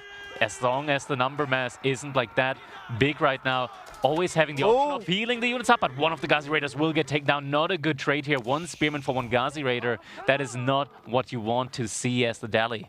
Yeah, a little bit of a missed micro there from Beasty, and Marine Lord really capitalizing well with that kind of swoop around with the spears. He was able to kind of pick one off, and that looked really good for him. Like, if that's how this micro is going to go, Beasty might be in a bit of trouble, right? Because Marine Lord, if he's playing sharp like this, which he has been all tournament, he just feels so unstoppable when you watch him play. Yeah. We do see the Sacred Side capturing now coming into play here as well. First Knight is getting found out, and once again, early numbers. Knight cannot heal up. You got to be very careful with how you take these fights. You need the sufficient mass here, and every single one of these Ghazi hits hurts extra, because not only do Ghazi have more base damage than Horsemen, but they also do bonus damage to these heavily armored units. So this Knight really has to be so careful when he goes out onto the map. Looks like the Spearmen have been able to deter Beasty here from one of the Sacred Sites, but not for long though, as the archer reinforcements are coming in now as well. And Marine Lord now going to have to get into that state where you have to contest a lot on the map. We're getting to that point where it's basically a guaranteed outcome of every Delhi match, as the game just gets very hectic and chaotic with raids, healing, monks, scholars all over. Things get really crazy. Yeah, we got a little bit of a War Scout there, moving the deer onto the middle of the map there. Hopefully that one will get noticed here at some point in time. He would probably much rather, yeah, there we go, he notices it, brings the deer back home instead. More Knights now in queue as well from Marine Lord. He's a little bit too far out on the map though. Ghazi Raiders pouncing on his military force there. Spearman going back, gets a nice brace off there. One of the Ghazi Raiders do get stunned in return. Yeah, 5 archers, though, means that Marine Lord is really going to have to take this engagement with some care. Several of the spearmen going down. One of the deer going back in with this Prof Scout. Marine Lord maybe biting off a little too much here. Does manage to drop the deer, but still loses the Scout. 9 scholars on the field, though. The protects, obviously, but, you know, this... It's also the opportunity, of course, of being able to pull the Scholars at any one point in time, healing up your units, but not just healing up your units, but also using them as a meat shield. Piety, of course, being an upgrade that is available to the Delhi Sultanate already in Feudal Age, meaning that these Scholars, they don't take any bonus damage from any unit, and they have additional health, so it's very difficult to take them down, and they're a very good meat shield at the front line. And this is, I think this is the most critical point of the match. This is the moment, I think, where Roos has been winning or losing games, is this choice now. Wham made the choice to commit to heavy feudal play in this moment in the game. He said, okay, I will make a second stable. I will continue to produce knights heavily. Will Marine Lord do the same? He only has 4 knights on the field. He has 600 food. He's looking for that Castle Age. We just have not yet seen the Castle Age really be the answer for Roos in not only this matchup, but many of their matchups here. So could this be a moment where Marine Lord sticks with what players have been doing, or is he going to do the adaptations that players have been winning with in this tournament?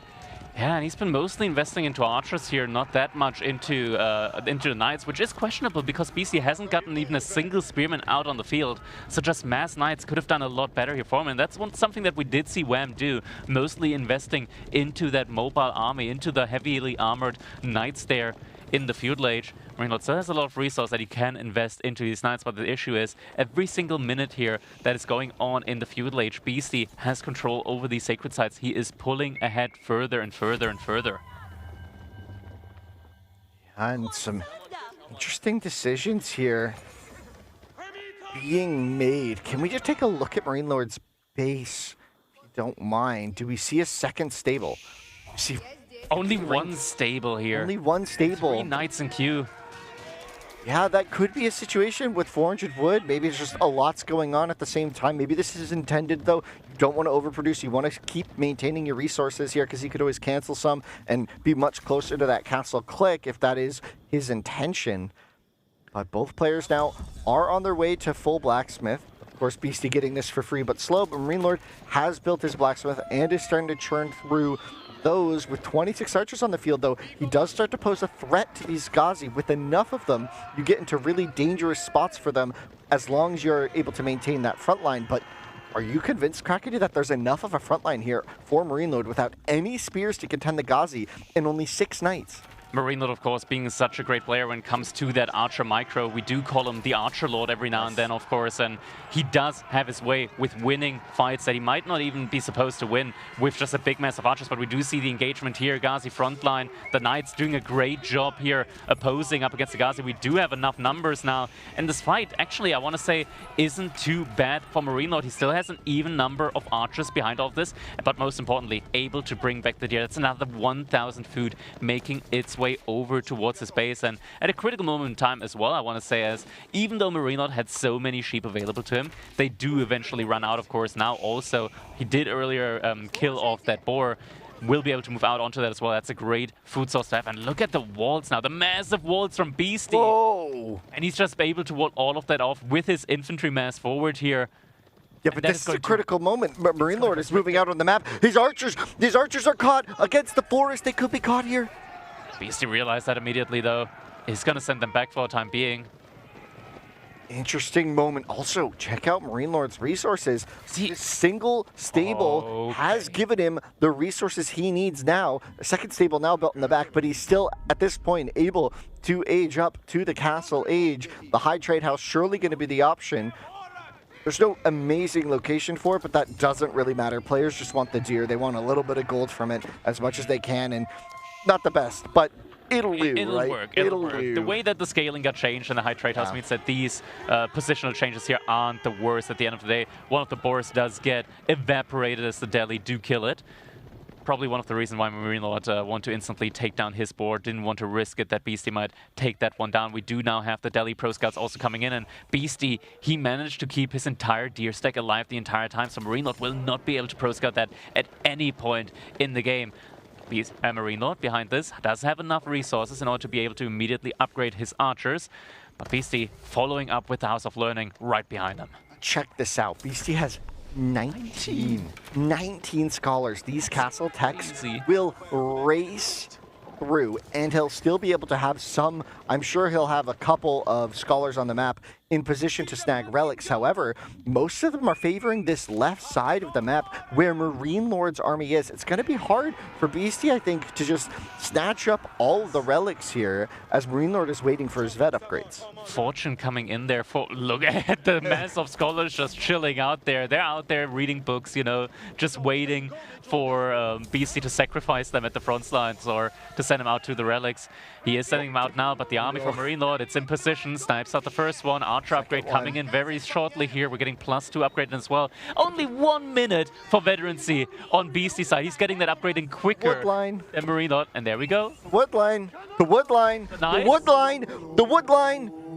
The wood line for Beasty. He has no idea. He notices way too late. He was busy trying to trick with the Woololo and loses so many villagers. This is a very critical moment. Look at his income. He only has 200 wood in the bank. What are his units of choices? He needs infrastructure. He needs more stuff to research all these techs. All of his buildings are busy researching. He doesn't have any unit production right now. Yeah, we might be getting an elephant here soon in time for Beasty as well, but it's the gold that he needs for it, and the sacred sites look like they are going to be decapped here very shortly. Monastery coming up forward now from Marine Lord. We're seeing an investment into crossbows as well. Beasty's got so much food, but he's not producing anything with it right now. He really wants to get that elephant from the looks of it, but now the Knights charging after the villagers and the archers with full upgrades. Looking strong here as well. The villagers are going to get trapped. They're trying to loop around the back. Beasty's army has to come in, contend all of the archers. Some of them get caught on the mill for Beasty. That's a good thing, but for Marine Lord, he will have to retreat. The army from Beasty in position. Marine Lord prepping some crossbows for this first elephant that is now in queue. Another relic is getting denied here. Marine Lord on top of his game here, but look at this Beasty. He's now doing this every single time, sneaking some scholars around the side. Marine Lord, he does notice it! He notices it! And that is going to be another scholar going down now. Marine Lord, of course, with the outpost as well, having so much vision in this mid-map. He will not be caught off guard by Beasty here at all. And another one going down as well. These scholars just are not able to bring the relics home. Marine Lord already with 1, Beasty with 0. Marine Lord showing that this castle time is still the way that Roos wins.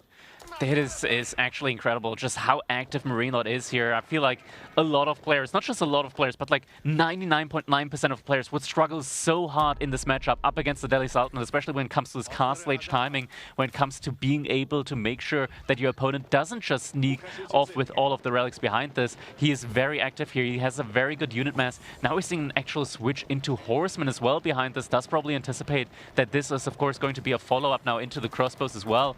Does have his own crossbows ready up against these war elephants as well. First one is out on the map, and looks like we might be seeing a little bit of an army clash here.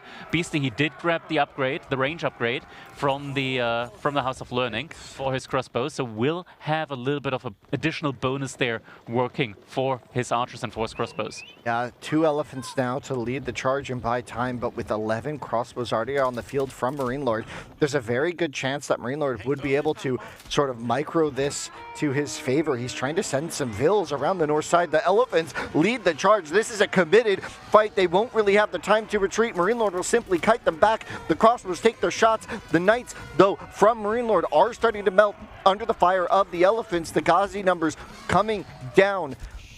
Who could win this fight? The healing on the elephants keeps them up above half HP. There are just more and more crossbows coming out from Marine Lord. Not enough, though, to take down the elephants, but the front line from Beasty has been completely depleted. He's going to have to fall back for the time being. And Marine Lord has gotten every single relic in the game up against the Delhi Sultanate. No sacred sites available to Beasty at all. He did just sneak out with a lot of villagers out to the berries of Marine Lord, completely undetected there, taking away the food over there. But Marine Lord, for the time being, he still has a good amount of food, of course, courtesy of that high trade house working for him. Some emplacements coming in as well for these wooden fortresses. It is up to Beasty right now to make an aggressive play to come back in this game, because right now Marine Lord, he is very far ahead. Check out the army value, though. These 2 elephants not going down, and another elephant in queue. There will soon be 4 on the field. The Marine Lord, he might have more stuff, but the quality here is certainly in Beasty's control. And if Beasty is able to utilize his scholars to good effect in this fight, it could still be tricky for Marine Lord, though. Oh, Marine Lord knows who he's up against. He knows that in this situation, Beasty typically loves to go for those keeps. So does send a couple of knights around the stone vein there. Wants to check out if there's any villagers there. Beasty, he was thinking about it, but did cancel that mining camp at that point in time. Knights still running around. Beasty, does he have to react to that? Now, do keep in mind, a lot of the army value here is, of course, also part of the scholars as well that are out on the field. Marine Lord right now, just so many horsemen from him, up to 23 right now. Beasty, of course, with 5 elephants. That is still a very dangerous army to fight off against. Exchanges coming in. Archers and crossbows firing off against each other. Both players having a very even backline. Yeah, but the fights are just going to go a little bit in favor of Delhi here, right? The extra range on some of the units and the scholar healing means that these little pokes and engages are slightly in favor of BC. We can see that in the destroyed value, up almost 1,000, but the raids continue. Those knights looped all the way around the base. And there are some Ghazi Raiders here trying to defend a couple of archers as well. And by the same time, the fight is going on in the mid-map. War Elephants, week 1 is being pulled back. Healing is coming in. First elephant now going down, though. Still 4 elephants remaining. Second one about to go down. Crossbows and archers firing onto those at the same time. 2 elephants going down, but the main backline from Marine Lord is starting to falter. All the horsemen just died. We had 23 horsemen, and they all just evaporated in the blink of an eye up against the AoE damage from Beasty's War Elephants. Yeah, he was able to take an elephant down, right? But was it enough to make that trade? Look at the trade value, the destroyed value, still just skyrocketing. And now look at the army value, almost doubling in favor of Beasty. Although, scholars. Yeah, scholars, but still, that was such a good trade from Beasty here. And Marine Lord, he has some troubles here. There's a lot of farms. Yeah, to the middle of the map. They're attackable. Behind this Beasty, this move, taking away the berries from MarineLord, could really hurt MarineLord in the next couple of minutes, because has he set up any farms out like inside of his base? He just ran out of the berries. He just now is going to move over to the berries at the top side. I just saw the hunting camp being placed there, villagers making their way across. He's going to find that these berries are pretty much already depleted in just a couple of seconds here. Wooden Fortress is going to go up, but there's nothing really to fight over. Yeah, 26 crossbows on the field once again will prove potentially lethal to these War Elephants, but there's 5 War Elephants on the field. That is a massive number. A Tower Elephant.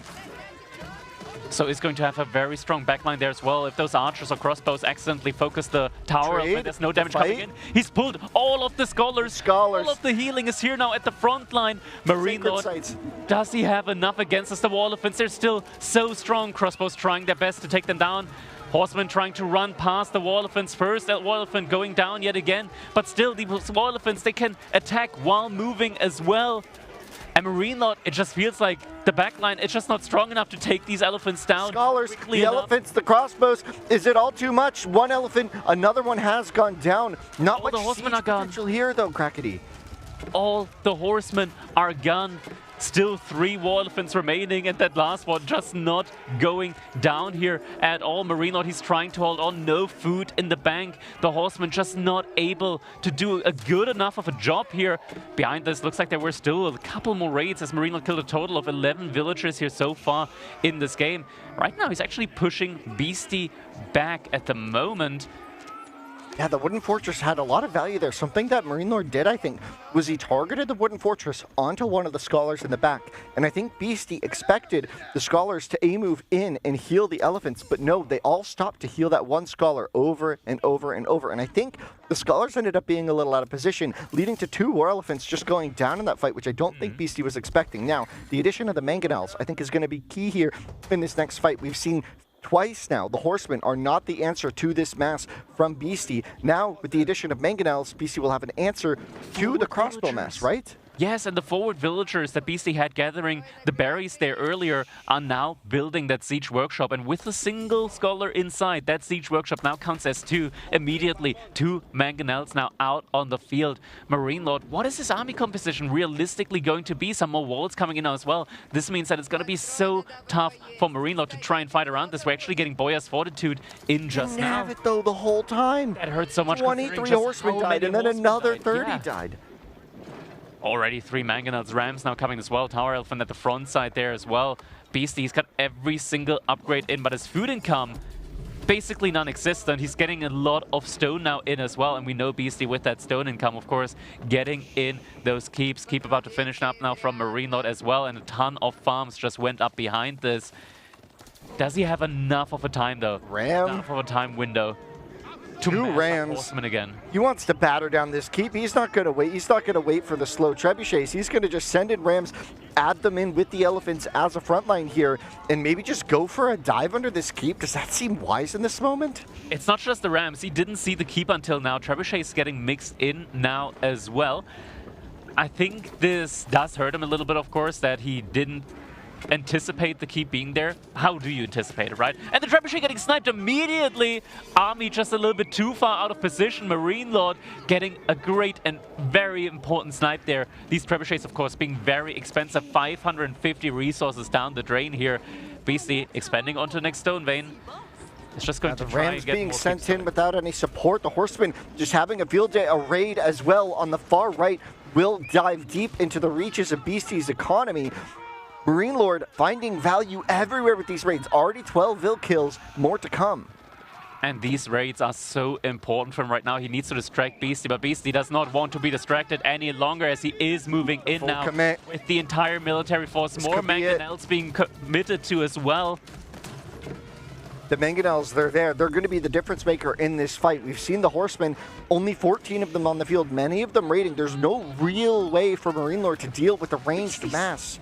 He's got no food at all. Nothing left at all when it comes to 0 per minute. This is all in from him right now. He is not thinking about a farm transition at all. We're seeing more I want to say LoueMT while it's coming in forward as well, wants to secure his siege. More raids coming in behind all of this. More horsemen being committed to Marine Lord. He now has such a good food income as well, just continuously spamming out those horsemen. Yet those elephants remain though. We're seeing a big villager pull here now as well. Villagers being pulled forward. That's got to be a keep. I think he's going to pull a forward keep. Yeah.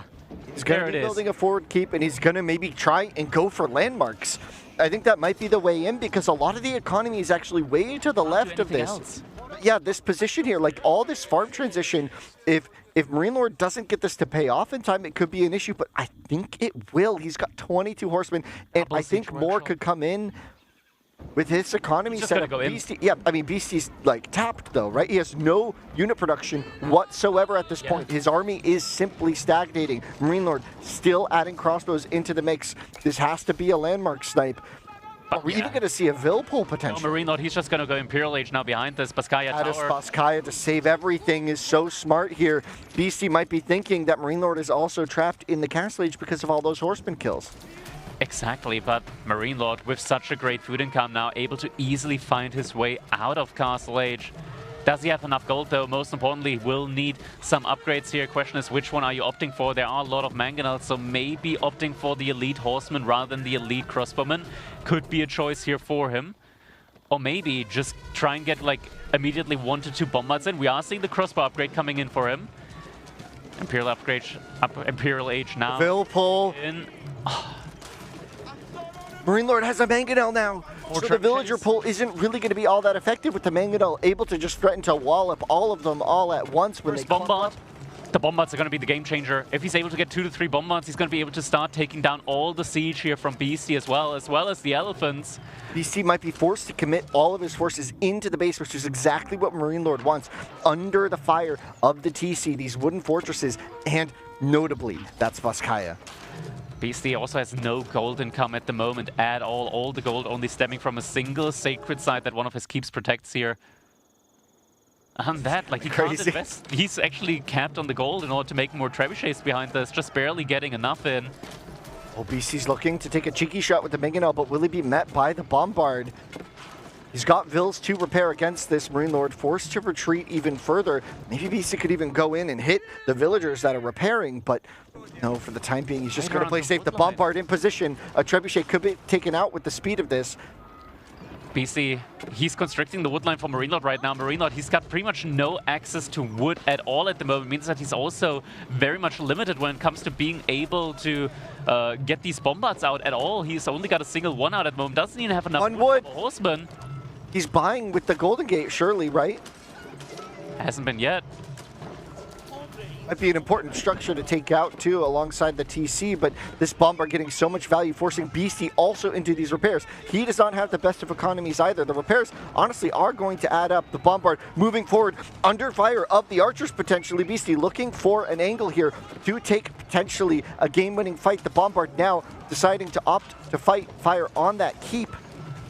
Okay, suddenly Marine Lord, he just exchanged it. Now he does have enough resource for 2 additional bombards, but he needs to wait for them. 2 landmarks. Actually, it's the last landmark that's available for him. This is it. It's Beastyqt tower, and there's a wood line between him. Beasty, does he know where the Beastyqt is? He knows. I think he knows. Just gonna opt for he's shooting over the wall. At the Beastyqt. This is it. Marine Lord, he's got to commit. He's missing. No, he hit. Are you sure? He did hit. Oh, he hit. Shots come through. Going for it. The repair bills. Has so much health. This is so tense. Marine Lord pulling everything. 7 trebuchets doing their best here. Are the scholars and elephants enough? Trebuchets range going units, down. they're focusing them down. The ranged units, they're taking out by the mangonels. So many have been lost. Beasty is doing it though. I think he has enough units to hold this front line. Is the Beastyqt health still alive? 100 wood in the bank. There's nothing left here. 4 trebuchets still remaining. The bombards are targeting the trebuchets.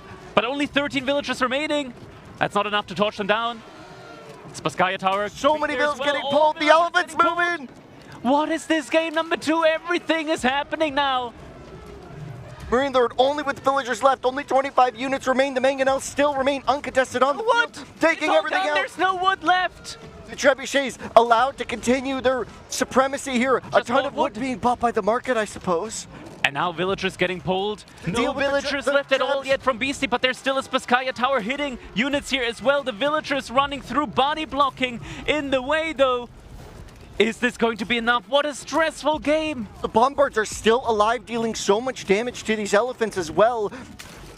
There's no villagers left at all from Beasty. Doesn't have enough food to even make more villagers now. Trebuchet coming shots. in. The The trebuchet last shots. elephant. Is this enough? It might be enough. Marine Lord has 5 units on the field, and 2 of them are bombards. He's got nothing left. He's got just a few crossbows. They're taking down the villagers, trying to repair Villagers, though. he's just going for the dive. Just a couple of crossbows remaining, and the trebuchets, they're still... The Spasskaya is burning now! Spasskaya is burning! Villagers getting evacuated. They're now repairing actively here. Bombards pulling forward. They gotta take them down. Nobody can produce anything now at this point in time. He has to micro the trebs away from the bombards. They're coming forward now. Oh my god. A moment of respite for Marine Lord. He buys a lot more wood. He's got 800 in the bank. But the trebuchet is still firing behind this. The economy counts. 8 population. trebuchets. The bombards are enough to Only do it. thing left. There's nothing left for Beasty. He's got 1 scholar, 1 archer. Tight Barnes. The bombards. They're gonna do it. Save the day. Beasty ran out of steam. And once that keep is down, Marine Lord can pull the villagers to take down the trebuchets. There's a single scholar.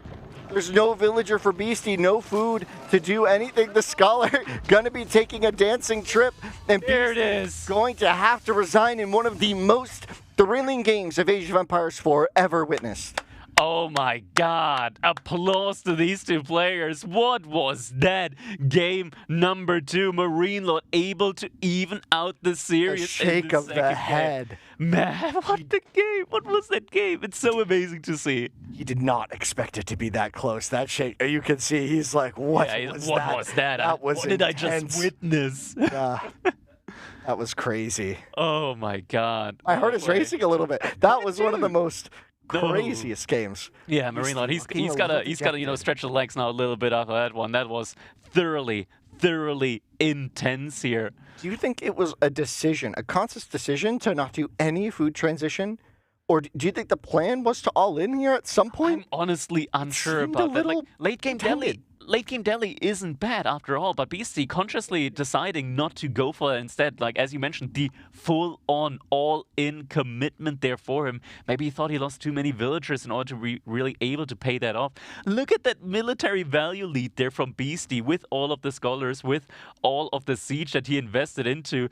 But the economy count, it was just a little bit of a slide there down for both players, that both players just sacrificing all of their villagers in order to try and end the game there. Yeah, I don't know if I've ever seen a game like that where the player who wins has no military and the player who loses has no villagers. Well, no, I guess I've seen that. Yeah, but you know what I mean. It's so rare. It's so rare. It was a very weird situation. Seeing the bars look like something completely confusing had happened. And yes, a question mark indeed for that. How I really feel like a lot of this came down to Marine Lord's raids just getting so much value. And we saw this as well with WHAM, although WHAM did it with Knights.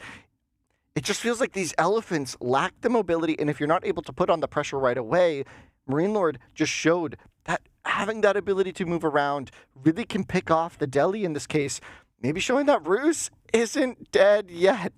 Not dead yet, indeed, as the entire Rus win rate just got increased by 50%, or at least when it comes to the one game so far, going from 2 to 3 total throughout this entire tournament. And man, that was definitely a game for the ages. That has to be going down in history as one of the best, or rather most intense grand final games in Age of Empires 4. Absolutely amazing gameplay there, man. I'm so happy that we're getting these two players up against each other. That was flawless execution by Marine Lord, but still such a messy game. Beasty just... It was tense. Beasty just he has such a way of making these games interesting, making these games messy. That brilliant move with the villagers, sending them all the way around, taking away the berries from Marine Lord, even though he was in such a desperate position at the start, not getting like barely any sheep. 2 sheep is what he's got, what he had to deal with here. And then, I mean, he made it work almost. That was so close. And the wood lines from Marine Lord all spawning forward. There was just so much wood denial going on there as well. The market use really saving Marine Lord there by a hair. That's exactly what I wanted to bring up. Where the heck did he keep getting wood? The Golden Gate was down. I thought that would be a key point. But clearly the market was just getting completely abused in some corner because Marine Lord was finding wood somewhere, and it was there. It's also very interesting on a map like Coastal Cliffs because you do have additional wood outside of those woodlands. The entire map is actually loaded with small little straggler trees. It's just something that players typically don't tend to go for until like way, way, way into the late game, as it's the last wood line or rather the last wood source available to you. But when you're constricted like that, you really don't have any other option. And oh man, what a game that was. We get to see it again here. This just relentless assault here from the trebuchets. 9 trebuchets, 5 elephants, and a dream. And the bombards really did feel like they were the key. They were the one threat Marine Lord had against the trebs. And there were a couple moments here where, you know, Beasty was juggling the vills, and it felt like maybe there was some way to keep all the trebs alive. But no, you see here, one of them's going to go down. And each of these trebs was just so incredibly valuable that losing one there, that could have been the difference later on once he was down to only 3. And Marine Lord recognizing that and actually using the range units as well to try and snipe the siege even quicker. The Mangonauts, of course, also getting so much value. And you see these huge shots connecting there into the clumped up backline from Marine Lord, killing so many of them. Elite upgrades there or not, it's just not something that you can typically handle with any ranged army composition, getting hit by a rock to the face. But yeah, the bombards just, it feels like that's the key thing here for Roost to achieve, getting to those bombards. Else, like, what counter do you have against this Delhi siege elephant army composition? And we saw it being very close here. Next up, though, it is going to be, from the looks of it, Frisian Marshes. We're seeing Japanese coming in from Marine Lord up against the Byzantines from Beasty. Yeah, both of these civs have been powerhouses as well alongside Jushi in this tournament, both doing incredibly well. Man, that game. Just keep watching elements of that replay, and it was a nail biter all the way through. Absolutely. It was an absolute nail biter all throughout it. And man, these tiny little moments, right, that we had there where it seemed like Beasty was going to be going for an unstoppable push and Marine Lord just able to get these last couple of raids and get the economy going behind it. He bought himself so much time, that huge food transition in between where he just saw like 20 farms going up in the span of like 20 seconds. And it's really what saved him the game there, being able to pump out those horsemen. I honestly didn't think it would work considering just how strong of a counter those elephants are to them. Yeah, and I guess their only real thing was to buy time for their crossbows to do their damage. And we saw even at times right in that last pull where the whole range mass of Marine Lord, he was comfortable losing them all as long as he killed 1 or 2 more trebuchets, because he realized it's kind of futile hitting the elephants when every single scholar is right there healing the elephant. He just didn't have the DPS. Yeah. Makes you really wonder how close that game could, like, it was so close. Zero villagers remaining at the end. He really gave it his all. That was a full-on little scholar commitment. at the very end. The one scholar from the Siege Workshop. He's like, all right, he's got. That was the difference maker. If he had been out of that Siege Workshop, the game's completely different, I'm sure. Probably not. Next game, though. Draft, competition, everything is coming together. Marine Lord, though, has to be confident with the 1-1 now. Yeah, we can see the players typing away at their keyboards, hitting all of those buttons. That means that we are going to be jumping in to our game number 3 here very, very shortly. Even serious now. Anything goes in this grand final here. Let's see it. I think the players are loading. All right, looks like it's just going to be a couple more seconds now. But Frisian Marshes, that is definitely going to be interesting here. We've seen Japan a couple of times here. Could be seeing a little bit of a Feudal Age dock, or rather Dark Age dock maybe even, on these small ponds on Frisian Marshes. Byzantines, probably just going to be that normal cistern scaling here. But ladies and gentlemen, finally, it is time, as we are going to be taking a look here at Gentlemates, Marine Lord in the colored blink, spawning in here on Frisian Marshes as the Japanese. Look at this beautiful map. We're getting a nice little pan view around it. His opponent, of course, in the color yellow. Yet again, it is going to be Beasty playing as the Byzantines here. And look at this opening, something that we've seen time and time again more recently. Not something that's really been too established in the meta quite yet, but that's finding more and more of a foothold. It is going to be that very early mill. Means that we're most likely, not just most likely, means that we're pretty much guaranteed to be seeing a Hippodrome build here coming in. And Marine Lord not opting for the Dark Age barracks, but instead, as I alluded to earlier, actually going for that Dark Age pond expansion out onto these little shoreline fish. Yeah, that's an interesting adaptation on the map for sure, something we've seen quite a few times at this point, Ooh, Beasty this time not going to be losing the sheep count. Keep in mind, that was a big factor in how long Marine Lord was able to hold without the farm transition, or sorry, delay the farm transition. And now I think back to Beasty versus Wham on his road to the grand finals here. This was another nail-biter of a game. This was their game 7 in the semis, and I'll be honest, there were a lot of moments where Beasty looked a bit shaky, right? Where Wham certainly looked like he maybe had the answer to Beasty's play on this map. Of course, Beasty now exchanging the French for the Byzantines. I want to quickly pull your attention towards the berries here from Beasty, because he is very actively sending his villagers to the further away berry patches. Now, this is something that you would typically do when you expect your opponent to go for Dark Age aggression. Reason behind that being is that the closest berry patches are actually protected by the TC. That way you actually gather up enough olive oil, even if you're under harassment from Dark Age units, to be able to get your first mercenary batch out. Now, Marine Lord, he doesn't go for any Dark Age aggression, so this actually does hurt Beasty a little bit, as in that he is getting very little efficiency when it comes to his food gathering there, as the villagers do have to walk quite a bit longer. Yeah, I'm not actually sure if it leads to slightly delayed age up. It might actually be a little bit later here. Yeah. Surely just a little bit, but not sure how meaningful that is.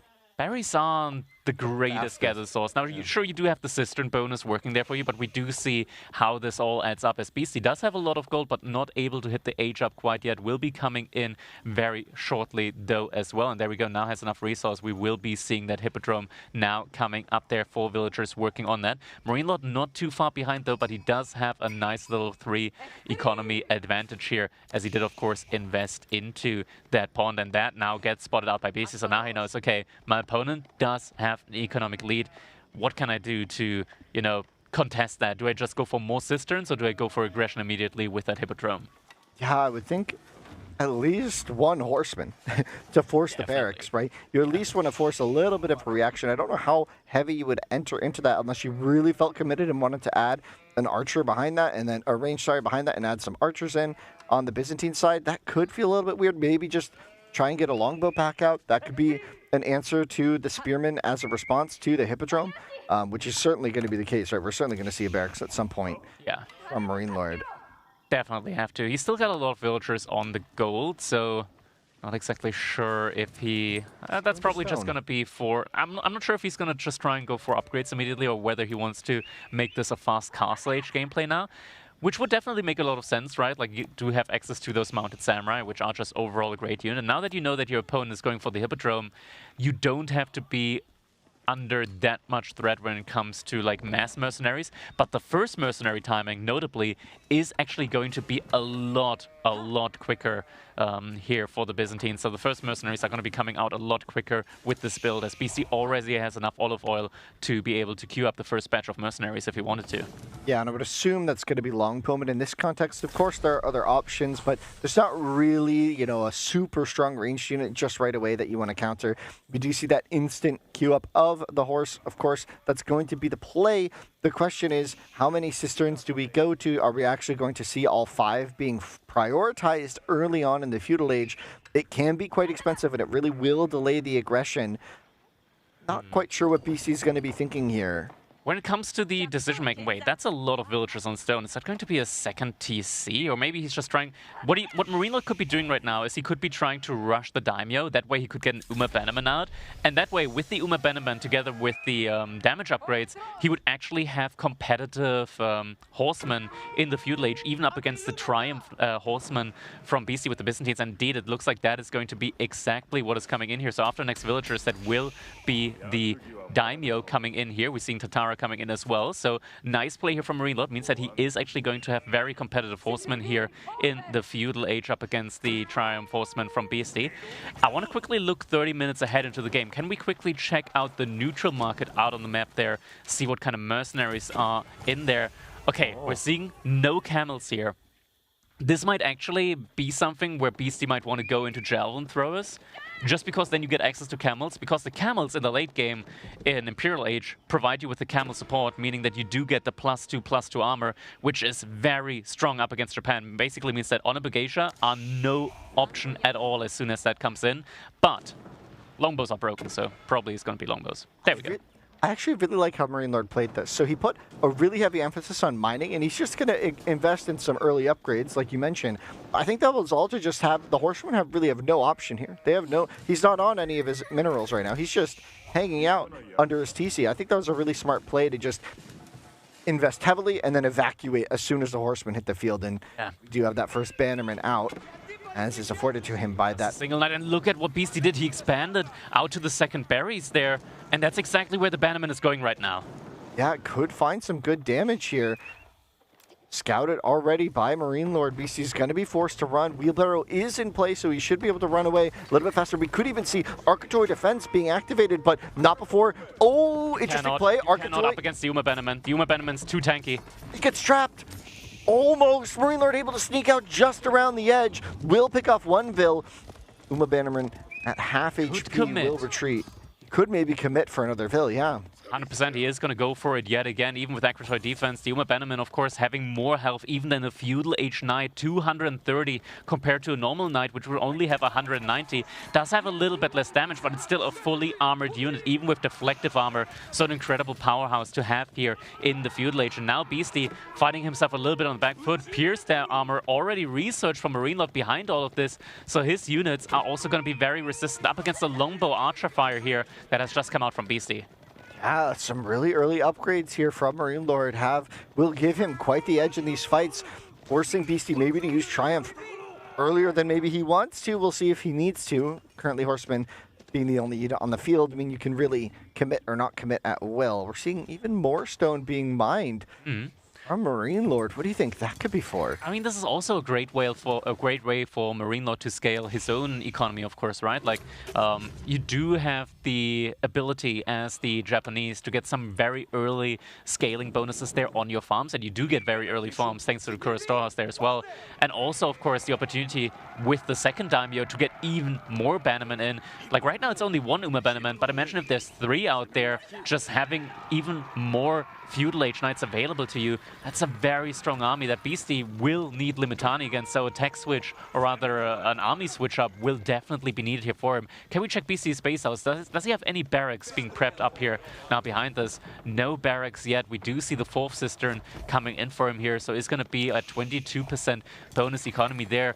Marine Lord, though, with the first Daimyo, already on 20% there on the farms as well, and if he gets to the second level, that's going to be 40% farm income in the Feudal Age. Some crazy stuff. Like, honestly, Marine Lord's build seems really clean in the loop around the villagers. Unprotected. Beasty may have moved out a little too soon. He's going to have to lose so many villagers. Beasty out of position with the military. So many units going down, so many villagers going down. This could just be GG, as he does lose 5 villagers in the blink of an eye. But it's not over yet, as more villagers are going down behind us. He tries to also go for the raid on the other side, but doesn't find nearly as many villagers. 8 villagers have been taken down. Beasty on 26 economy versus 38 from Marine Lord.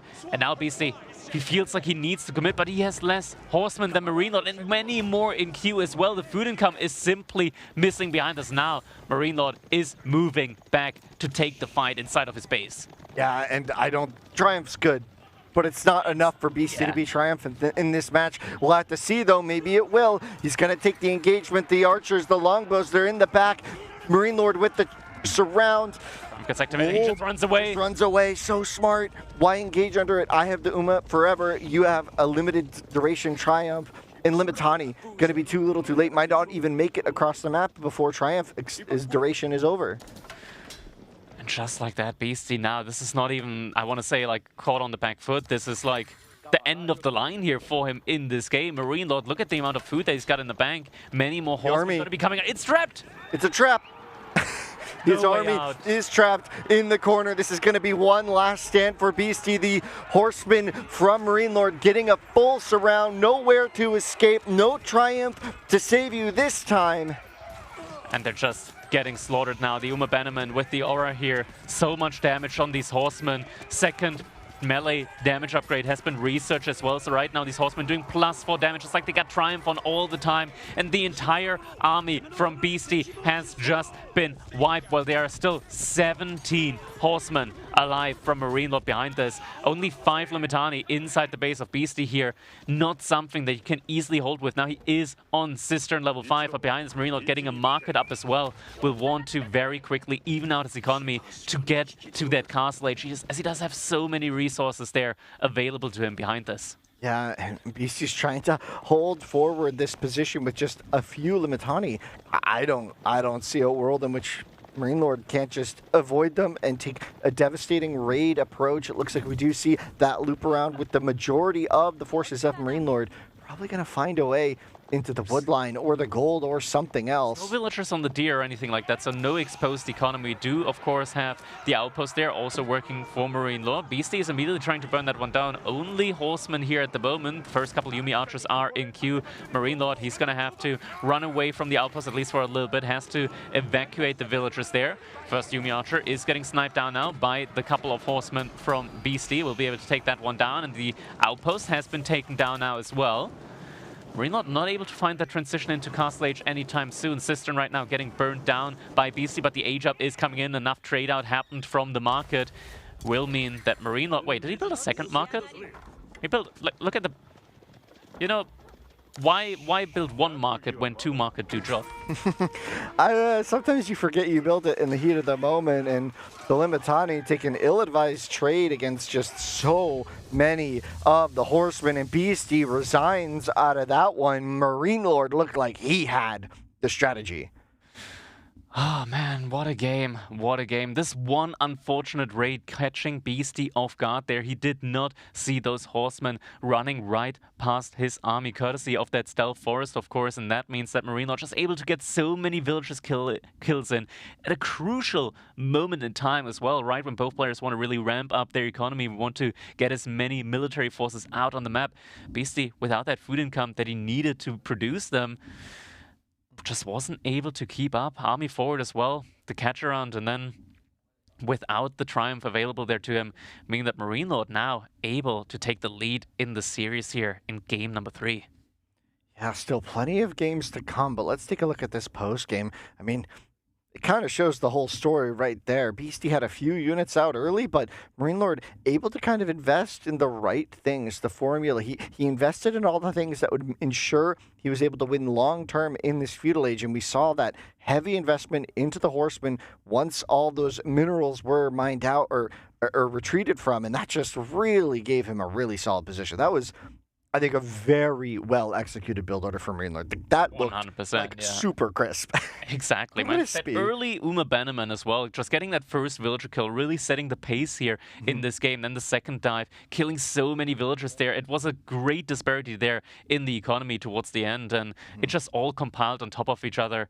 The Lombos also just not really working out there. I'm wondering, like, when you go for the Hippodrome, the Kashyyyks do kind of seem like a much better deal sometimes as well, because, of course, not only do you have more cavalry, of course, which do benefit from the Triumph ability there, it's an armored unit, which is great against the Uma Bannerman. But then again, Longbos in mass, we see it time and time again, where they just push through, even up against armored units, all the bonus damage. Such a great, unique unit to have, or rather a great, unique unit to share when you're the Byzantines. Yeah, but I kind of see your point to a degree, right? Because what did the Longbows really accomplish this game? I mean, it only matters. We kind of assumed that there would be a barracks. Like, it would have made sense. Japan, oh, Hippodrome, yeah, it's an infantry-style civilization. You do expect those infantry units to come in at some point down the line. So going for those Longbows makes perfect sense.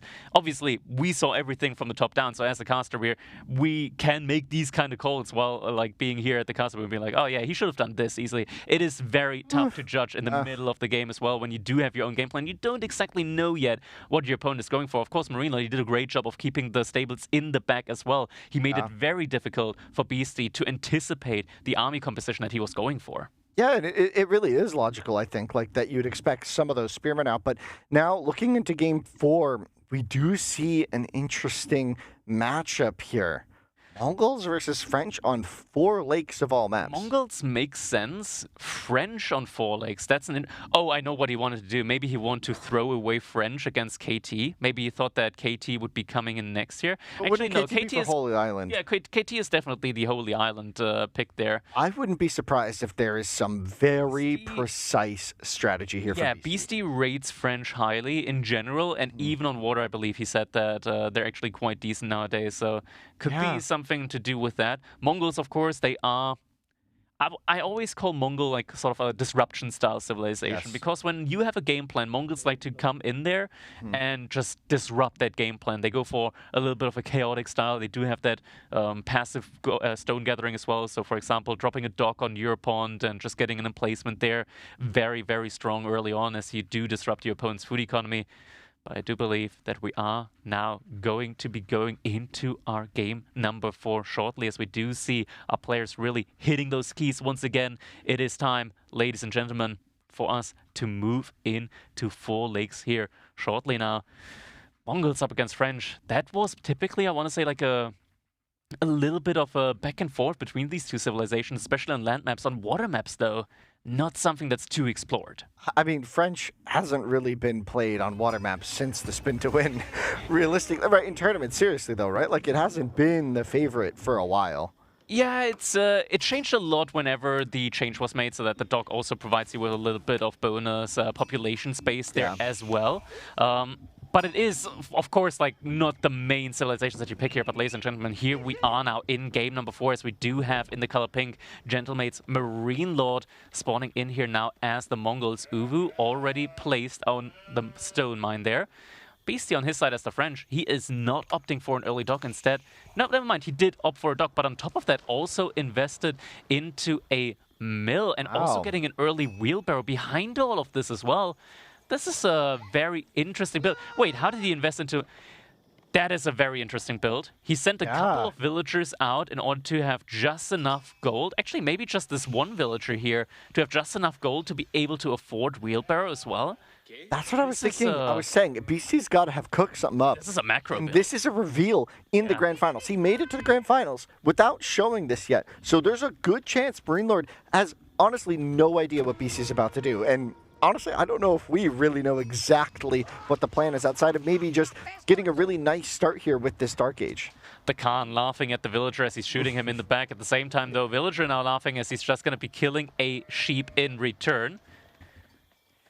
The villager going to be low HP. This is obviously extremely important for Mongols. You know, if you ever get into a raiding force of a couple Mangudai, which we see a lot of players like to do, this is something that seems critical, is you have a lot of low HP villas. So this time spent with the Khan is time well spent when that villager might be low HP later and haphazardly sent to a wood line or a gold mine that the Mangudai just happened to be nearby. All right, Marine Lord, he now sees this play, though. He does spot out the mill, and if you just click the villagers, you will see, or rather you are able to tell by the stats that they have, by the movement speed that they have, that wheelbarrow has been researched. Question is, does Marine Lord have the presence of mind to do that, click that villager and realize and rather take the, reach the correct conclusion from that? It's obviously very, very tough, but these players, they're at that level where all of these things definitely are required to a certain extent. Beasty at the moment does have, of course, the lead when it comes to the economy count here, courtesy of just being the French. And on top of that, of course, getting that dock up a little bit earlier as Marine Lord, as the Mongols invested into the Uwu before the first dock. First couple of villagers now already moving out to gold as well from Marine Lord. Might be a little bit early to go for 3 villagers on that, considering that I think he still has most villagers on wood, or did he pull them over to the sheep now? Yeah, he did actually pull a lot of villagers back over to sheep now underneath his TC. So it looks like he wants to rush the age up. Yeah, it's an interesting build because, you know, historically Mongols played a lot of these hybrid maps by opening spears and just torching docks. And this is something that they've done for years. And maybe Beasty just kind of calling the bluff that, you know, Mongols don't do that anymore. They on some of these maps, especially 4 lakes, the meta has definitely been to open Mangudai and try and harass that way. And we'll see. I mean, I'm kind of wondering, you know, if Marine Lord had just blindly gone spears in Dark Age, like how much of this is countered? Like the mill would get potentially killed. It would have been free bounty, right? The dock would have been too late. Gold could have been denied. Gold could be denied. Like there's a lot here that Mongols could have done, right? But Beasty understood the situation and chose to go into it. The real question for me is like, is this all worth it? right? As it's something that, to me, appears untested, but I'm assuming him and his practice partners have come to the conclusion that this has some real merit if he's willing to put his put his tournament on the line here in the grand finals. Yeah, this macro build here, I want to say, like with the early wheelbarrow, it kind of has a little bit of a Spanish taste to it, I want to say. We do, of course, know that Vortex has been one of the practice partners of Beastyqt, and this is something that I would personally attribute to like being a Vortex-style build, really like just testing a lot of these certain like things, interesting mechanics that you can use with the civilization. Of course, French is a very unique one in this regard as well, with the bonus to that dog giving population space, not needing to immediately invest into that house, and of course getting the cheaper economy upgrades as well, going for that early wheelbarrow, as well as the cheaper drop-off buildings, just to be able to squeeze all of these things in together. And we're now getting the age up in on both sides. Deerstones, of course, makes a lot of sense here for Marine Lord. Will be getting a lot more mobility on his infantry as well. With the sheep with the bonk. Another sheep getting taken down there. And now the School of Cavalry for Beastyqt.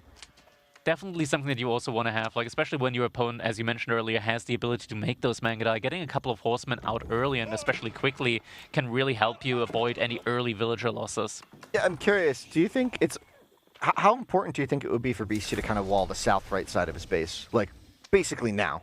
It's nice to be able to go for that. I feel like a lot of opportunity to it. Do we see a range from Marine Lord? Do we have any villagers moving out? Okay, we do have villagers here immediately prepping the archer range, so it looks like Marine Lord is going to immediately be investing into some Mangudai there. Yeah. I would have actually more also, or just, maybe not more, but also expected him to set a villager over to his opponent's dock at this, or rather his opponent's pawn at this point in time. But it looks like both players just respecting their opponent's pawn, so to say, their personal space, and going for their own pawns instead. An outpost now coming up for Beastyqt, instead of opting for that wall, is going to be moving for an outpost here instead, in combination with a little wall there to constrict army movement around that gold vein. Yeah, and there it is. That's exactly what I was just going to say. A small wall to the edge of the map to stop the Mangudai from doing that annoying loop, because it is almost inevitable that Beastyqt will need to move to this wood line later, because that front wood line, you can just send the Scouting Falcon over and the Mangudai can just pick them off. So he's taking the time now to chop as much of this as he can before he's forced to retreat from this, unless, of course, the Knight is able to successfully really deny that. But, I mean, it's Mangudai. Come on, at some point, they're going to be here. It's essentially inevitable. Yeah, more walls now also going to be coming in here for Beastyqt, further just constricting that space. Little Sheep gets another boink on the head. The issue with Knights in this situation is that they aren't as fast as Horsemen, meaning that you don't really have the tools to be able to catch up to the Mangudai. And in return, that means that you can never really... Oh, big hit! Can never really engage him there, I want to say, but yeah, gets the charge connection in there. But he got the scout! Is that worth it, losing a Mangudai for it, though? He can just rebuild. Like, look at that, that's immediate, like, just rebuild the scout from a building that produces it faster as well. 19 seconds. Yeah. It's not too bad, but it still adds up, I feel like. It's pretty bad. Yeah. And we see, yeah, and here's the Mangudai, and so I wonder how soon, like how long will Beastyqt just endure the pain here? We see the Falcon overhead giving those Mangudai the vision over that forest, which means there's going to be a lot of potential for arrows to sneak over on those low HP vills. The Knights, for now, will be the thing tanking that damage. Yeah. See, oh, look how serious Marine Lord looks. He looks like he's here to win this game. Marine Lord is going to potentially find the first villager kill here. Not quite in range, though. Villager very low HP there. The Deerstones slowly but surely is moving forward here. So we'll be able to get that bonus movement speed on a low HP Vill. Die very soon.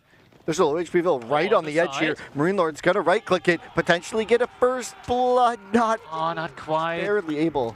And now, once again, the Knights getting a nice charge in. But the Marine Lord did a great job there, blocking the charge with the Khan, getting the damage in on the unit that can regenerate itself. And now Beastyqt, as you mentioned earlier, forced to evacuate that wood line. That's a lot of idle time being cost here behind this Marine Lord. He's floating a lot of food, so wouldn't be surprised. Yeah, he just pulled a lot of villagers over to gold that he will now want to maybe transition into Castle Age, or maybe the occasional Keshik could also be an option here for him as well. Yeah, Beastyqt, though, forever away, I feel like, from that Castle Age. Not a ton of food income. Felt like a lot of that harassment on the wood maybe added up, building the tower, building other stuff. This fish economy is not that effective, getting extended lines now as an attempt to build up, but I think on that northern pond, he really doesn't have all that many fishing. Yeah, just 3. Yeah, it doesn't have a lot of fish there indeed, but yeah, Marine Lord is doing a great job there keeping up with the fishing economy, of course. When you're up against the French, you would kind of expect them to pull ahead when it comes to the overall economy count here, especially against the Mongols, which do have to build up the TC at the beginning. The first stock comes up a little bit later. But it's all just courtesy of these Mangudai causing so many different investments that you have to really go to in order to make sure that you don't lose out inside of your base on land. Namely, of course, you're having to go into those outposts, having to go into those walls, and of course having to make a lot of knights and make a lot of units as well, because right now Marine Lord didn't invest nearly as much as BC did into the military. Yeah, and a single Keshik on the field now, maybe marking a transition that Marine Lord wants to take into some knights of his own. The gold getting idled out briefly as the single knight from Beasty has pulled the entire army of Marine Lord to the south of the map.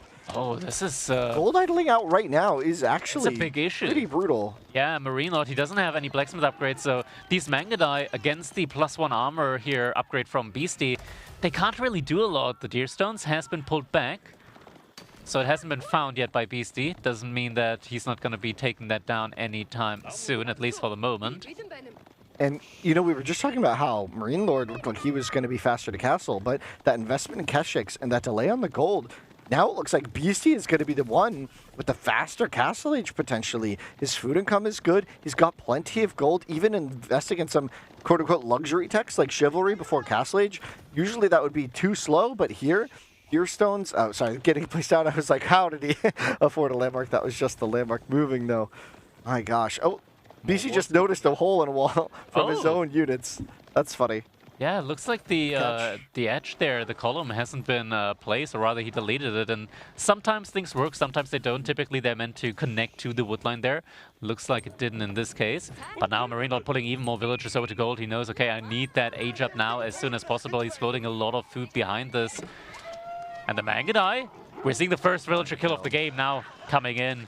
Yeah, that wall's still not being done, of course. It's tricky to do when there's Mangudai knocking on the front door, but Beasty going up with the guild hall in the very back, so not opting for the Royal Institute, which would give him access to Chivalry, Royal Bloodlines even earlier in the game, so maybe indicating that he's not going to be doing a super heavy Castle Age Knight play, although I kind of doubt that. I expect Knights to still be, or Royal Knights, sorry, to still be on the menu, as indeed he does queue up a few more. So Knight Archer, potentially just going to be a continued composition, maybe some Arbalists thrown in if there's too much heavy units from Marine Lord, but Marine Lord opting for a big investment into Keshik, and with veterancy, Keshik can be quite scary. They can be, but you need such a big mass when you're up against those French Royal Knights. French Royal Knights, of course, just getting so many bonuses there as well. One of the... Villager! Another villager going down here, trying to build that wall. The Keshiks at the right place at the right point in time, able to find the villager pickoff there. At the same time, now Marine Lord on two sides with two separate cavalry armies, just causing a lot of army move around there from Beasty. Beasty actually not respecting it as much, or rather trying to go for his own raids here, instead sending a couple of knights forward. We're getting some sprinkle placements in as well, though. He is trying to charge over towards the gold vein there. We do have to step it out in now, but Marine Lord, he's going to have to pull the villagers, does have wheelbarrow as well as the Yam Aura, so these villagers are moving at lightning speed here at the moment. Yeah, Arbalist. Army's running back. Oh, straight to the Mangudai, but these Knights are going to get their upgrades pretty soon. +2 ranged armor is on the way. A bit of an odd pathing situation. Going to have to countercharge against the Mangudai. The reinforcing Keshiks from Marine Lord going to be coming around as well, forcing the Knights back in. A lot of these Knights might go down just as they get their upgrades, unless BC is able to somehow intercept and save them with the rest of his army. And Beasty did research Chivalry, so if he was able to get these knights back, they could have been healed up back to full. Loses 3 there on the retreat, potentially 4 even. No, it looks like he is able to get enough distance now in between them. We're seeing some arbalistry and now also being massed up here now. Raid on the goal. Or Beasty, yeah, he really wants to harass Marine. Wait, no way. Straight cog in it. He's still making Keshiks though. That is a... Still straight cock in it, question mark? Yes, 100%. This, yeah. Like, what else? I mean, obviously. What else? Right? This macro, there is no other interpretation for it. And taking any fight. Out, though. taking any fight under all those Springle Towers on the main gold is going to be tricky, but that gold just ran out, which is a really key moment because now those villagers have to migrate. Both the golds are next to the pond that he controls. Oh, wow. So you can get ships there in order to defend yourself, and he's already prepared the outpost there as well. This is going to be such a tough timing now for Beasty. He just lost the trade there with the military. He doesn't have the means really to take the engagement there. Also going for slow Arbaletria. This is going to be a great Imperial Age timing for Marine Lord, one that Beasty does not have an immediate answer to. Yeah, it's going to be a really tricky thing. Of course, there is a little bit of RNG with the Cognate Palace. You know, a Hui or two in the front could kill the momentum of Marine Lord if Beasty counterattacks. I've seen the quad Yu Pao RNG before, 4 times in a row. Maybe we can see the 5 Yu Pao. Another Hui. It can really hurt you there, just getting Yu Paos instead of actual military units, of course. Beast behind this is starting to collect some relics. Marine Lord, he was quicker to the punch, though. Already had the first one collected, is now grabbing the second one as well. Tons of villagers out here on the bottom gold vein. Beasty, he knows that Marine Lord just expired the first gold vein, so he knows that he can go for the next one, that he must be on another one there.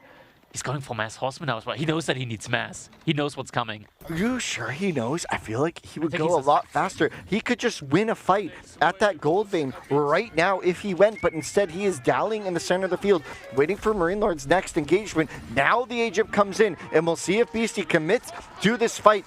The Deerstone's just offering a really awkward unit to have to walk around. Will end up opting for Trap. I don't know if that's the most valuable use of time right now. Marine Lord probably happy with that trade. Horse It's a good unit. Going to be very useful against these these knights here. But Beasty, he 100% saw this coming. If he just wanted to win fights, he would have kept investing into the Knights. But he knows that his opponent was about to age up to Imperial Age. That is the reason why he went for Horsemen instead, because the Horsemen, they're a massable unit, and you just need mass when it comes to diving those outposts. Marine Lord, though, he's also going for military ships, for cannon ships here, to further improve his survivability. Not in time, though, and that is going to be the first outpost here, going down on the waterline. Yeah, and you know, that cannon placement might finish and then immediately get denied, and it's a Hui Pao next. Exactly not what Marine Lord needs. And even the dog might get denied before the Bao Chat comes out, or it could come out, oh no, it's going to come out just in time to defend this. 5 seconds left on those that. crossbows need to run, Arbalists rather. Cav Archers are out on the field now as well, though, and Beasty reinforcements are getting kind of caught out of position here, but we do see around potentially coming in here. Marine Lord, though, he's the Mongols, he's got the mobile army, he's got the Khan there, movement speed arrow potentially in there for him as well.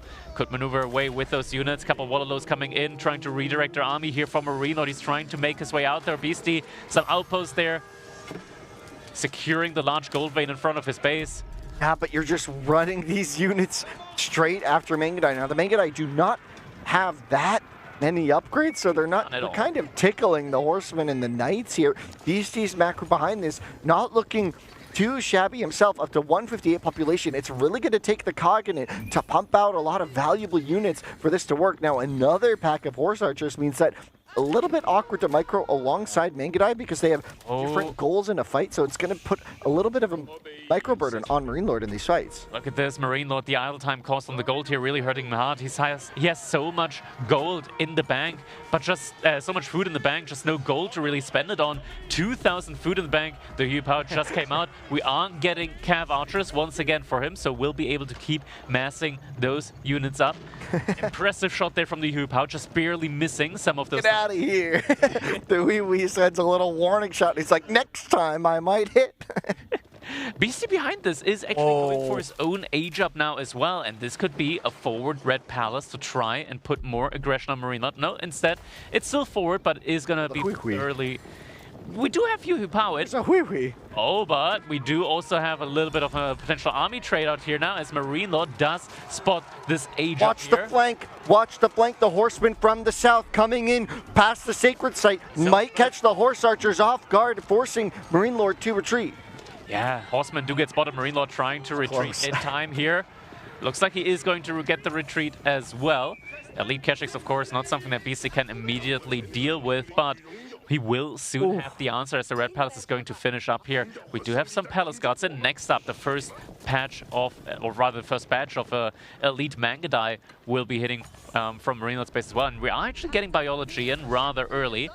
Honestly, I think that at this point in time, Marine Lord, he just has to make the full pivot. I'm a big sucker when it comes to just making tons and tons of Mangadai as the Mongols in Imperial Age. It's one of those units that, even with Horsemen, cannot really be countered. It's one of those situations where the counter just doesn't quite counter enough, but the Horsemen, they're in again! The bow Chad not going to be enough to deter Beasty this time. He's going to commit to the villagers, try and deny the gold. He knows he's played the strategy. He knows that this is the valuable thing. The Keshik raiding force forced away by the Knights and Arbalists. Villagers trying Villagers, so many going down. The trap in the surround is huge. Palace Guards at the same time also getting distracted. Yu Pao getting sniped out there as well as even more Horsemen flooding around the base here from Marine Lord. Villagers going down left, right, front, and center. And the Horsemen yet again circling around the base. Under the no villagers the found there though. There the was wood's no gone. villagers. That was the buildings baited me. I thought he was about to get a huge raid again. Marine Lord, though, now routing his army around the north side of Beasty's base, going to try and take out the docks, which would cut off critical food income. Now, there is a dock way on the left, and that might be missed. Ooh, taking down a lot of the fishing economy there as well, so getting some economy damage there as well, and taking down the dock. There is another dock up, or rather at least another, yeah, at the left side there is another dock right there that you can invest into. Beasty now also investing into his own carrack here, so we'll be getting a bombard ship as well. How many fishing boats are about to... Actually, there's another dock way on the the right side, too, of that It's just being built. It's just not up yet, but we'll be able to secure the food income there, but there is going to be There's an army coming, too, though, to defend that. Yeah. Oh, a carrack of Beasty's own to take some pot shots. Not the most impressive damage there, but yeah, gets the job done, I suppose. Does deter the army there for sure. We're now seeing the first nest of beasts coming in for Marine Lord, and this is where it starts getting very dangerous.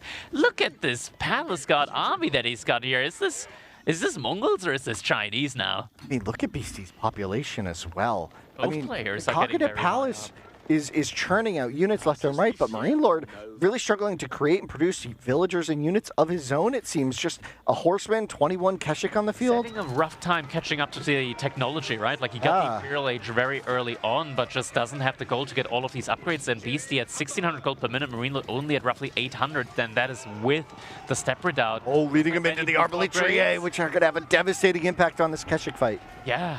100%, the Arbaletria, just such a potent unit there. We don't have Gambesons yet, but that is coming in here very shortly. Still raids going on, the Keshiks running around trying to find more value here and there. Do I allow a couple of villagers?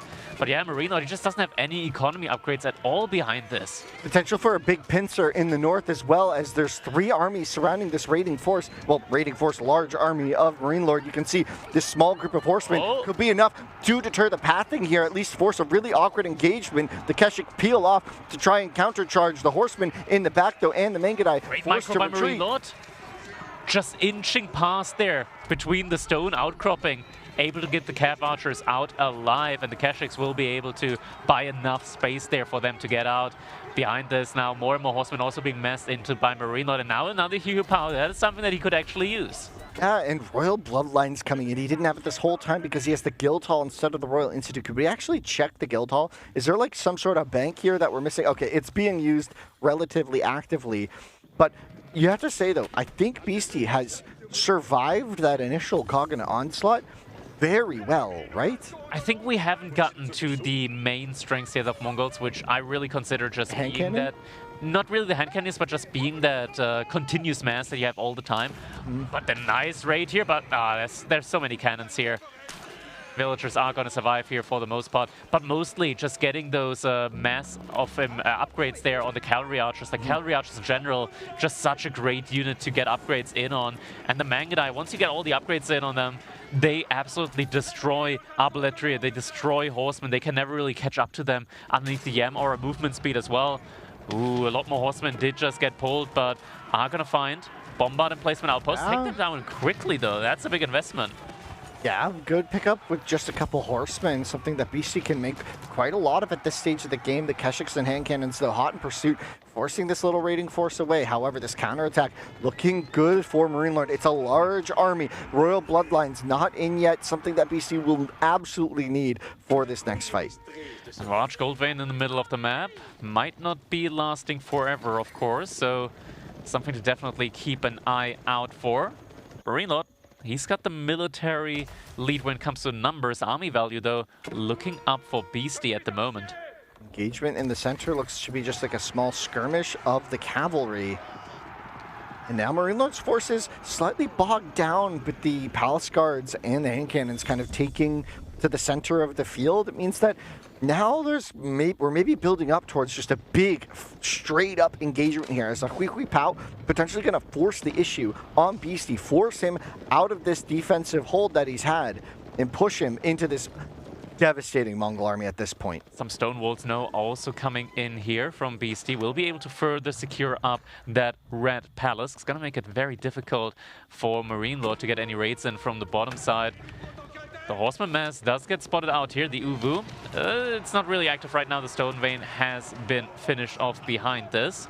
Army just maneuvering around right now. We do have that Hui Pao, of course, continuously harassing that keep there. The one outpost now also providing all of these units from Marine Lord with the additional movement speed that he critically needs in order to be able to keep up there. A couple of horsemen causing a lot of idle time there on village, but at the same time also a little raid there with the elite knights. Marine Lord immediate reaction though, able to pull the villagers away. Some will go down, but it's a price he's willing to pay. Yeah, the villagers kind of in an awkward position for Beasty in that picture-in-picture on the bottom left of your screen there. The fight for Beasty, he's trying to find a way to maneuver around this Hui Pao, is adding a Royal Cannon as a potential option. We're even seeing Silk Bowstrings now being the addition, trying to build up some archers as maybe a more cost-efficient way to deal range damage in this late game. Yeah, more keeps going up now, trying to secure those sacred sites. Of course, Monk also moving out to try and capture that one. Beasty doing a great job of just keeping Marine Lord on the move here the entire time. Separate out, of course, giving a lot of gold over to Marine Lord, but as the map gets exhausted of resources further and further, Beasty, who's just placing keep after keep after keep here, is getting a lot more value in. We're hitting a critical moment, though, where the food income from the water isn't going to be that good. And I just noticed something. Marine Lord hasn't built a single pasture yet. And I would assume... He's got a few. He's got a few? Are you sure? Yeah, he's got a few, and they're also around a monastery. Okay. Oh, okay. Using the upgrades. Okay. Makes sense. I didn't quite see those myself, but that's crazy. Okay, so Doc getting taken out. Horseman Raid just kind of being annoying and buying a lot of time for BC to take both of the central sacred sites. Oh, there aren't any more docks actually on the bottom pond. Marine Lord's going to have to rebuild one, but there we go. There are some pastures there. Yeah. Working for him. And another cannon being added, so pretty soon Beasty might be trying to put together a little bit of a push here down the center of the field. Maybe not quite sure what defense you're going to hit from the Mongols. You're going to have to make it all the way to the base before you really have a ton of value there. Maybe just using it against the Hui if you get the right position, but the Hui has so much range. The Hui has been taken down, the one that Marine Lord had, so that's not going to be an option for him. We don't have any boiling oil, so Marine Lord, he's thinking of just burning this keep down where it stands right away. Beasty, army's a little bit out of position, also a little bit slow. These Arbaletria, they're not getting paid for walking. We'll take that keep down in just a matter of seconds here. I'm waiting for one of these players to just hard commit to one of these fights. So far, it's been a lot of dancing back and forth. Marine Lord not really confident enough yet in his advantage to take the full fight against the Arbalist, but now he's going for the surround on the north, on the south. He's going to get a full trap. Who will win? We do have the full surround, and the Horsemen, they're attacking onto the very, very fragile backline here. The Arbaletria just completely surrounded. They activated their Pavisa as well, so do have those shields in front, but that is just not going to be enough up against the mass of cavalry here from Marine Line Beasty. He's got nothing in the food bank, nothing in the reserve. He's pumping out non-stop Horsemen, Arbaletria, but his entire army has just been extinguished. what a beautiful fight from Marine Lord. He was able to find the army finally pushed out too far into a position that Marine Lord felt comfortable. Beasty has been committing so many of his resources to this raid, but to what avail? Just to kill a couple vills here and there. Mongols don't care when their main food is on the sea. When they're gold, he's been able to keep it relatively safe from time to time. And now what? Now what for Beasty? No Royal Knights on the field, 1 in queue, but what's it really going to do at this point? It seems a little too late. He's got a ton of gold. He just pulled the gold away from the guild hall. Supposedly. The issue with that is, though, that now he doesn't have the food in order to really get those knights going. Yeah, Marine Lord, he's just sending it full on into the base of Beasty now, burning down house after house after house. Beasty, he is no longer at max population now as well, so this is really damage done here. On top of that, Bounty, of course, also always helping out Marine Lord. More farms going up here. Actually, does Beasty have any production buildings around these keeps? I think a lot of the production buildings from him are not buffed up by the keep influence from the French. Marine Lord backing up from a situation in which I felt potentially he could have just steamrolled this whole base. Maybe one of the signature moves of Marine Lord is to play a little bit safe and really make sure he has the lead and control, and he doesn't want to give away control by throwing the lead, so props to him for that patience. But I mean, Beasty's base was wide open. It was, and right now he's finding the villagers here on the stone outcropping. They're going to get spotted by this small force. Will be pulling them back in time. Arbaletria here now in the front, but honestly, that's not really where they want to be at the moment. A couple of villagers do get picked off here yet again by Beasty, but the army, it's out of position yet again. The Arbaletria just getting completely surrounded. Are they able to make their way through? They're able to mostly make their way through past the gate, buying themselves some crucial seconds here. Is Marine Lord going to push this one in further, though? Past the gate doesn't look quite like it. Beasty for the moment is able to hold here. Never mind, he's just pushing through the gate, immediately collapses now. And the one cannon is now getting taken down as well. All the military forces from Beasty yet again have been thwarted. He does have the red palace emplacements, of course, on the TC, on the keep, but is that enough? Marine Lord, he doesn't have any siege, but he still has been doing so much economy and infrastructure damage here to Beasty on the side. Yeah, it's just the military for Beasty just isn't there. The production just has not been there. He's desperately trying to build another army to defend. Marine Lord once again just backs off and is going to opt for, that trade was great for me, the next one will be even better, and then the next one will be even better, as long as I don't throw. And here we see now a swing down to the south side where Beasty just has so much stuff. I think a lot of his stables and farms are down here, right? That's or another just keep, farms? yeah. He does have a lot of farms down here, and this keep, where again, no boiling oil, means that it's getting taken down very, very quickly here. Villagers evacuating, but noticing, okay, this keep is not the safe space that I want.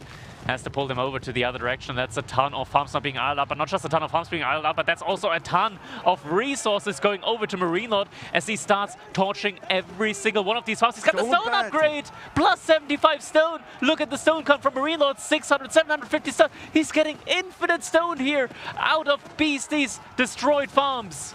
Yeah, and that feels like Marine Lord just really doing everything he can here to secure this game as cleanly as possible. This has been robotic. This has been impressive stuff from Marine Lord here, just handling all these raids with ease and just dealing with the army. Every time Beasty moves out, just immediately pushed back in devastating fashion. Yeah, now Pax Mongolia also coming in for Marine Lord, meaning that these weak outposts from the Mongols getting so much more HP and most importantly some fire armor now as well.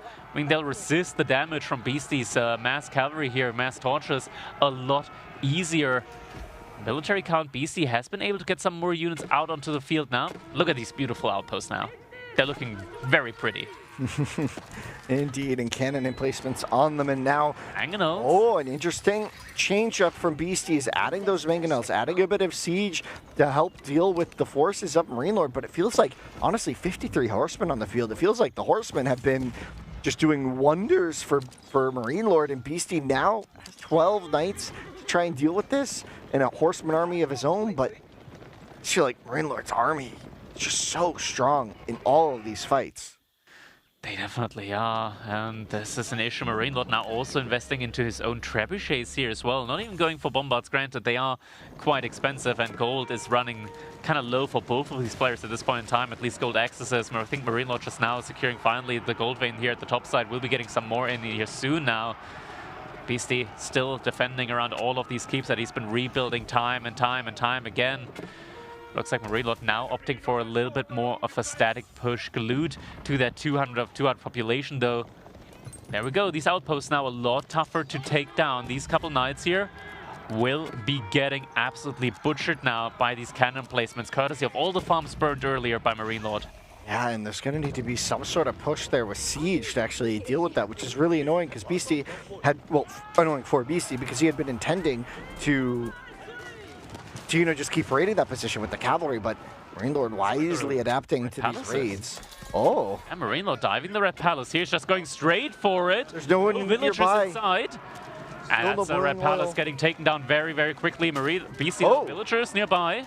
I see. He's retreating straight up. Doesn't want to get flanked. Caught out.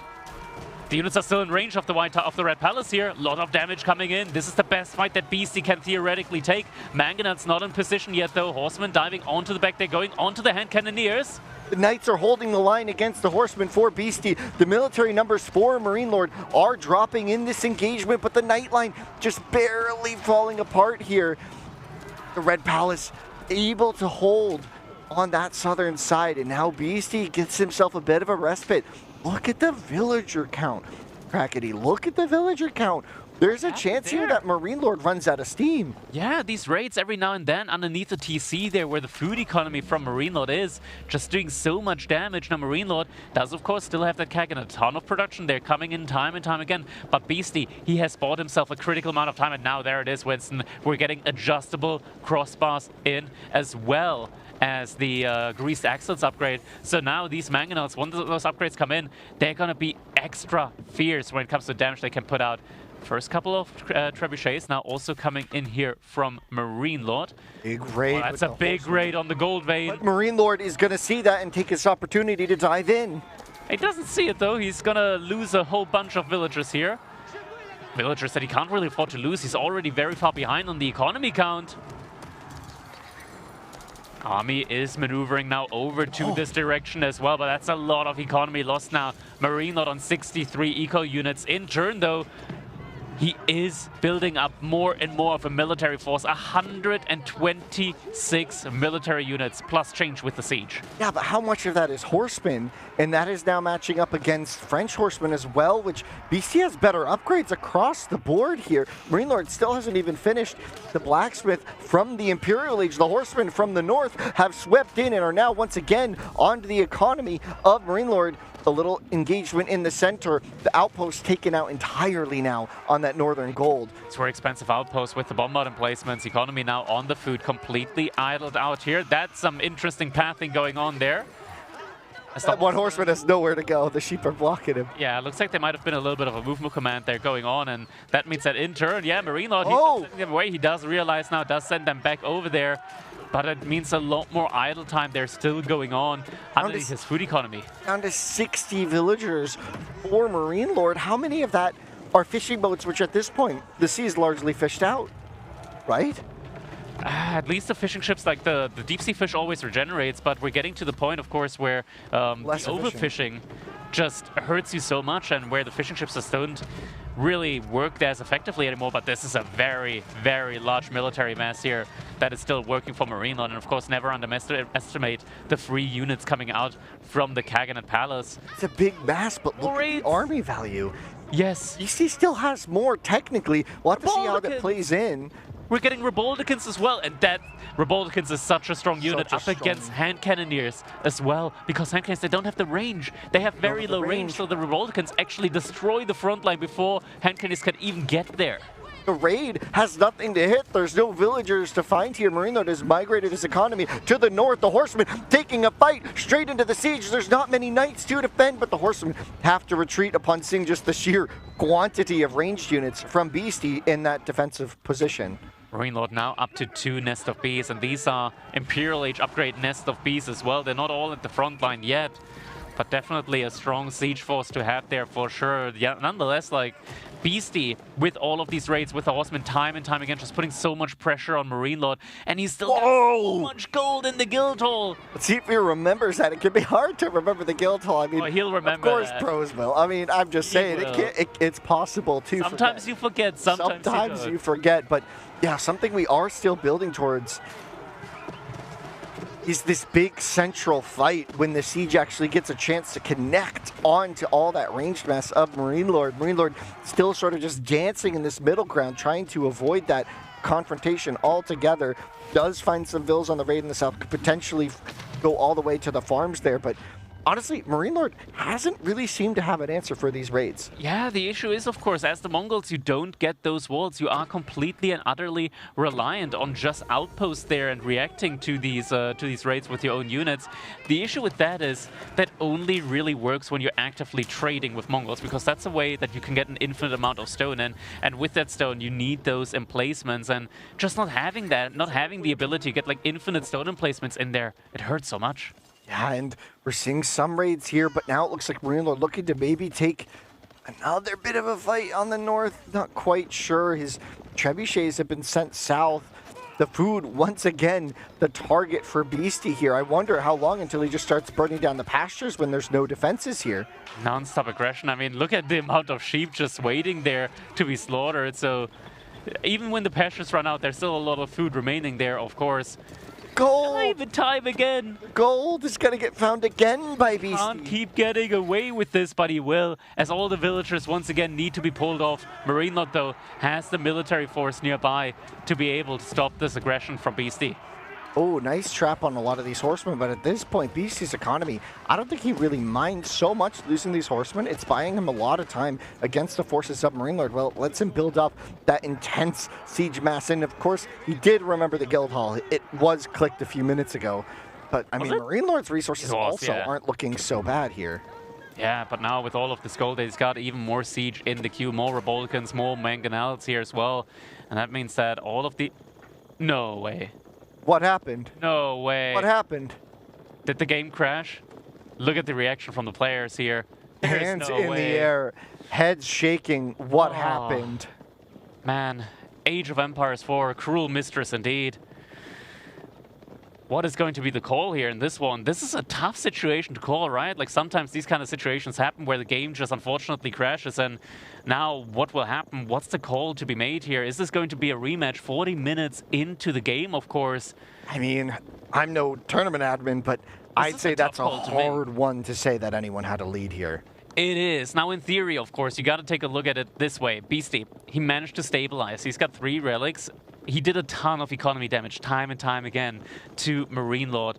He had a very strong army composition, just so much gold in there as well. Long term, it is so tough for Marine Lord to come back in this one, but we are at a pro level at the end of the day, right? Like, it is possible for a player of Marine Lord's caliber for sure to be able to come back in this one. And he did still have a very, very large military force there, of course. Yeah, and we can see the players just deliberating there, or who knows what exactly they're saying, but I'm guessing it's not very positive right now. Probably a lot of frustration there from the side of Beasty, maybe particularly, because I think he felt that he was really starting to gain an advantage. I'm not sure, even with all the population in military that Marine Lord had, I'm not sure Marine Lord was going to win that next fight, especially with those Rebalds and Mangonels. Mangonels, yeah, just the crossbars. It is so tough, and there weren't even that many Nest of Beasts, right? Like 2 Nest of Beasts, 2 Nest of Beasts against like 7 adjustable crossbars, Mangonels. I'm going to say whatever the admin call is here, it is definitely going to be contested by the players. It is a rough situation to be in, of course, and we're going to have to wait and see what call is going to be made here by the admins. At the end of the day, we do have a lot of pro players here on site, and that is something that has been actively used before from the admins, trying to get the opinions in from the different players that are also actively watching the tournament as it's going on, of course, trying to gauge the situation of these players. Is this something that needs a rematch? Is that something where there were still chances for these players to come back in when they're in a situation where they are a little bit behind? And I feel like, my personal opinion here, not a pro player, but my opinion, maybe that's a rematch. I know it was a long game, but I'm gonna say if it's a rematch, it is something where Beasty is not gonna feel good about, right? Like, because in my opinion, Beasty was very far ahead now in this late stage situation. But it's still Marine Lord, and he was able to react to these raids time and time again. Your Mongols with the Kaganet Palace, and with the Kaganet Palace, everything is possible, of course. I'm a little bit peeved we didn't see any Imperial Age Mangadai with like Incendiaries and all those upgrades coming in, because I truly think that that's the strongest army composition from the Mongols that they do have access to. That was something Marine Lord was lacking a lot of, was the upgrades, even at the end of the game. I'm not quite sure. I'm sure he had biology, but he did, I think most of the upgrades at the blacksmith weren't really in yet for Mongols. He didn't have the blacksmith. He was lacking a lot of the economy upgrades as well. He was lacking, well, the final suite of Imperial upgrades he still didn't have upon the game crashing. I'm fairly confident in that. It Did might he get be a on few the of them right at the end? To be fair, honestly, at this point in the game, it doesn't really matter as well. Like these, I think it matters a little bit. No, it doesn't. It doesn't. It legitimately doesn't. Like okay, it's like one more hit or something like that. It doesn't matter as much, especially with so many units out in the field. Blacksmith upgrades really only matter for archers and Mangadai, if he had any, against Arbaletria, which are going to mostly do bonus damage as well, against Keshex, or in the case of Horsemen. Actually, against Horsemen, yeah, it does kind of matter there a little bit. I think there's a lot of situations in which it is relatively relevant. I mean, every little step, every little bit counts, but as you're saying, a lot of overkill in the late game, a lot of units just dying to big masses of damage. So, yeah, maybe not the most relevant, but really curious to see what the admins are going to say in this context, because, I mean, let's just think about it from the player's perspective, Crackety here. Yeah. It's 40 minutes into the game. 40 minutes. Nerves are like just tense right now in this situation. You feel like maybe you're ahead. Then on the other hand side, the other player might feel, yeah, I'm not that behind though. I can still. I mean, Marine Lord's going to argue he had 4K gold. Did he? Yeah, he does actually. He had 4K gold. He's going to be like, I could keep going for a while. I mean, BC also had resources, right? I mean, they both had population. That's the thing with late game, right? Like both players were in a situation where they could both see themselves in a winning position. Yeah, I mean, I think from our perspective, I would definitely say it seemed harder for Beasty to lose, I would say. Because I definitely saw the win condition for Beasty there. Yeah. I'm not sure he was necessarily going to get it in the next major confrontation, because up until that point, Beasty did not have the wins in many of the fights. He was exchanging. If you look at the army destroyed value in the middle of that game, Marine Lord was miles ahead. And what reason would he have to believe that the next fight would go that much differently? I mean, we see the siege, and that's probably going to be the major game changer. But I don't know. It's tricky. This is such a tough call. Oh boy. Yeah.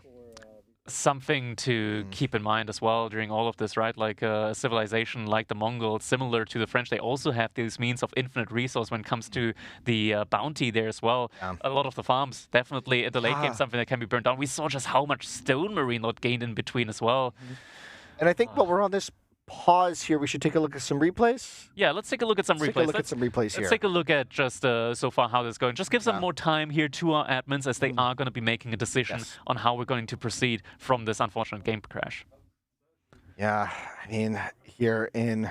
That was the first game that we had, yeah. This was also just a very close one here between them. Honestly, like Zhuji, I still see Ottomans as a civilization. I'm getting told, like literally, by every single pro player out there, that's a Zhuji favorite matchup. Everybody's like, yeah, that's a Zhuji favorite matchup for sure. I think it's this stage of the game, though. I think from like 8 to 12 minutes, I think Ottomans just have this little fumble where they're investing so much food into the Spahi, and it's like their main win condition in the fight, and it feels like Zhu just has several of these other options just available to them that make things so much cleaner.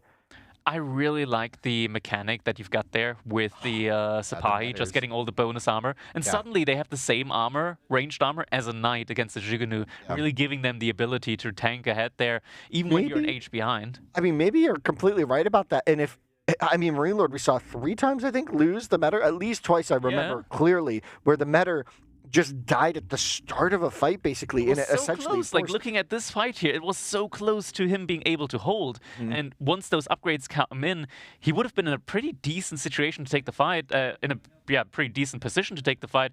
It's just that this fight got taken a little bit there. Got dying at the start of the fight. That's the second one, I think. Maybe the third. I'm kind of forgetting at this point. But yeah, the Spahi now going to just get chunked by the Jignu. And the villagers, I think what was so masterful there from Beasty was he had the 4 horsemen and the scout loop around the south side of the base. You remember that? Yeah. And it was just a little bit later that he came through and then he backed up, and I think he just came right back at the start of this fight when Marine Lord's main force was there, and he didn't get too many kills, but he just idled that gold mine again, and now we see the Lancers coming into play, and that's going to be the main thing. This was the moment when the upgrades came. There's 7 on the field, and I'm just wondering where they all are. Like, are they all actually streaming across, or was he doing some raid? The thing is, Beastyqt got the upgrade for the faster supervision, so they just got produced. They just came out. Okay, that makes sense then. Okay, that makes sense because I thought I'd seen him queuing it, but you said he canceled them earlier, so yeah, a couple of times for upgrades or scholar monk units as well. There, just want to get the relics in a little bit earlier. I mean, maybe Beasty even agrees with you in that sense, where in that game state he wasn't even realizing that he could potentially just win, because if he had canceled the relic gathering and stuff and he just sent the knights across, he could have won that fight even more convincingly. But you know, time would tell on that one. Then we go to the game 2 so far. Remember, guys, this is not over. We're talking about the series as if it's not over. We're just reviewing what has happened while we are dealing with a technical issue on the side of the players. The admins are currently deliberating, trying to make a decision. But talk us through this Roos Delhi game. Yeah, this was a very interesting one. So I believe Marine Lord, he tried to execute this one very similar to Wham, going for the all-in feudal age play with the Roos. He noticed, though, that it didn't really work out for him. I think it's mostly the army balance, just going a little bit too heavily into Archer. We do call him the Archer Lord after all. Not as many knights, but time and time again, like, he did manage to find these little raids here and there. And Beasty, he was in a very, very good situation when it came to where he was positioning-wise, when it came to the age-up. After this age-up, he was in a very good spot, being able to you know, take potentially get like relics in. The issue was Marine Lord. He was so on point. Yeah, every time he had on every single relic, he had units there just waiting to be able to pounce on those goals as they're trying to pick up those relics. And here in the mid game, these elephants really just showing their prowess as a front line. That was some excellent kiting as well, though, from Marine Lord, able to take down the Ghazi mess. All right. Okay. I believe, yeah, there we go. We do have the call now.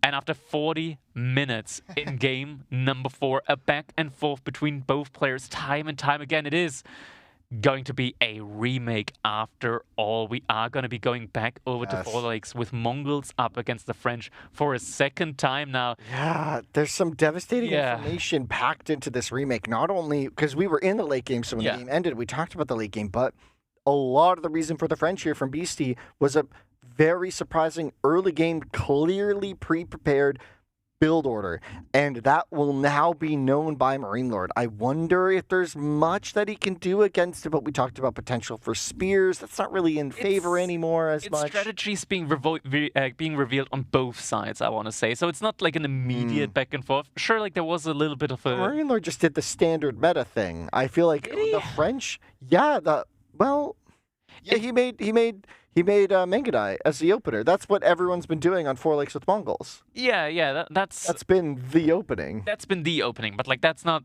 like that big of a giveaway. He could change that now to do something that punishes the wheelbarrow.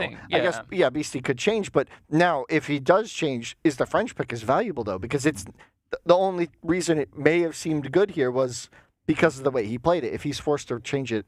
We're going to have to wait and see. It's an interesting thing. This isn't the first time that we've seen, of course, like rematches where like different iterations now come in after a remake, because of course you do want to kind of like catch your opponent off guard. It's like, okay, my opponent's seen what I've been cooking, so maybe I just do a little bit of a twist there and move some things around. Maybe I pull more villagers over to a certain resource if I think that it's going to be denied very early on. Maybe Marine Lord is going to try and go for a Dark Age rush now as a means, as you said, to harass the dock early on, maybe harass the gold, make it a little bit more difficult for Beasty. A lot of options here now as we are going to be approaching a remake. Quite a lot. And then, of course, there's still more left in the tournament. This isn't everything. We have several more maps to go to. We have Holy Island, potentially with Knights Templar there for Marine Lord. On the other side, we still have regions to play out. There's still a lot of very explosive maps left in the tank. You can see Marine Lord there still talking away. Yeah, it's a tough situation, of course, for both of these players right now. I think Beasty in the mid game, it really felt like Marine might have had him after that one large engagement there between those two wood lines, getting the surround in, really just destroying a lot of the military force there. It definitely felt like Beasty was on the back foot. Yeah. Then when you just burned down the keep, burning down all of those farms, definitely another situation where it felt like Marine was in full control. Beasty time and time again, though, with those raids. Also, of course, allowing Marine to get a very large army out on the field. It truly was still a very even game towards the end, because Mongols, of course, they do still have the option of coming back. The Kagan pellets non-stop producing is definitely a very big factor in that as well. Yeah, and it's like if BC did lose one fight, we already saw a lot of the torching giving tons of resources there to Marine Lord, and I think just a direct follow-up to a bad fight is a lot of those farms in the south just getting wiped out again and kind of a whole reset there. So that next fight was going to be critical. I believe we're working towards setting up the next game. It might be just a few more minutes while the players get ready for this next game. Yeah, definitely a lot of mental preparation also needed for Remake. You're still like just thinking about, okay, my opponent now knows what I've been going for. I also know what my opponent is going for. Do I do a slight little variation? Do I just go for what I went for earlier? Tough calls to make for sure. These players are, of course, here fighting it out in the grand final for the #1 spot. So these decisions definitely must weigh heavy here. Yeah, Marine Lord, you just saw him there, hunched over, kind of deep in contemplation, knowing what to do next. Yeah, I mean, they do always have that trophy right in between them, right? Like, in eyesight, something to gun for. Man, it looks so awesome, dude. Like, imagine really having a sword inside, like... It's really cool. Both of these are like streamers or like content creators as well. Just imagine like in your videos or on your stream having like a sword in the back. Like you can just pick it up whenever. Right? You can just pick it up and just hold it, and then it's like Marine Lord loves his bragging rights. Like just picking up the sword and be like, I get the trophy, you do not. That's immediately disqualifies any argument from the opposing side. Yeah, that's a game ender when it comes to arguing. The grand finals for all the marbles and for a sword and shield. It is a very beautiful trophy. Yeah. One of the cooler ones I think I've ever seen in esports. Not just age, but just like in general. That's like pretty cool. It's a very handy item as well, not just as an ornamental sword, but look at, you could use it to, you know... a cheese board. Yeah, sliced cheese. It's a hand-forged sword. You can heat this one up and get like melted cheese. You could... cut bread. Fresh bread. You can bread and cheese together. Spread butter on bread as well. Oh my gosh, that's so many options. Uses. It's an everyday item through and through, truly. That is cool with the Steel Series logo as well on the shield. It is nice. For glory, etched in there. Yeah. It's kind of badass. It is very badass, man. The shield there as well. Yeah, also has the logo. We got like the handle with the logo as well. And just think, in maybe a few hours, we're just going to be crowning a champion in this tournament. It's been electric so far, Crackety. There have been so many competitive sets that have gone down to the last game. I think this might be the most competitive, and I think everyone tends to agree right now, but this is definitely the most competitive AoE4 has ever seemed. 100%. And we saw players performing incredibly well here. I mean, Wham, I feel like he played blew me away. Well. He almost made it. He almost secured a place here to the finals. It was based on one game, on almost one raid, one might even say. It's so insane. We've never had this competitiveness being so close, like players so close in skill to each other. Anitent as well, performing excellently time and time again here. Just unexpected how well the Age of Empires 4 competitive scene is set up at the moment. Yeah, he had a great set against Beasty. Man, yeah. Production really wants us to talk about how cool this trophy is. I can't disagree. Yeah, by the way, I talked a little bit with the production side from SteelSeries as well. So this sword is actually going to be shipped in a crate. So, of course, it is going to be making it through customs, hopefully, of course. That's always difficult. Like, imagine like telling customs, oh yeah, it is, you know, just a big old ornamental sword. No biggie. Well, it's a cheese knife. I thought we agreed. It's a butter knife. It's a butter knife. It's a very fancy butter knife. It is not a sword. Not a sword. Not a sword. Ticking another box there on the phone. Yes. It's kitchenware. Kitchenware. Okay. Theoretical value $25,000. Oh man, and we saw Beasty is now back in his chair. Being a little deflated a little frustrated bit there. of You can this see one. the shake. I mean, it makes sense, right? Like, you were, both players, of course, like, feeling like they were in a very good situation to play this one out, and it's tough. It's definitely tough. It weighs on you a little bit, but now both players just theorizing, looking, going into themselves and just thinking, okay, how do I approach this now? What do I do? Do I do something different? Do I just do the same of what I just did earlier? Of course, this was not a fast remake. We were 40 minutes into that one. So it also just stresses the stamina a little bit of these two players as well. Yeah, it's essentially, I mean, we're essentially adding another game. It's no longer a best of 7. It's a best of 8. Yeah. Oddly enough, right? Jeez.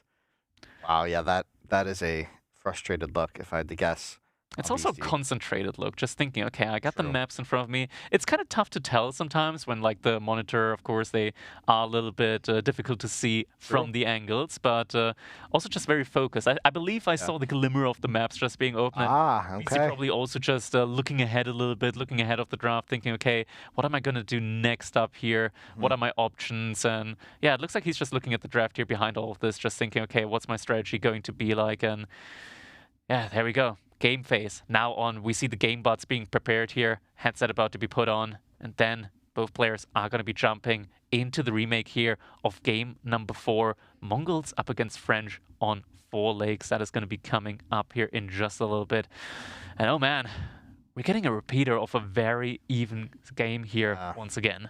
And a big sigh from Marine Lord. He is preparing for the long haul here, maybe, because that was not a quick game. And not at all. I don't see a direct reason, unless someone changes the strategy very directly, I don't see a reason for us not to get into a cognate situation again. And I don't know, it seemed like Beasty had stuff prepared to get French to that late game and try and show its prowess there. Yeah, it could very well happen again that we are going to be getting that Kaganet situation. Now, of course, we mentioned that Marine Lord, he might go for something a little bit different, might be going for a different timing, might be investing more, might be investing less into Keshix. All these little variations that could, of course, dictate how the game goes.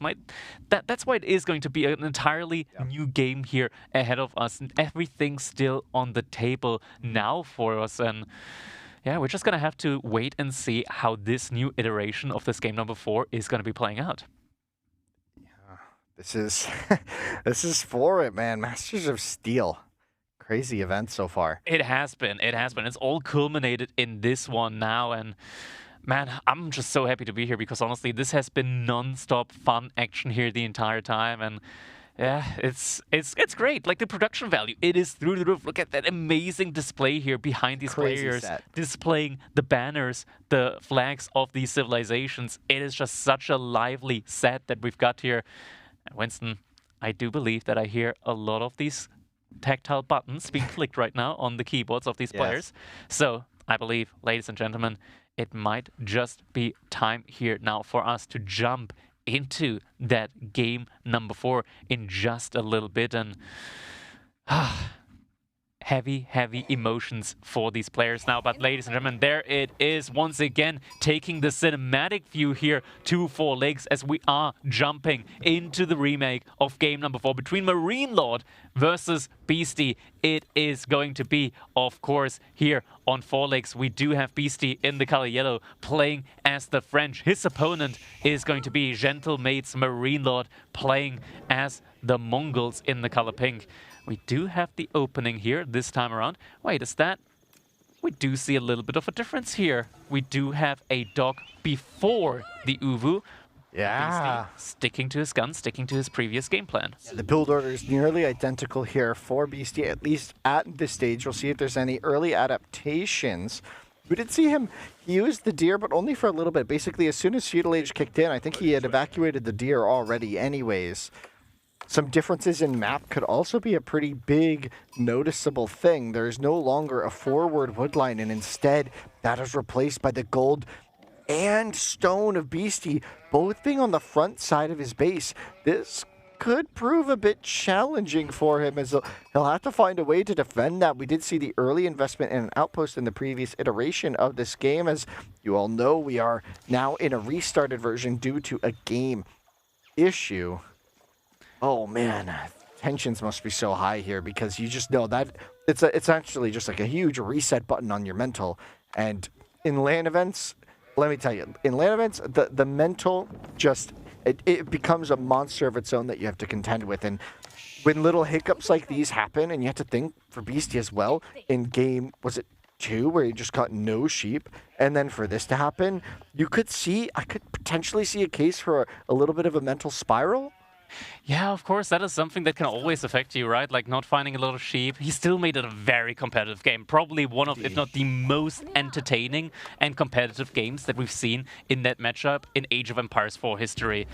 Honestly, that landmark snipe, it was so close to coming to fruition, and honestly, I'm all here for it. Games like this is truly why Age of Empires 4 is, in my opinion, the RTS game to play on the market. And let's take a look at any adaptation. I think the big question to me is Marine Lord. I think BC's already kind of shown his hand, to us at least, that he's basically committed to the same thing. I'm really curious if Marine Lord's going to just do the same thing. Maybe he just feels like he was in a winning position, and maybe if he had just dealt with the raids a little better, he could have won the game with the cognate timing in the first place. Yeah, maybe. Second dog now coming in for both players here from the looks of it. And this is interesting because this time around Beasty is actually double docking his own pond on his side. So in the previous game, he docked the second pond.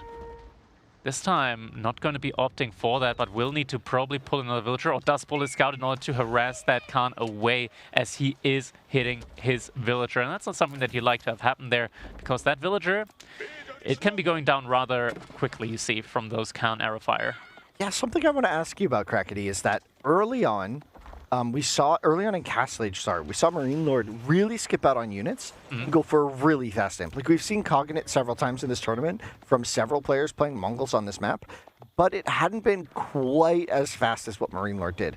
And we saw Beasty make a big investment into Arbalest and then somewhat struggle to punish that. Do you think there's potential here that if we do get to a similar stage of the game, BC maybe invests all that into Knights instead and just looks to harass that gold, which has been so critical to the Mongols on this map? Exactly. These are the different iterations that we might be getting now, as we are going to be playing a remake here after all. And it's these kind of changes which just means that this is an entirely new game. Of course, we do also see some early walls coming in from Beasty this time around, so we'll have an immediate answer to the Mangadai raids here.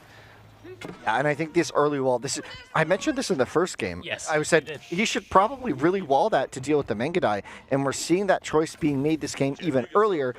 I really think this is the way to play it. I think this absolutely delays a lot of what the Mangadai can do. It's going to secure some more resources on the south as the players have switched position on the mini-map. And yeah, there's going to secure that gold down there. It's going to mean that Marine Lord is going to have trouble harassing the dock as much. It could be Marine Lord is forced to build a dock of his own, but with already 2 docks there from BC, it doesn't seem really likely that really anything of interest is going to happen to that pond or even to that corner of the map for quite some time. Yeah, he did just put up a second dock over on the other pond and already has a couple of fishing ships out there as well. So right now both players just very heavily investing into their own economy. No real early aggression play here, or no real play for any specific early aggression timings here. We do have the scout. Oh, the scout is really taking care of that villager, making sure that he's not getting harmed by the Khan, making sure he's not getting harmed by the wolf here.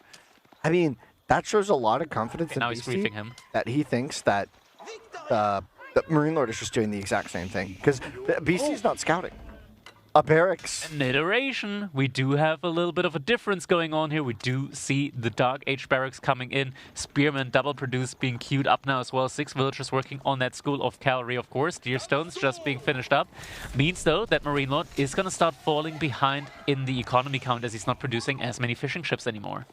A big part about this is the walls, though, right? BC adding the walls in, and Marine Lord just recognized and said, okay, well, Mangadai are going to struggle a lot more to deal anything meaningful here, so I'll just make some spearmen to be able to torch maybe that southernmost dock, and it's going to force at least an archer ship out, surely, right? Most likely, and behind this we also see Beasty adding in an outpost on the stone mine.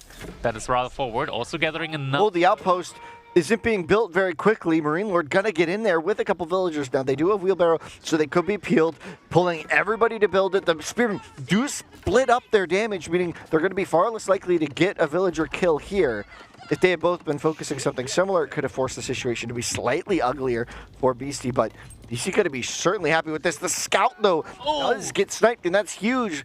Beasty is now completely blind with these early knights on the way in. He is a little bit blind, but at the same time, he's not, because he does have the walls on the sides, so any raids on the sides will be visible to him. He does have the docks on the ponds, that's a lot of line of sight as well, and of course the outpost at the front line of his base next to a gold vein is going to prime with a lot of vision, and he's the fringe. He's got the stable in already. Scout is going to be rebuilt. Scout. Yeah, I mean, but that's not a knight, and the numbers for Marine Lord are starting to add up, and he's added a stable of his own, so Horseman Spearman. Or Keshik Spearman. Oh, well, Keshik, yeah, that too. Keshik is probably more likely, indeed. It makes a little sense, because when you think about how French mirrors, for example, have been played previously, it is that while typically French in most matchups loves to go for the army composition of archers and knights, when they're up against a mirror, it is actually more likely to be spearmen and knights. Yeah, it's the one matchup in which it's no longer illegal to make spears. Exactly. It is the get out of jail for free card. Oh, if only we could say that about playing all mirrors. Yeah, mirrors aren't too favored by the players in Age of Empires 4. Oh, that's not a ship, and we do see Spearman gonna get... that's gonna kill that dock. There is another dock built on the southern part of that pond, so it's not gonna idle all the fishing boats. It will make things slightly less efficient. Unless the timing is going to be close here. It is definitely going to be close, but he should be able to at least get it to burn, so Villager will need to be pulled. Knight is going to survive, at least for the time being. Is he actually going to be able to get it to burn? He should be. It's close. Get at least the 50 resources out of it. The archer ship is out, forcing... forcing Marine Lord back already. The damage could have been a lot. The archers are out for Beasty. Only a few Royal Knights on the field, and it is indeed Keshik, but Marine Lord already eyeing up that Castle Age behind this. The Night Raids from Beasty thoroughly denied by the Spearman defense from Marine Lord. The villager count neck and neck, as is the military. Yeah, both players are once again investing a lot into those ponds. A lot of the economy on the water there for them. Which we've seen in both of these for all the players, especially Mongols though, but essentially everybody. It just means that defending the gold kind of becomes the most important part of the gameplay on the land. You think both players are just a little bit annoyed at how long the last game was, and now they're playing a lot more aggressively here in the feudal age against each other, trying to get the game to a conclusion quicker? There's a chance, I think, that Marine Lord is rethinking, like, obviously this adaptation comes. I'm thinking he thought that the late game would be better for him. And maybe he's just like, I need to be further ahead. Yeah. For that play to work, right? Ooh, engagement coming this is in. Certainly a way to do that. The archers a bit out of position. The Keshik hot on their heels. The Spearmen going to run back into the woods though. Movement speed arrow just giving so much more additional movement speed to those spearmen means that it's very difficult for those archers to truly run away the entire time. Take a look at the destroyed value. BC hasn't gotten a kill yet. Marine Lord, I think maybe there was some... He killed a couple of knights, didn't he? Yeah. With the spears. I mean, but that doesn't feel good, especially when you're aware of that, because you know about your early kills. You know when you have none. There just was even more destroyed value just being added. Maybe Beasty also cancelling a building that got hit previously. Yeah, I think he cancelled the dock and rebuilt it. He has invested a lot into a bunch of upgrades here. Gonna have the sneaky dock. We'll see if Marine Lord notices. He does indeed immediately queue up the defensive war junk. The Gur griefing over on the step redoubt. A lot of drop-offs not going into the step redoubt at the moment. That's a me mistake right there. Oh, interesting.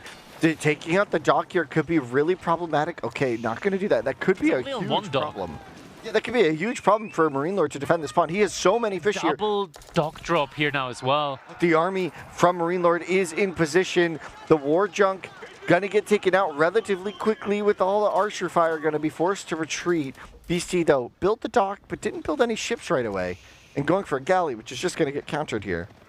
For the time being at least, but without a second dock from Marine Lord, he is definitely going to get outproduced rather quickly here. Villager does get picked off. That's the first villager of the game that has now been slain. Galley is out on the water.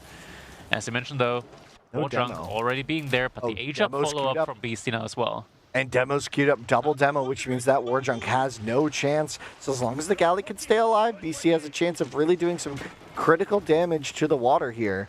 Ooh, that's going to be the first one.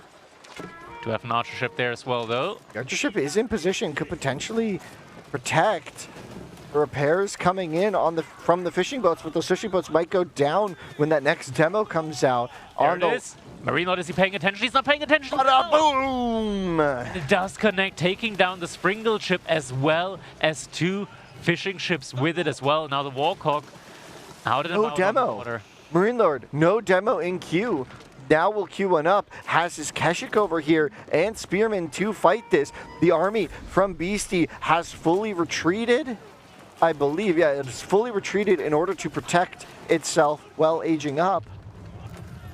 But yeah, that's so free reign to just burn the docks. Yeah, just burn it down, because right now, of course, like, these aren't galleys. They don't do as much damage to unarmored units. And with so many units, the Springle ships, it's not the end of the world here for Marino. And there we go, should be getting some more agency on water for himself now with this. And a raid onto the main here from the Knights of Beasty. He is up several villagers, but Marine Lord has a stronger army with army value. Again. And early access. Beasty as well. The splits from Beasty are enough to tank both the shots, but the Galley should be able to clean it all up, just trying to take some final pot shots onto the fishing boats. Nothing too crazy here. Beasty going for some early monks to try and take the relics. Is he going to have map control for that long, though, against the army from Marine Lord? Who is, well, Marine Lord's, I guess the Cognate is the answer here for him. Yeah, most definitely. Also has his own monastery. No shaman queued up yet, though, or rather a prayer tent.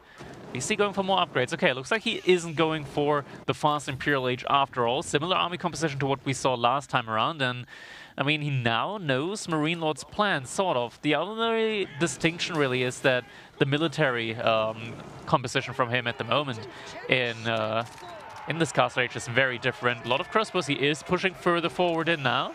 I mean, BC has nothing to defend this. All of his knights have been killed raiding, and now BC's forced to fully retreat from this position. His production buildings, where the keep we're going to be, is going to get denied. The Keshiks charging onto a mainly archer force. The spearmen and the crossbows cutting in from behind. Marine Lord has the resources to go in, but it might just not even be necessary as he takes a devastating fight in the face of Beasty, who is trying to get the relics right now. And Beasty had his knights greedily out trying to burn down that dock, which he did manage to burn down, but in the end losing so much economy inside of his base, getting so much idle time force and losing the military. It's surely not worth it. The archers are sniping down all of the spearmen, and the TC is doing a lot of damage here as well. And once the spearmen are gone, the knights that are going to be returning from Marine Lord are going to have free reign onto the remaining units here, though there are still some crossbows alive. TC, though, taking them down, longbows, while the archers also take some shots at them. And Marine Lord, both players losing the majority of the military, but Beasty hurting here economically after this. The Knights have returned, and these are vet Knights now, so they should be able to clean up the Keshik at least at the TSC. Some units, though, are running deeper into the base of Beasty and could catch a lot of villagers off guard. 14 villagers have been killed, and now the Keshiks finding the gold villagers of Beasty. Beasty idling a lot of his economy. So is Marine Lord, but Marine Lord now up heavily on the economy, so much so that the Cognate Palace is still being placed. Despite that, Marine Lord with the Mongols on 4 legs is a man with a plan, and he will not be stopped. And this time around, it's a much better position for him to go for the age up. Military has just been exhausted on both player sides. Raids still coming in, is still causing a lot of idle time here on Beasty's side. Beasty still committing to the Horsemen, still committing to the Arbaletria. But this feels like he just doesn't have enough now in order to really get damage in return. Sprinkle placement just in time to take down this knight. Yeah, I mean, Marine Lord did not lose too many vills to that. He already had lost 6, so just 1 going down there. Now the cleanup will be in for BC. Now his military is much stronger, but for how long? The Cognate Palace is about to churn out units. Marine Lord has 300 gold in the bank, 500 now for some of these upgrades. If he's able to get just a few of these critical upgrades. There's the piece as well. Great one to get immediately. Palace Guards would have been better, or just Yeah, cavalry. it'll be okay. It's a fighting unit. It's not a hui-hui. It could be worse. Could be it a could be hui-hui. warrior monks. Or hui-hui. Yeah. Hui-hui would be fun. Hui would be fun, not for Marine Lord for sure. For us. Yeah. And now the Knights are going to move out with the full army here of Beastyqt, looking to take out the gold. Marine Lord's just straight away going back into the composition of horsemen again. The He has choice. the food. I mean, He's got the food, yeah. It's just every time and time again, I wonder what like the ideal endgame army composition is for Marine Lord, and it just keeps being horsemen. yeah, I mean, but it worked to a degree for quite a while, especially while Beasty was down in age. And here we see the production still coming in. Elite Knights going to be the next thing for the Cognate. That is a potent pull. Yeah. That. These units, of course, inheriting all of the Ruse unique upgrades, Boyer's Fortitude, as well as the Polex upgrade coming in immediately for them, +4 damage, as well as +25 HP on top of being elite up already, makes them very strong indeed. Beasty's got the gold for the age up, but the Guildhall has not quite accrued enough food yet for that. This time around, Marine Lord also taking a lead when it comes to the relic count, currently sitting on 3 relics inside of his prayer tent. Upgrades coming in on the horsemen. That is going to be the veterancy upgrade now coming in for them. So still a little ways to go until they are elited up.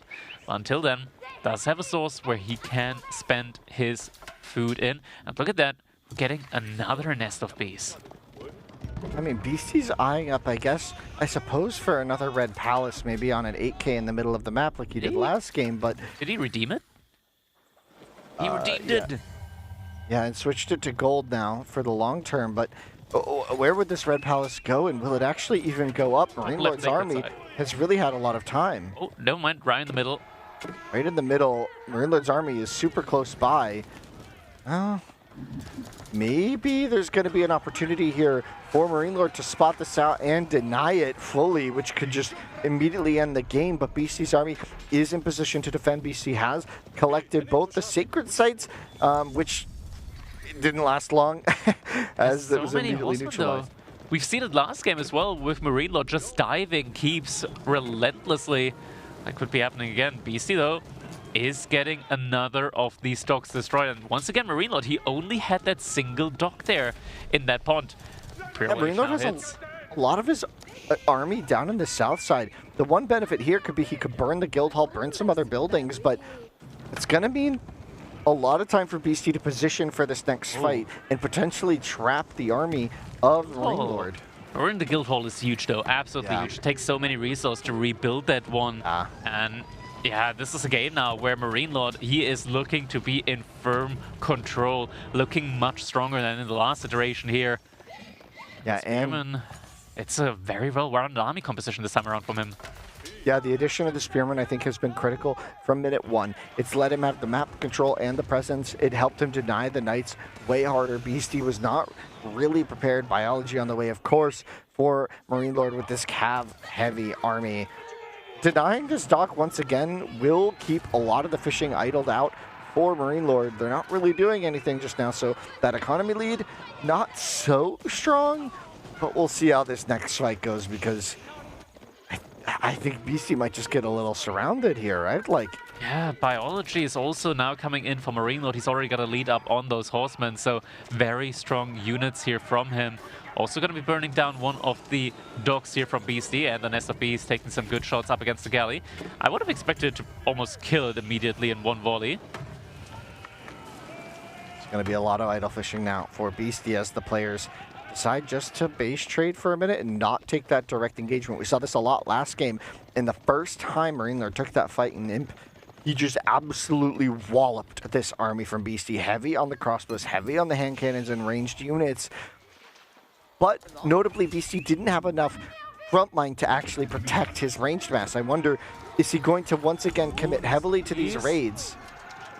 Nest of Bees could be getting taken down here by the cavalry inside of the base from Marine Lord. They're trying to dive for it, not quite finding the connection, but there it is. Last hit comes in, taking that one down. And Trebuchet next up on the chopping block. Repair is coming through, but not going to be enough. These Trebuchets from the Mongols, of course, being very squishy indeed. Marine Lord, though, in the return, will get a lot of kills there on these Knights and Horsemen that Beasty had out on the map. Yeah, Beasty still hasn't sent any units to the south to deal with those Horsemen. He's just opting to completely sacrifice this section of the game, and now kind of some question marks for Beasty here. How is he going to handle the next coming minutes, as it looks like Marine Lord is getting ready to push out into the middle of the map. Of course, the Red Palace will be extremely hard to fight into, but 3 Traction Trebs should at least slowly tick away at it. And with the Guild all down, Beasty's late game is looking a lot weaker. Yeah, nothing to fall back to with that guild hole being destroyed. It's the bread and butter of the French late game, just having that infinite gold trickle that's coming in through there. There we go. Traction Trebuchet starting to get that damage in. One of the Knights here causing some harassment. We do have a couple of elite Mangudai courtesy of the Kaganet. Of course, trying to take that one down. Gonna take a while, and the Knight, in the meantime, is actually able to get a few more villager kills there as well.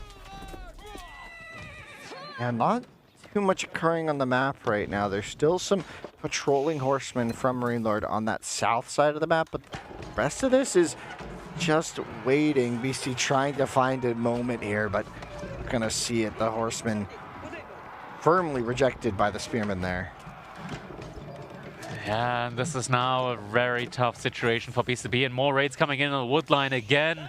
Beasty does he have what it takes here in order to keep on, hold on in this one? Villagers getting taken down, they're getting sent back. Ooh, Seek Shelter Command not really working out there. Yeah, this game is looking more and more dire by the minute for Beasty. He's down in Vills, he's down in military. His army value is just slightly ahead, but I guess, is he really just banking on the hand cannon mass being enough to hold? There's going to be a second nest of bees soon. Second nest of bees, 3 Traction Trebuchets. That's a lot of repair, a lot of wood being used here for repair, a lot of wood that Beasty does not have at the moment, as Marine Lord idled him out on that wood line just in time there as well. And still, all of these fishing ships completely idle out here on water. Marine Lord still has a lot of cavalry here, just making sure a dock is not getting replaced there anytime soon. And now the Repellers soon about to burn. Beasty looks like he might be trying to move forward to take a fight, or at least position to be ready for one. Marine Lord comfortably at 200 pop. Beasty at 150. Beasty with the hand cannons, though, ready to take this. The flank from the Horsemen on the north from Marine Lord. Beasty not even going to let Marine Lord get the flank, and he just resigns from this one. The nest of bees firing on the remaining units. Marine Lord comfortably winning game number 4. I wouldn't say comfortably, but yeah, in the end, it definitely felt like that was a very much uphill battle from Beasty. Just the situation that we saw in this game around with the Imperial Age coming in from Marine Lord after taking a great fight inside of Beasty space. And it's just out of position, not there to be the buffer needed for those archers. And in the end, the follow-up afterwards, just so much harassment on the sides from Beasty's army, or rather his base, taking down the Guildhall. Just these essential key points that the French rely on in the late game in order to persevere up against the Mongols. Yeah, and we're only in a best of 7, Crackety. I mean, this is now on match point. Yeah, exactly. It's a rough spot, but we've seen Beasty do it time and time again before, right? Like coming back from a situation where you're behind points on the board. It is a rough one. It is a rough one. You're up against Marine Lord, one of the best players in Age of Empires 4. It is certainly a rough situation here. We see the military value lead here in this last one. Mongols up against French, and Beasty in the last couple of minutes actually having a very strong army there to fight with. The issue is just like, even if he wins that fight, he cannot reproduce his army if both players trade out equally. A lot of economy just idle there, something that we don't really see there in the eco graph, as a lot of the fishing ships there on the bottom pond were not able to drop off any more of their fish there as well. And this means that Marine Lord is now going to be on match point. One more win, and he can claim that sword for himself. Yeah, I mean, for Marine Lord, this position is incredible, right? He's got to be feeling so excited, just inches away from that sword, as we do have a little bit of a player break here, but we are going to be heading into game number 5 shortly. Let's just take a step back, take a look at the draft, and think, what could be next. Beasty gets to pick the next map. Which map do you think he picks and why? So, when it comes to maps that he doesn't want to pick, that has to be, of course, Holy Island. Yeah. Because what's going to wait him on Holy Island, that has to be the Knights Templar, one of the best civilizations in the game on water, for sure, like on any water map. It's just so much income that you get there, able to get so much wood income, able to generate additional food whenever they are chopping wood, of course, not needing any lumber camps. Truly a civilization made for those hybrid maps. On the other hand side, though, when it comes to civilization that BC still has available for him, we've got the Malians, and you know, Beasty, he likes to refer to himself as the Malian king, and it is definitely a very strong civilization here for him. When it comes to civilization, or rather the maps where you can really go for that one, what do we have available here still? We do have Cliffside. Cliffside could be an option there. Could also see House of Lancaster being there. We had Frisian, didn't we? We already played Frisian, right? We played Frisian, Japan versus Byzantines. Yeah, so it was right at the top. We got Regions, Cliffside, and Holy Island still available. Cliffside, JD there? Do you really feel comfortable picking JD right now, though? After a loss with French? You know, I don't know if that really weighs on your mind, but it would mine. I mean, there's also Ayubits, right? Like, Ayubits could be a very easy counter up against JD, of course, with the Camel Lance, Camel on Ease, making a... having quite a large impact on your strongest unit in the game, of course, which is going to be the Knights for Jeanne d'Arc, and it's a tough one to call for sure. When I'm looking at Cliffside, I'm kind of favoring House of Lancaster a little bit, but then I'm also looking at House of Lancaster, just their general strengths, and I think they could also be a very good fit on Regions, for example, just being able to sit inside of your base, of course, having those manners work from you. You don't really have to move out that much. In Imperial Age with Scuttage, you have a very good gold income, and passive gold income is so important on a map like Regions, for example. Malians, though, they also have a lot of passive gold income, so it could be that we are going to be getting a Regions game with Malians up against, I want to say, HRE or Order of the Dragon, potentially? I would say HRE. Or maybe Ayubits as well. Marine Lord picking OTD right now. He could. We haven't seen it a ton. OTD is very similar to HRE in many aspects and their main strengths. Either Ayubits or HRE, I want to say, like, he's also in a position where he can throw away a civilization, right? But it is going to be Mali Ayubits here. That's a good matchup for the Malians, because you have the Javelin Thrower that does bonus damage up against the Desert Raider. You've got Donzo's, one of the, if not the best spearmen in the game, up against the Camel Lancers. You can't be feeling too bad about this one if you're Beasty, and this is definitely a victory that he's going to need in this one now, as Marine Lord, of course, is on that match point. Yeah, it's kind of interesting. A little scared. I mean, Marine Lord has looked pretty good on Ayubits so far. Timings have been solid. Yes, but I just heard a very deep sigh from the other side there where the players were, and I think that one was from Marine Lord, so I'm not sure if he's going to be feeling confident in this matchup. I think he might have expected another Civ. Yeah, that's interesting matchup for sure. I'm excited to see the players jump in and play it. Players now getting ready, of course, tensions are high. Marine Lord, he wants to close out the set, but Beasty not defeated yet. He wants to claw his way back in this one. And Malians, definitely a civilization for him that gives him that opportunity to do so. Yeah, we've seen several heavy breaths from Marine Lord here on the stream. He's definitely trying to relax, calm down, not let the nerves get to him, play as if it's normal. And you can see it's tricky. It's tricky. So much on the line for him. The backing of Gentlemates, his team, they expect quite a lot from my understanding. They signed a winner, right? It's definitely a lot of pressure. I mean, he's got a lot of French fans there rooting for him as well, and he's got a reputation to uphold as being that that top tier player, and you know, there's a reason why he's here in the finals and why he is sitting currently on that match point. And so far, he's been doing absolutely amazingly. Beasty as well, though. And yeah, it is going to be like one of those exciting games that we are, of course, looking forward to. I'm still shaken up, though, I gotta say, by like that second game. I keep thinking back to that one. So Roos versus Daly. It was so good. I still think It was about such that a too. great Like game. the Vil pull it's just always so iconic when you see that Vil pull. Shivers, dude. Shivers. Yeah. Beastyqt was in burning. It was burning. It was burning multiple times. Multiple times. And it was just barely buying enough wood, just enough economy, just enough defense to handle that.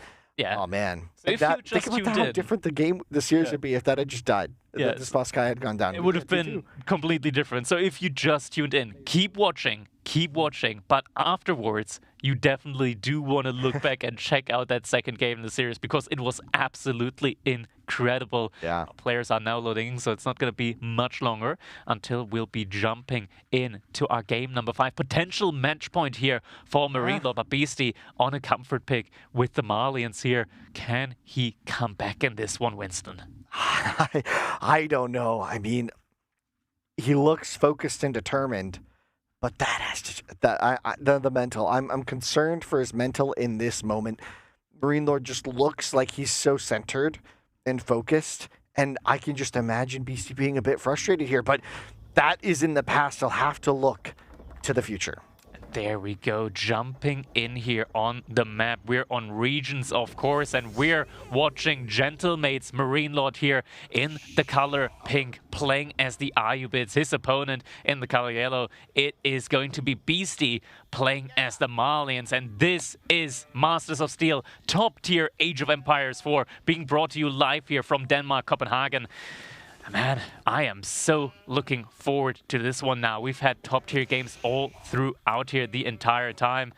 And now it is time for Beasty to try and get some more points here on the board for himself, as Marine Lord is, of course, sitting on match point. This is do or die, all or nothing. Beasty, he's got to bring the best and nothing less if he wants to win this one. Yeah, and how fitting for the Malian King. If he's going to do it, it's going to be with the Malians, right? Has the civilization to do it with, and some good scouting here early on. Look at that Marine Lord trailing behind Beastyqt. For a change, it is actually going to be Beasty that is looking to be taking the majority of the sheep here early on, depending, of course, if he can now keep up with the scouting from Marine Lord and, you know, do the correct calls here when it comes to the scout pattern. Yeah, Beasty's certainly going to be happier with that than he was in game number 2 against the Roos, actually getting sheep this time. Marine Lord, though, of course, as a berry civ, not going to be the most concerned with this, but, you know, it always matters. It always matters. It does, and I think Marine Lord, he probably just saw the scout there, a little bit of it at least. Yeah, he definitely sees the scout. He sees just how many sheep are behind that one. That is going to be a heavy hit for you as well. Just knowing that there are not like barely any more sheep available for you on the map at all that you can pick off, and we do see the economic wing growth being chosen here by Marine Lord. It was for a second the culture wing with logistics, where you get 2 dervishes in for free. I'm wondering if that was just a misclick or whether he saw the amount of sheep that Beasty was herding behind his scout and thought, okay, I might need the additional food on my berry bushes. Yeah, and then maybe even making a play for the berries way on the right side of this map. Regions, of course, spawns with resources in these distinct regions. We've got the berries on the far right, the gold and the stone in the center, and some hunt on the left. It is relevant, I guess, having growth. You also like the villager boost, but nothing too exciting from that outside of that, right? It'll be very straightforward. I would assume then that we'll see maybe some light play into Desert Raiders and maybe just an attempt to get to Castle Age as quickly as possible here from Marine Lord and get into the devastating Camel Lancer compositions. Yeah, Marine Lord, he did a great job when it came to realizing the situation of trailing behind Beastyqt. He did cut ahead in front of him, so might be finding a couple of sheep behind Beasty's base now as well. Hopefully so at the very least. We are going to quickly take a look at his scout now to see just how many sheep are going to be following behind his. And there we go. Yeah, this is one of those situations with the sheep, of course, in Age of Empires 4, where all the sheep are within like one screen. Like there was 6 sheep in the corner of Beasty's space there. If Marine Lord hadn't found them, that would have been very, very dooming for him. But having found them, there has to be like that little bit of relief going in, right? Like suddenly going from 2 to 8 sheep. You got to be feeling a lot more relaxed now. Yeah, certainly a spicy situation is brewing on our hands, but they're just getting their Dark Ages sorted. Feudal Age certainly... I really don't know how Marine Lord wants to play Feudal Age at this point against Malians, because generally Sims that are good against Malians try to pressure the pit mine early. Ubid's clearly not going to be doing that here, right? And so not the best some Desert Raiders into Javelins doesn't feel like a great way to harass the enemy. So it seems like I think it's just going to be a few Desert Raiders, make sure Beasty doesn't get away with making nothing, and maybe, Donso. I mean, that's a solid way to choice. deal with the Desert Raider as well. You get the occasional Spear Throw to zone them away from the pit mine. But, I mean, that does give the Desert Raiders a bit more leeway than 2 Javelins would. But not the biggest deal, I suppose. It's much easier to invest in him. And also, of course, Marine Lord with the stable has the ability to go into Horseman as well. We do see the first Horseman coming in. Archer range now as a follow-up here as well.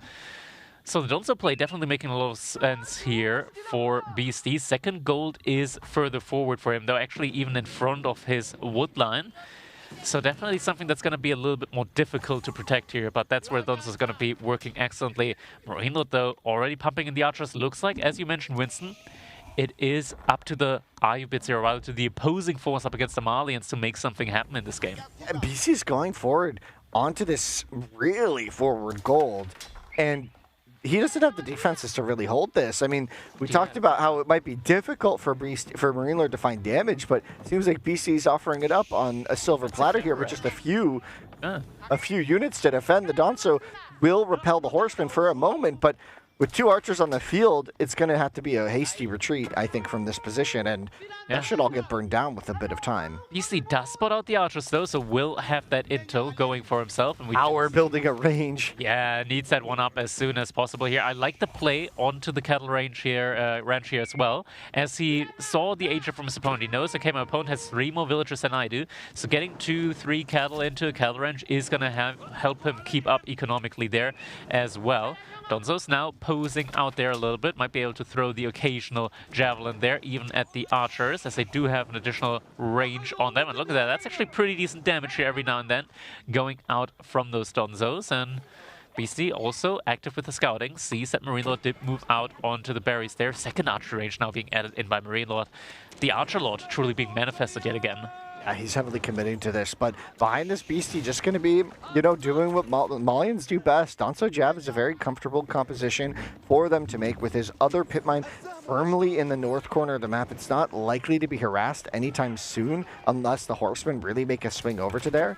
And Donso Jab is a really static but effective way at protecting your early investments as the Malians. The Javelins just deal so well against these early archers, especially in these low numbers, and especially before any upgrades are rushed in by the Ubid player here from Marine Lord. I think curious if Beasty might just keep feeling comfortable to commit to cows. I think Beasty might have been a little bit unsure just how much Marine Lord is investing into the Horsemen rather than the Archers, because he keeps making a lot of these Donzos, not as many Javelin throws. And we're starting to reach a point now where Marine Lord, with this many Archers, could actually start poking against the Javelin throwers a little bit easier.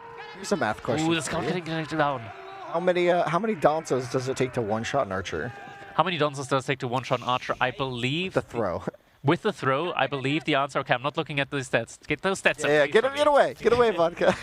Our observer trying to help Crackety out here. Should be, I want to say, 10 to 11. I think 11. Well, we saw that. I'm saying 10. Saying 10? Okay.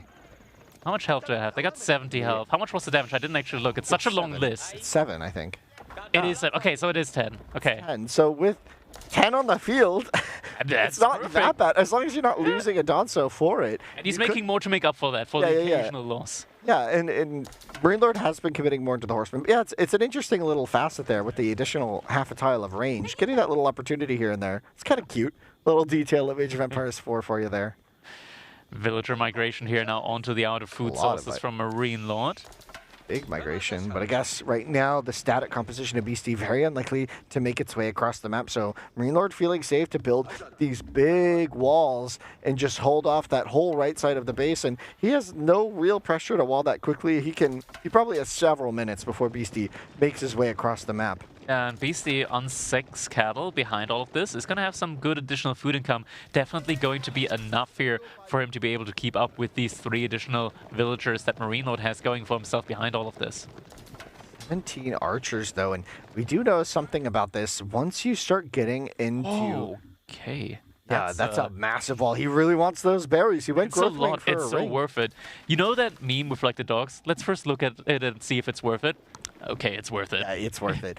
Yeah, and you know, once you start getting into the late feudal, I find Malians, like the micro burden really is on the javelin player to properly split their damage across the archers. You almost even have moments where it's not even super clear that the javelins are that hard of a counter. Obviously, it's a hard counter, but it does require fine control, and that should make the macro behind this and the micro and taking the fights just a little bit easier for Marine Lord, at least in the coming minutes before, you know, the Castle Age upgrades really start to solidify the RPS. It starts...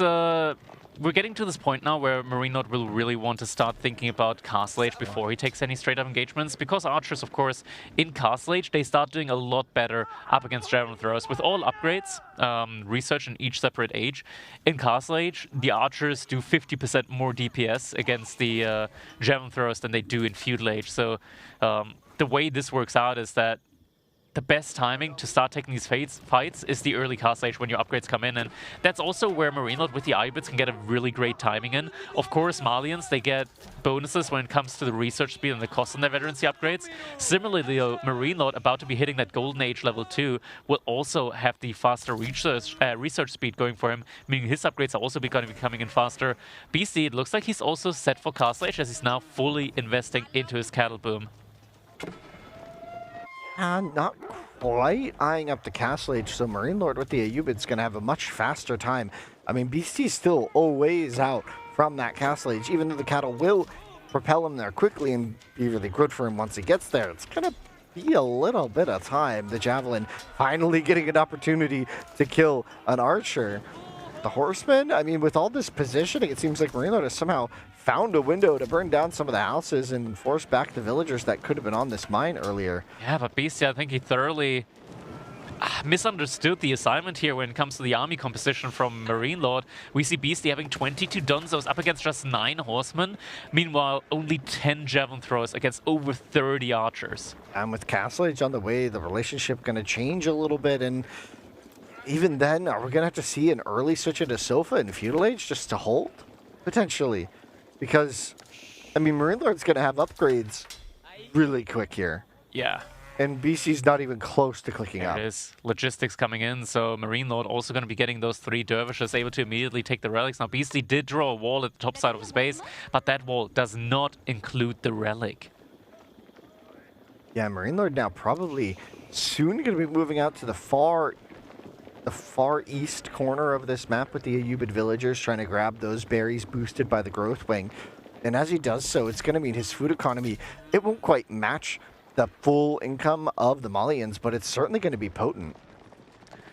Now, Marine Lord just positioning around towards that left side, holding the central position of the map, just maintaining control without committing to engagements, as is such, it's so classic of Marine Lord in this tournament so far, has been Archer mass, hold the center, don't take a bad fight, take good fights only. It seems so logical, but it is so hard to do so consistently and so well. Marine Lord proving he's a top player, well, the top player maybe for this reason. He's come back into this tournament with a vengeance, with a hunger to prove that he will not lose 2 S tiers in a row. He's just in such a good position. Going up to Castle Age, BC still 600 food away. The numbers just don't look like they're adding up for Beasty in this moment. He's got so much food income at the moment, just coming in from all of these cattle. Once he gets that age up, and it's going to be such a great position here for him. More houses being prepped. He knows that potentially he might lose that pit mine at the front side, as the ram is now also coming in. But being prepared for that, that is all that matters. Getting those houses in a little bit early. Single horseman is getting sent around, actually followed by a second horseman. And more horsemen. Morsemen being sent around the base. Yeah, just poking and prodding, seeing. I mean, Beasty has shown that his army is going to be fully centralized and ready for that central engagement. And the Horsemen even finding a casual Vil should be able to get the kill and even retreat, and they instantly die. Good micro there from Beastyqt, focusing both of those down. The Ram is now starting to poke at the pit mine here in the front side, but Grand Falani Corral should be getting finished up shortly here, and we talked about this, Winston. The veterancy upgrades for the Malians are going to be coming in incredibly fast. They should be finishing up at a similar timing compared to the upgrades here from Marine Lord. Will be able to take that pit mine down. Question is, how much further can he advance? And he does realize, okay, maybe this is not something that I can push in much further quite yet, so will fall back for the time being. But the Dervish is behind this, out and about on the field. First relic gets picked up and already moving close to pick up the relic that is on the side of Beastyqt space, able to completely deny the relic game from Beastyqt. Yeah, we'll have to see if and when Marine Lord ever fully commits to a fight against these javelins that look so dangerous. Maybe he's just going to wait to maybe build a Manjanique or two, which could really turn the tide. He's already building up a huge mass of Camel Lancers, 3, 7 more in queue means a firm commitment to this next upcoming fight. He wants to win it. He'll have the relic income behind it. This could start to look really dicey for Beastyqt potentially. The upgrades are coming in. Now Musofati going to be the answer against Camel Lancers. That would work. We're seeing archers coming in as well. Interesting army composition. Now Beastyqt does already have a lot of the Donzos, but against almost 50 archers, you got to be so careful. And Beastyqt, he's moving out a little bit too far maybe. The Javelin throwers are starting to pick off some of the units here, but a lot of Camel Lance already out and about. The Dunzos are going to have to help out there. Spears are being thrown now. This is a fight that maybe is getting taken a little bit too prematurely. He's fully committing to the fight. The Spearmen taking an engagement against the Archers. The Camel Lance are certainly going to mop this whole thing up. The Javelins are just going to absolutely eat it afterwards. Marine Lord is hungry for the win, and he is pushing into the throat of Beastyqt.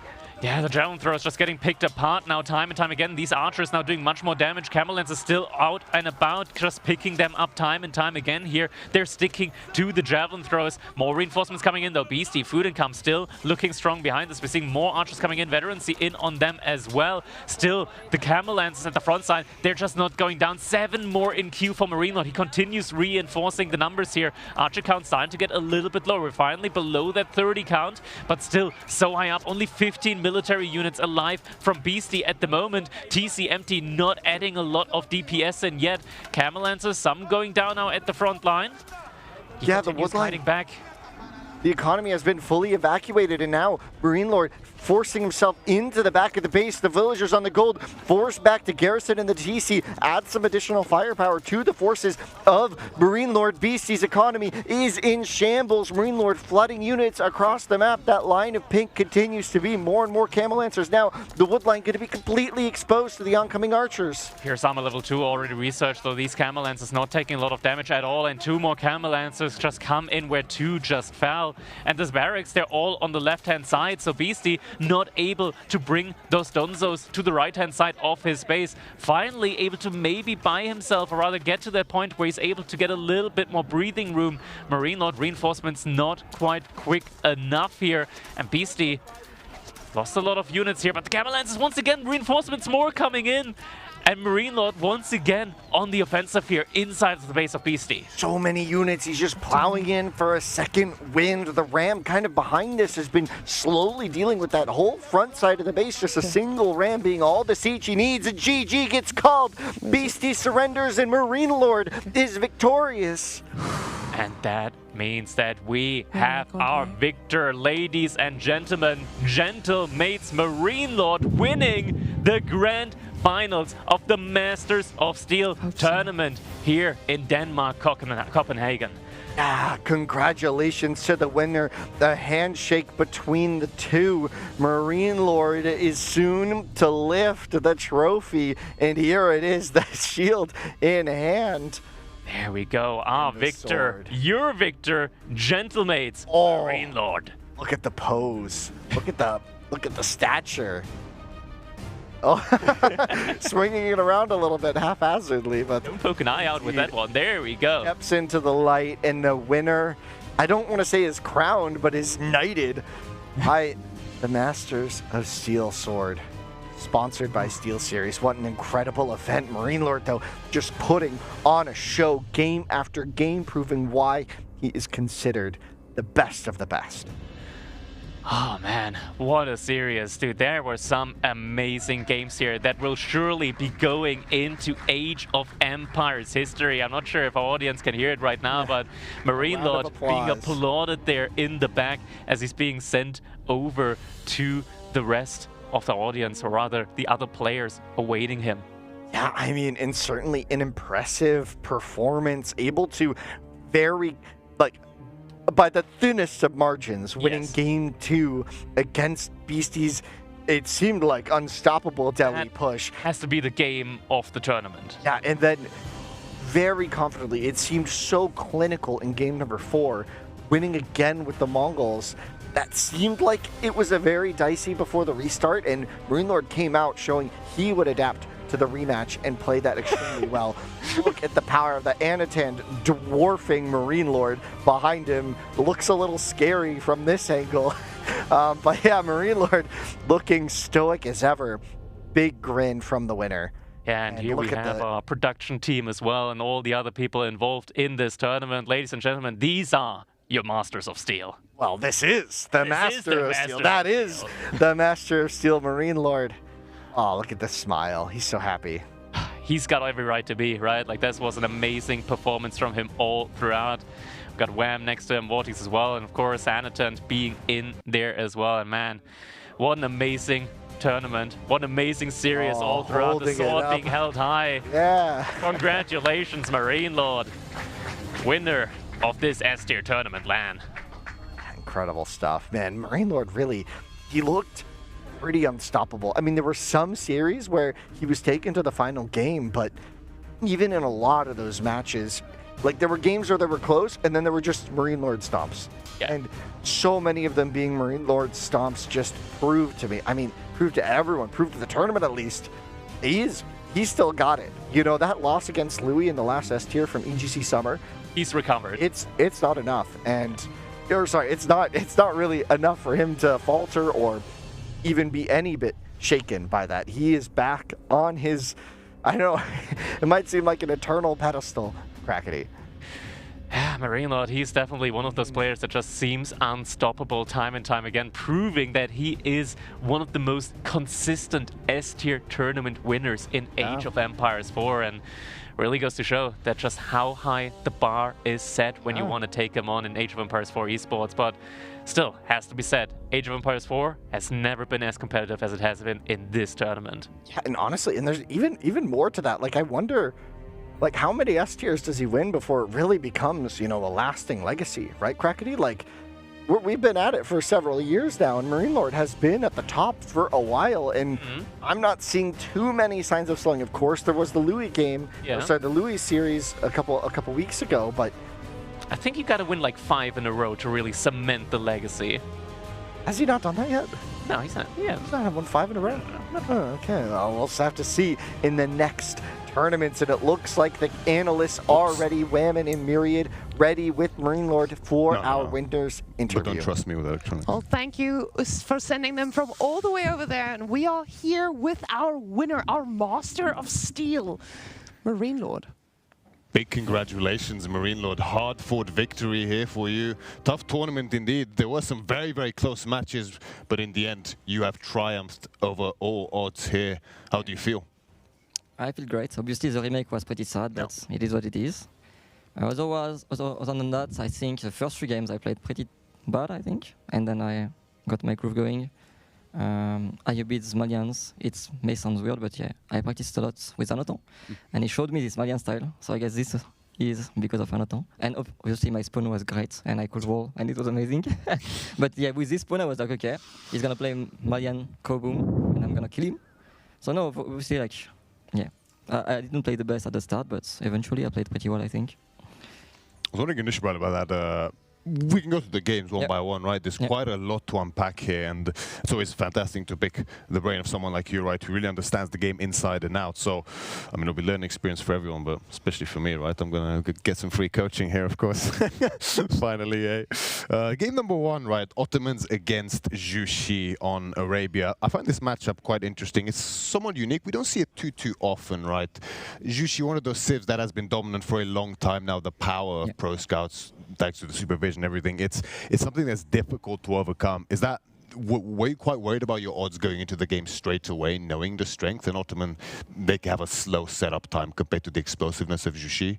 Were you worried at all going in? Or? Yeah, I was pretty worried, especially because, okay, the way I was drafting, I felt like I wanted to play HRE, Rus, and Ottoman on the 3 open map. And the fact that we get Ottoman Zushi means that he's gonna most likely snipe my Rus next, which is very worrying. The matchup is pretty hard. I think if Zushi doesn't make any mistake, and I think BC didn't make any, it's really hard to win. I made a few mistakes, and honestly, maybe with this wall, what I did at the start, maybe if I played a little bit more defensive and just played around the fact that eventually we'll run out of food, maybe there is a way, but that sounds very hard on paper. I don't know.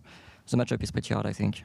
Yeah, just quite difficult timings because Jushi's just so quick, right? Whereas Ottoman is slow by comparison. So if you don't survive that initial day, it gets very tough, right? Yeah, he has a sick economy. He can go for relics. And honestly, Beasty played well this one, so props to him. Going into that Rus Delhi game on Coastal Cliffs, this is quite an interesting one because opinions seem to be very split on exactly who's favored. I know particularly Louis believes Delhi has quite a big advantage against Rus in particular.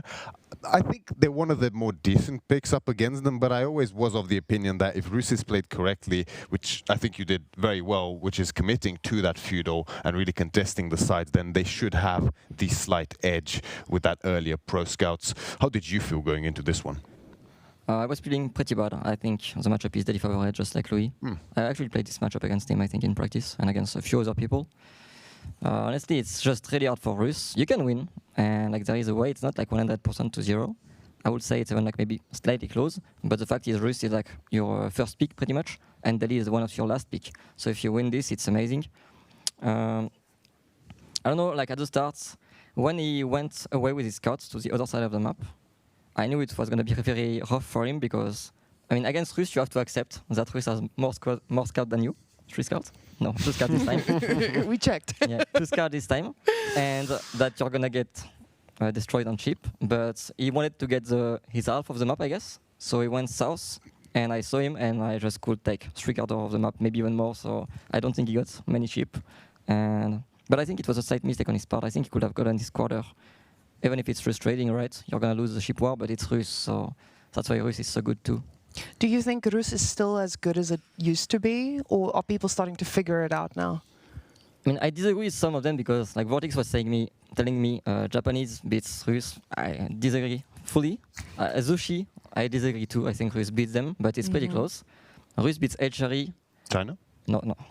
China. Let's not go there. Not China. Everyone but China.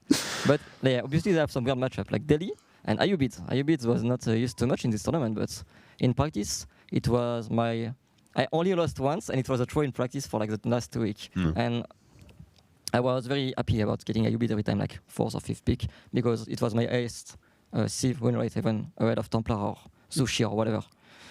What do you think makes Delhi favored in this matchup in particular? Is it specifically that sort of, you know, the quick relic pickup and the pump in the feudal that's hard to keep up with alongside the elephant archer combination in castle, or is there anything else that you think makes it good for Delhi in particular? I think Rus is only good at one thing, and one thing only. It's pro scout into first castle. So when you can play against other Civ, you just defend your pro scouts and then you're fine and you go castle.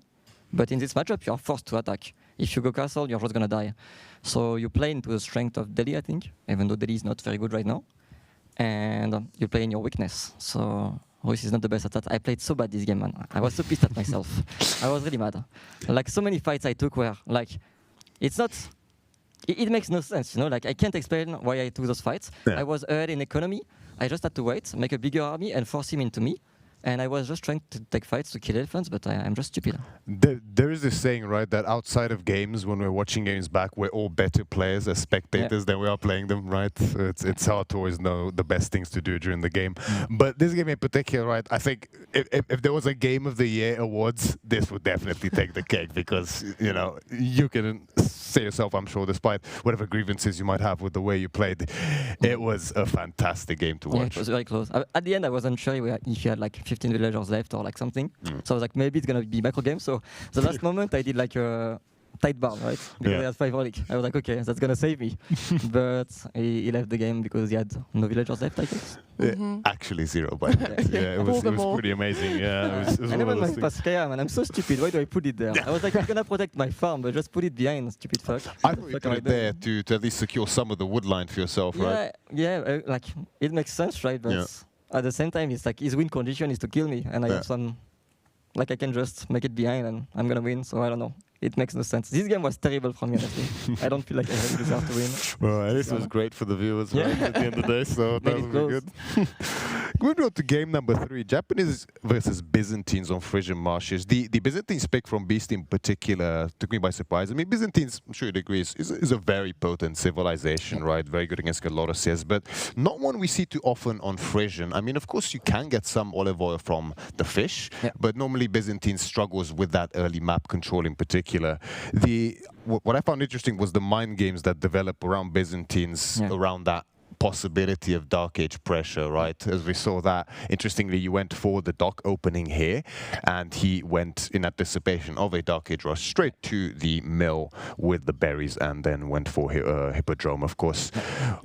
Did you expect him to react in this way? Did you know that he might expect the spear rush, so you went for a more economic opener with the dock, or what was your mindset going in here? Yeah, exactly. Like I knew he would go for this build with Hippodrome and fast berries. And once you go fast berries, right, you cannot go for anything else because you already used your berries or harvested them.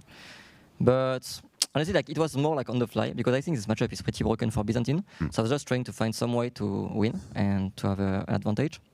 I feel like maybe I should have made like 2 or 3 docks actually in Dark Age and then Age Up. Because, I mean, if you just look at the economy at the end, harvested resources, it's pretty tough.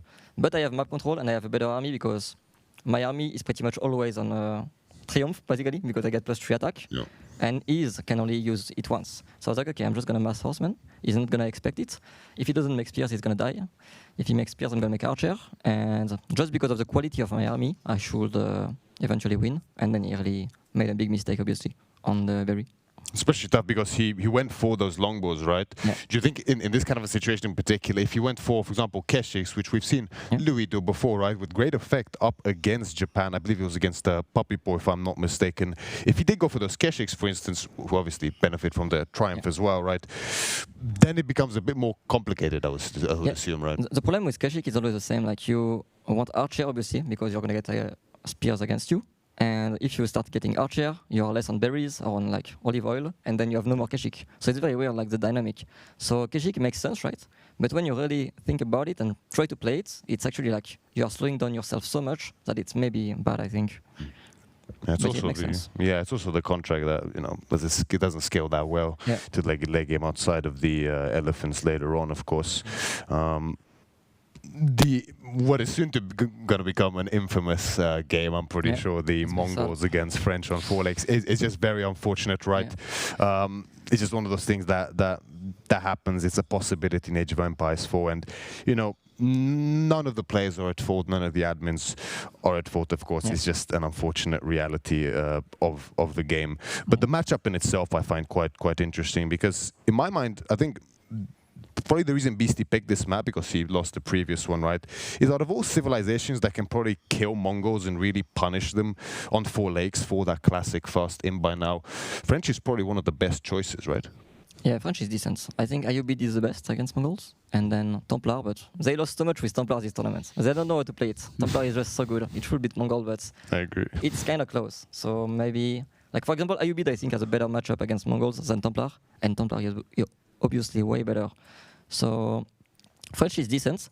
I would say the matchup is like maybe 40-60 for Mongols, like in the advantage of Mongols. But the first one I played so bad. And then, to be fair, like when we had the crash, I thought I was winning by quite a lot.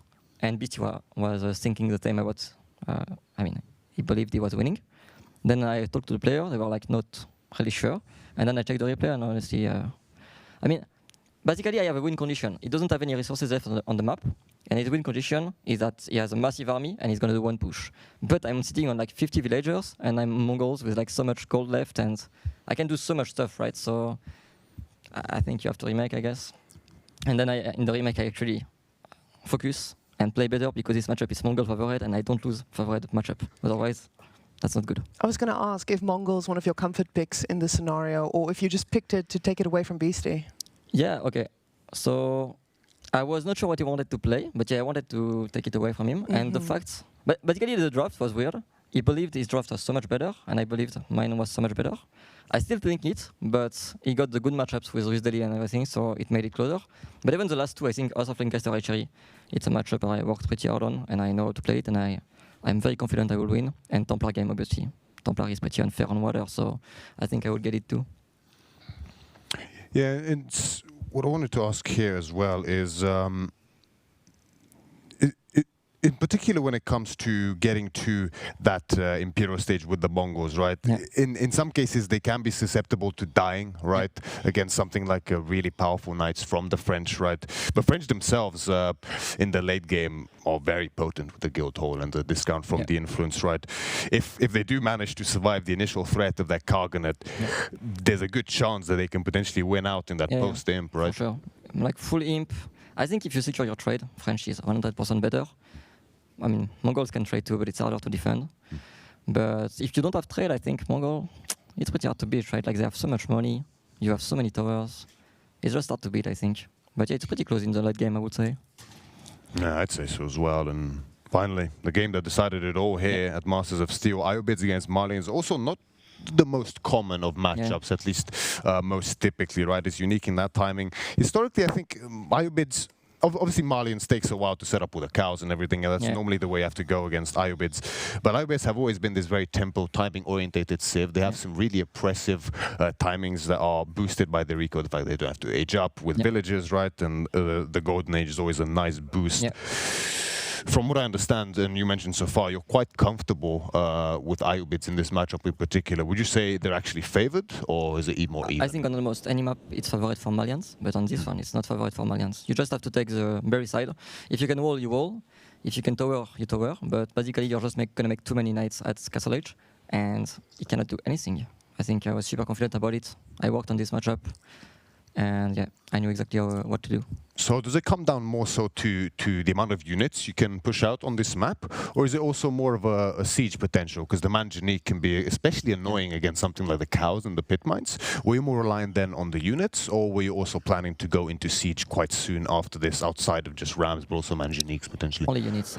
I made like 46 archer, and then I was like, okay, now my archer I'm final. And I was like, okay, full on berries, no. So at the end I had maybe like 20 on gold and 40 on food, and I was like, okay, I'm putting on 5 stable, so it was just 5 knights at a time, and that's gonna be the problem for Beasty. Like Malians, they can't really outproduce you, and the quality of your army, just archer knight, in general, I would say, is the best army you can make right now in the game.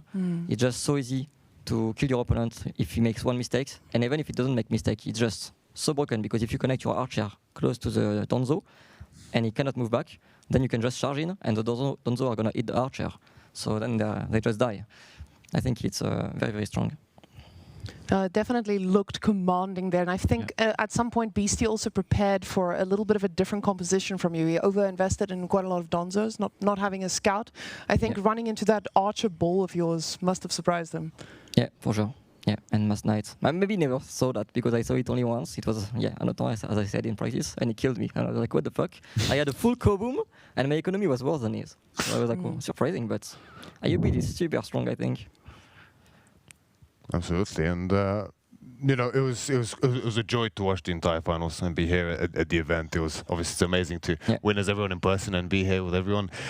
Do you have any final words, any shout-outs you would like to do in particular that you want to mention here for us, or any final trash talk to anyone in particular, right? Anatan, maybe? No, I don't trash talk Anatan. He helped me a lot. No, thanks everyone for practicing. I practice pretty much with almost everyone this tournament, so it was nice to get some good quality practice. Thanks for everyone, Steel Series 1-1, for organizing the event. Thanks for everyone for cheering for me or hating me. I like that too. And see you next time. It was great to have an offline event. We do have some last thing that we need you to do, though. This is the Sign it. headset that you were wearing on stage, and we would like you to sign it. And there's going to be one last question on stream that you guys can answer and win yourself a Marine Lord signed headset. And, you know, it's going to have the Marine Lord sweat on it. So Amazing. if you're a big Wow. fan, this is for you. We'll pay big money for that. So head over quickly to the SteelSeries channel. If you're watching on the other ones, just pop in over. There's going to be one question on screen for you that you need to answer to make sure that you stand a chance of, can you please sign for us, good sir? Let the people watch you do it. Yeah, just do it right there. This is like the signing of the independence at this point, right? Wow. Beautiful. Wow. Look at that. Now that There it is is. good. I'm waiting for them to pan to this camera, so I don't know if Shine would do better, but it's fine. there we go. So, guys, we will be quickly popping in again. Congratulations. Thanks. You played well. You really, the way that you dominated, just like you have for the rest of the year. I'm really proud to see that you're still pretty much a GOAT here. Yeah, I'm playing decent, but Yeah. I feel like last year I was playing so much better compared to the rest. I feel like they caught up, and I think I make a little bit more mistakes sometimes because I'm stupid, but it's fine. Fine, you're too good, man. We all have flaws, it's fine. Yeah. Guys, there's the question in front of you. Did you enjoy the Masters of Steel tournament? There's a lot of options for you to choose from, and the one who gets the correct answer, they win the headset. Make sure you don't misclick. You can see there's a lot of options on screen. Do you see that? So it looks like that's a very resounding answer. Oh, I love the fact that we're just like, oh, cut off Murray outside. Yeah, we didn't need him here anyway. Well, no, it was definitely fun seeing you again. I think at the start of I would say start of AOE, I think our first in-person event was Wololo, Red Bull Wololo. This was before your time, Marianne. It was. Info-C as well. Yeah. I got COVID during Info-C. It was such a experience. Yeah. Oh. But yeah, it was a pretty fun event there, and I think a lot of us have grown together. And the fact that we could be here together in Denmark, guys, this is pretty fantastic to be able to share this with the whole AOE community, and we hope that there are many more. I know we have an in-person event planned by us next year as well, so we're going to be hoping to drag most of the players with us there as well. So join us next year in Serbia for the Homestead Cup. More details on that dropping eventually. But ladies and gentlemen, we have our winner for the Marine Lord. A Marine Lord signed and sweated headset, and that is going to be, let me quickly open my phone. I did see a message pop up, and that is going to be Rogvard. Congrats. Rogvard. There you go. Congratulations. And guys, again, thank you for watching, thank you for supporting, and we will see you again at the next event. And yeah, keep playing. It is worth mentioning there will be the King of the Rockies qualifiers coming up soon as well. That will be another LAN event hosted by Rising Empires. That will be held in Denver, Colorado. So plenty to look forward to there as well. Make sure you get signed up, and who knows, you might have a chance at taking on the current champ as well. I might go there, yeah. I need to qualify. Yeah, yeah, we do. I can play most of the qualifiers, so I can play only the last one. Who knows? Maybe I'm not going to be in shape. Only time will tell. Until next time, guys. Have a good one. Bye. Bye.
the wait is over.